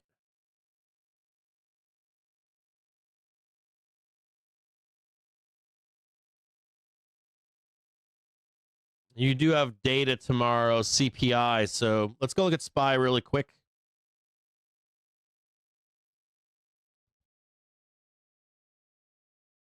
Here's SPOOs right here, right? This is Friday morning. The thing about this is Friday, there's 8:30. What you don't want to see happen is this. We could wind up like trading this in the overnight, and then jackknifing down into 8:30. So it's kind of a precarious place to be taking that trade into this close. I'd prefer to see. I think puts are better. Like I would prefer to see like the jackknife. By 8:30, we take this trade.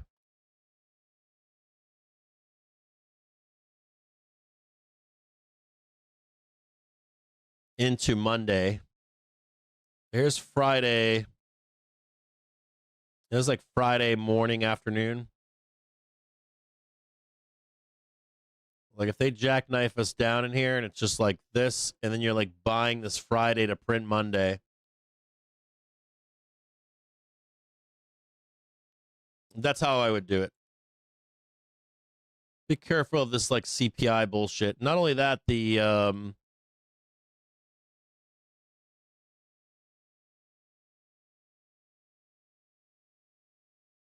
just don't like this.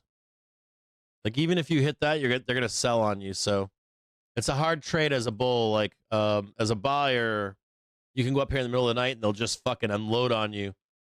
And there's no liquidity in pre-market. So if I was a seller, if we were up here at nighttime, I'd be fucking hammering your ass into tomorrow morning and then wake up like it's nobody's business.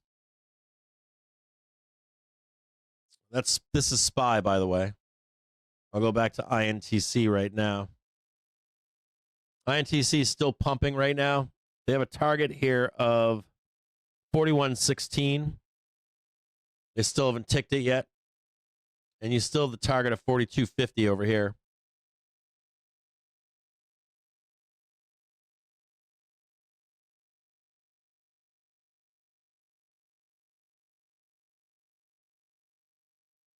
Pine trading 14.93. We've got a target of 15.25. They're close.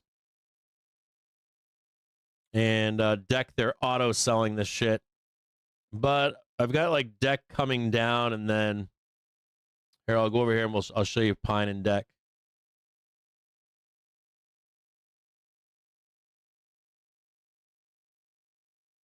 So here is Deck. I had them coming down in the after hours down here, but I think they hold this. They're pounding on it right now. They did beat their earnings. So if you want to buy this, I think you're going to wake up on Friday or Monday at $114. They did beat. So I'm assuming this is just accumulation here. On Pine, they're near done here. We had them going straight up. They did it. I think they get a little bit more up here. They're trading $14.93. And then INTC, they're cranking too. I don't like fucking SPY.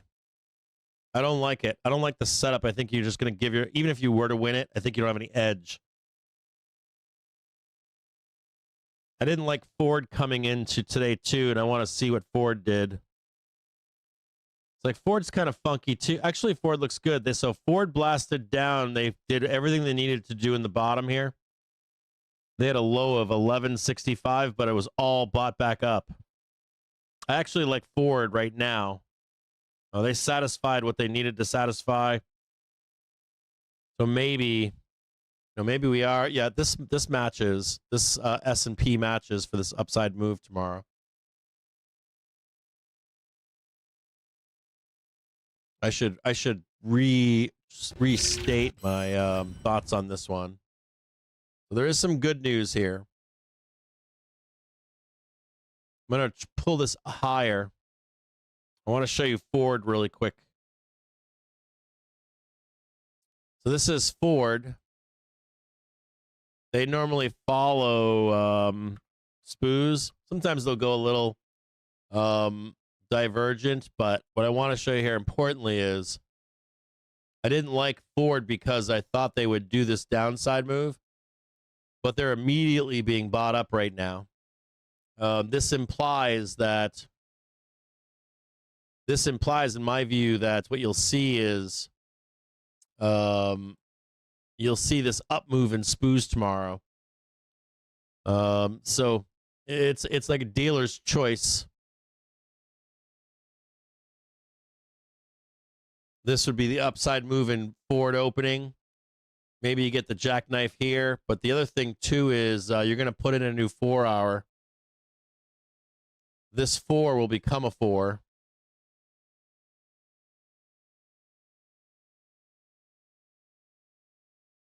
So you might be able to hold this here. You see how these are coming up here tomorrow? Like these are running higher right now. And you can see the wick, the red wick right here. So they're just buying any kind of doom in here. See that wick right there? That's fucking Ford.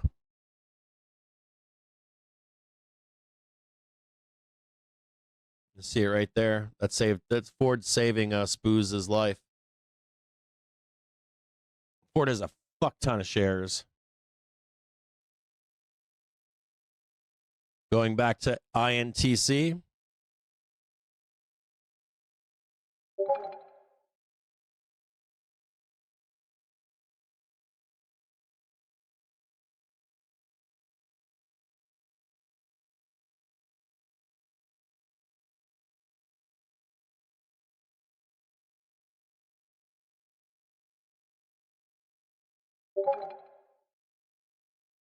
I mean, I'll be honest with you. If you're an INTC holder, I would really like to see, now that you're up here, I'd really like to see, this like Friday close up here and hit and just nail that 4250. Then you can come back down here and clear out the puts. I think you'll get a little bit of follow through tomorrow. If you wake up in the morning and you've got INTC calls, if you find INTC in the bell and let's say your calls are a little bit fucked up because you're going to lose interest, you could add to those and potentially get one more leg higher tomorrow. It'd be really nice if you broke out overnight. I mean, optimally, if you could smash up here in the overnight, sell your calls. If you don't, and they lose interest on the trade tomorrow, I might not sell them. I might add to them because you might see another rip higher. If you don't trade earnings a lot, if you don't know what I'm talking about, you'll be like, fuck it, I'm going to cut my losses. Then it cranks. And even if you're flat, at least you didn't take the realized loss. So watch this closely into tomorrow. You're either going to be waking up with, if you wake up here, sell your fucking calls on the goddamn bell within like 30 seconds or so. Don't do it at the first second. Do it like 30 seconds, a minute in, or not quite a minute, like 30 seconds. You see it start ramping, nail it and get out. If you don't see them up tomorrow morning, because you got to be up here, I think. If you don't see them up and your calls are in the shitter, they'll try to flush you and then move it. So you could see some wonkiness. The trade will already be dead for you. So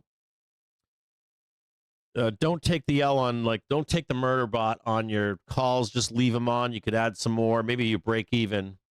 I do expect you to trade that tomorrow for 42.50 with a tip higher. I'd like to see that tomorrow, either on the opening bell or on the by close tomorrow on Friday.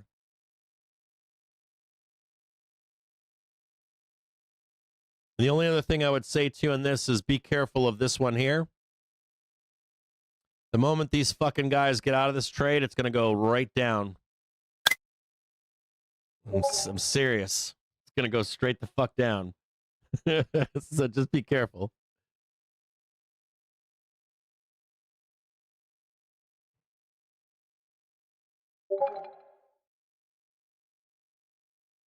So following the close of the US cash equities markets, just looking at the market wrap for today's session. A surge in major tech propelled stocks higher as trade tensions eased ahead of consumer pricing reports, which markets traders are dismissing. With markets traders dismissing concerns about the possible impacts of an oil spike on inflation, bonds fell. Like that's your target right there. The S&P 500 approached all-time highs when the White House announced that Trump would meet with China's president. You broke over that plane right there. So if Tesla reversed its post-earnings decline to lead advances in megacaps. Energy shares rose alongside crude as the US imposed sanctions on Russia's largest oil businesses in an effort to halt the conflict in Ukraine. The equities rally occurred amid hopes that the world's two biggest economies may de-escalate their trade battle. Meanwhile, the Trump administration is considering a quantum computing boost in a move to fight China, sparking an industry rally. The S&P 500 finished around 6,740. The Nasdaq 100 gained 1%. Tesla gained more than 2%, and Intel issued an optimistic revenue prediction late in the day. A fire at a key supply is expected to cost Ford up to $2 billion in profits. WTI crude rose approximately 5.5%. US 10-year rates show you the triggers again. We go to an hourly basis here, so it's not in a minute. So I want you to see this here. So just everybody slow down for a minute. So this is your Friday, okay? This is Friday at 8:30.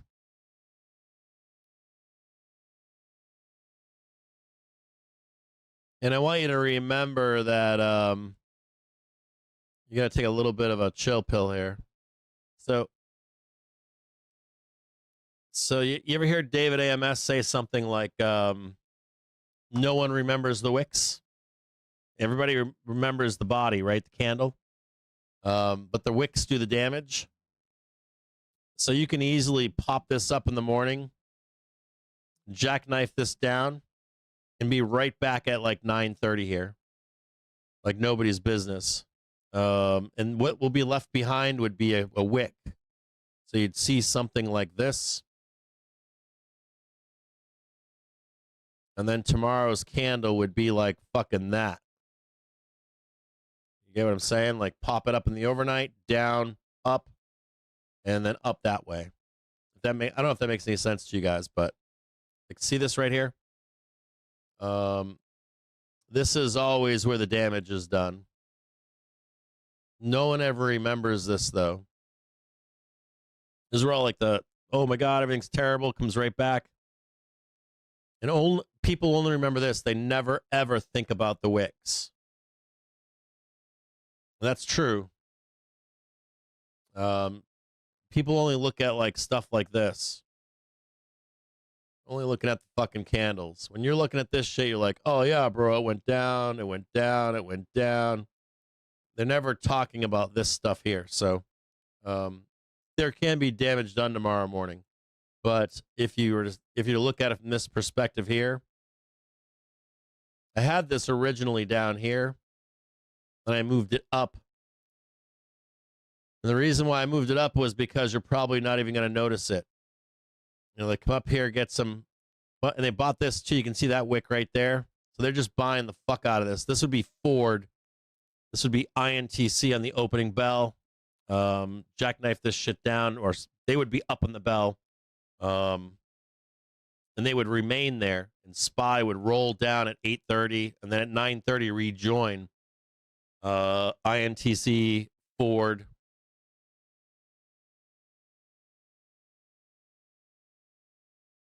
Your all-time high would come at 4 p.m. over here. You can see it right here. It's clear as fucking day. So you're like coming up in all-time highs, but not quite. And then over the weekend, they push the all-time high, or Monday or Tuesday. And they fucking unload on you on Monday. I don't know how this is going to happen or what this means. I don't know what fucking special shit's coming here on Monday, but I don't know why we're selling this in the beginning of next week. I'm assuming there's something Sunday or Monday. If we're up here on Monday, 9 a.m., you sell that fucking bell in my view. Monday we've got 5-year note auction. I don't see shit. There's wait a minute, I'm missing something. I don't see any news on Monday. I mean, not at 8:30 in the morning. I guess the only other thing I could think about here, if Upland, if you're looking for like Doom, if you're looking for Doom or a more reined in thing, Upland, I would say this doesn't happen.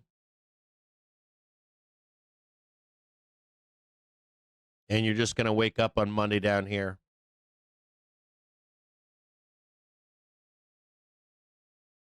So you get the fake breakout on tomorrow. They sell you all day long on Friday. And then Monday you come back and you buy the dip. That would be the counter trade. If there was a bear trade, that's it.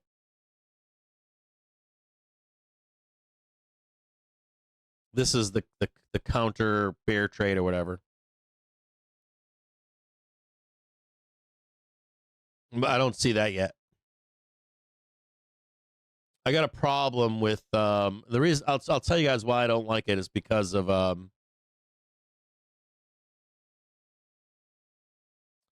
which one? This one right here. I don't like it because of this tiny tick right here. There's like one right here. Now we hit that. No, we didn't hit it yet. This is why I don't like this fucking trade. So I just want to show you that there's some real funky shit in here. Like this one right here, right? I would like to see this one right here. Even if it's in the overnight, I don't care. But I want to see that tag. And then I want to see this one come down for 9:30, somewhere in here. But I think it could be higher. Watch that hourly trigger coming up there. This will turn into a 4-hour. But, you know, we'll go all the way down there just for shits and giggles. But then you have to take out the all-time high. The all-time high is right here. And this is an auto sell. So if you're in the wrong time of the market, you hit the all-time high. You get all the bulls excited on Monday. And it's an auto fucking sell. And then you come in to hit this one right here. It's like a perfect fucking bull trap. So you're just like hammer, ting. this tells you that we're going to go to all-time highs or not. Hey, or this is going to tell you that we're going to all-time highs. The way is higher. You make the all-time high and they fucking sell your ass. There could be another way here too, which would be, maybe we get the all-time high in the overnight. There's potential for like, I don't count that shit though. So I mean, you go up here, 8:30 in the morning, you sell that fucker down. That would work for me. You encapsulate CPI, and then you're just getting long on Friday for next week. But when you do that, you know what normally happens? They trap you in here on Monday. So what happens here is they'll trap you in on Monday. So let's say you get the tag that one, tag this one. Let's pretend this is Friday close. You're buying it to make that big upside move. What they do is they make you rebuy it down here, like Monday, Tuesday. See it right there now? You smash this, smash this. You think you're going to go up here, and it's a fucking big old head and shoulder here. Wake up on Monday morning, up. I don't see that, though. So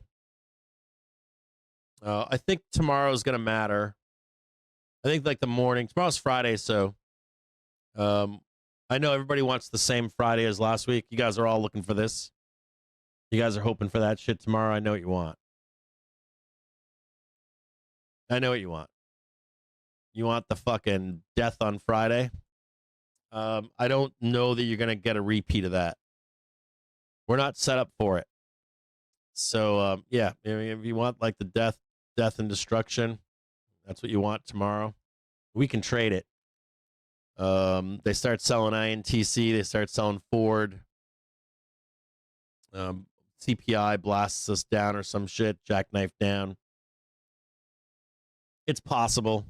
I'm not betting too much on CPI being what you guys think it is. There's cyclical inflation. I'm not betting that trade to the downside. There's inflation, but it's not, I don't think it's as bad as people think it is. I think we have cyclicals rearing its head. Tariff inflation, I am not a believer that it hasn't hit the tape yet. All of our tariffs are out there. All the impacts have been felt, in my view. If we get a hot CPI print tomorrow, that's cyclical. I can't tell you that anybody's going to admit to that from the Fed or the government. They don't want to. They never will until they have to, because that brings up a whole conversation of rate hikes. As long as they blame it on tariffs, which is what they've been doing, which is bullshit. It's not fucking tariffs. It's cyclical. The moment they admit to that, that will fuck the market up. So they're not going to do that to you intentionally. And there's something else here too. You can see right now that PPI and CPI has been, they've been eating tariffs. Corporates have been.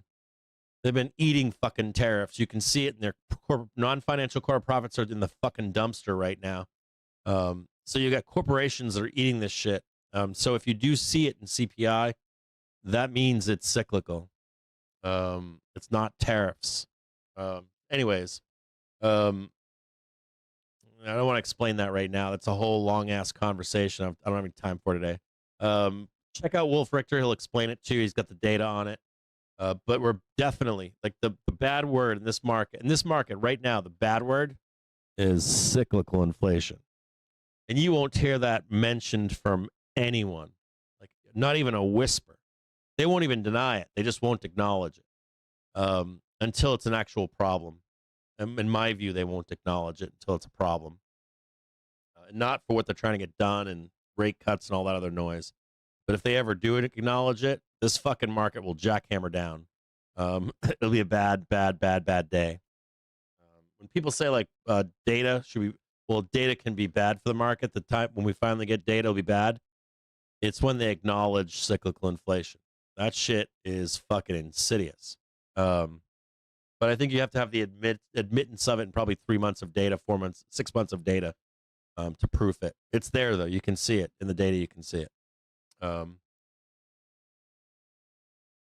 Anyways, I'll see you tomorrow, 9:30 in the morning. What else? I think that's all I've got here. You've got my expectations for tomorrow already. I'll go back. I don't know how to go back to where it was. This is what I've got, I think, for tomorrow. Something like this. Or originally, that's what I had when I showed you. This is what I see for this. I do not see this selling. I don't see it. I think you got to remember, you guys are like, I want to talk to you really quick here. I want you to know something. If your whole crash the market is based on CPI, you need the Fed or somebody to agree with you. The White House, anybody. If you're like looking for the gotcha moment, quickly, we're like all eyes are on fucking earnings. They're on GTC. They're on earnings. All eyes. They don't give a fuck. That's where all eyes are. They're all on next week. Like there's 46% of the S&P 500 reporting next week. If you think you're going to crash the fucking stock market just before that, like you're going to change sentiment on CPI, I fucking doubt it. I think it can be used as an excuse to get prices lower. Like dealers can use it as an excuse to get the market lower, to murder calls, but that's it. I don't see like that sentiment shift that you're thinking that you're going to get. I can see dealers unloading on these highs because of the nature of the structure of of gamma in our market right now. But I want you to know that the rest of the market is looking for something else. They all want to see their shit fucking print. They all want calls. They don't give a fuck about inflation. A lot of traders will do that. They'll be like on their last. They'll be on their last fucking, like, please God, give me a what do you call it? A black swan event or something. It's not CPI. It could be the entire government open and you're getting all that data at once. Fuck yeah, that could do it.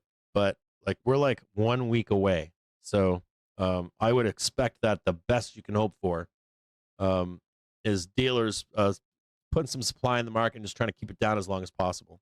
And if we're going up there, no matter what, you got to remember this too. Let's go look at this really quick. You got to remember that, if dealers think we're going, if dealers not think, but like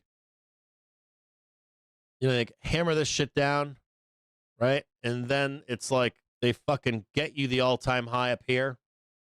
They're not paying your options. Then they jackknife your ass down on Monday, Tuesday. And you could say, oh, they're talking about CPI though, Cap.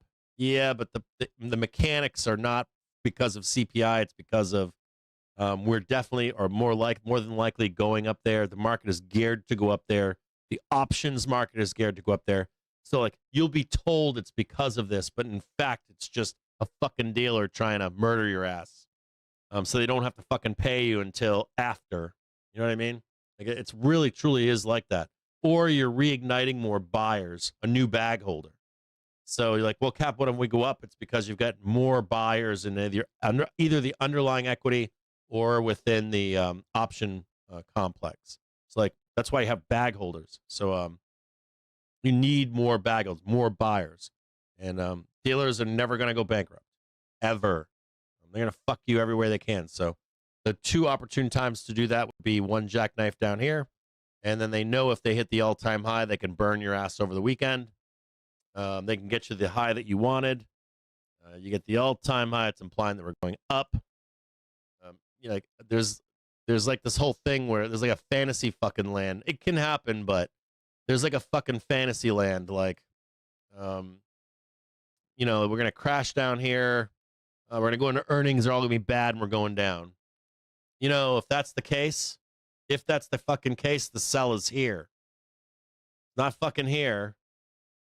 All these assholes are buying the dip. Like, so you buy the dip, and then when you turn into sell the rip, that's when you get short.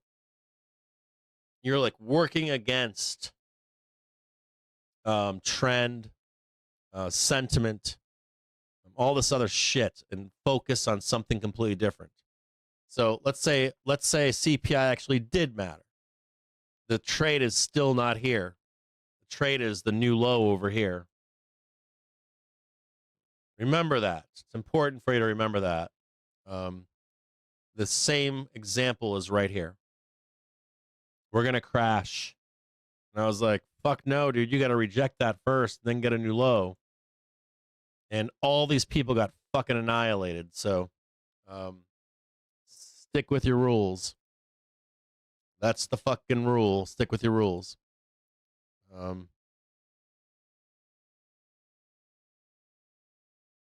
Yeah.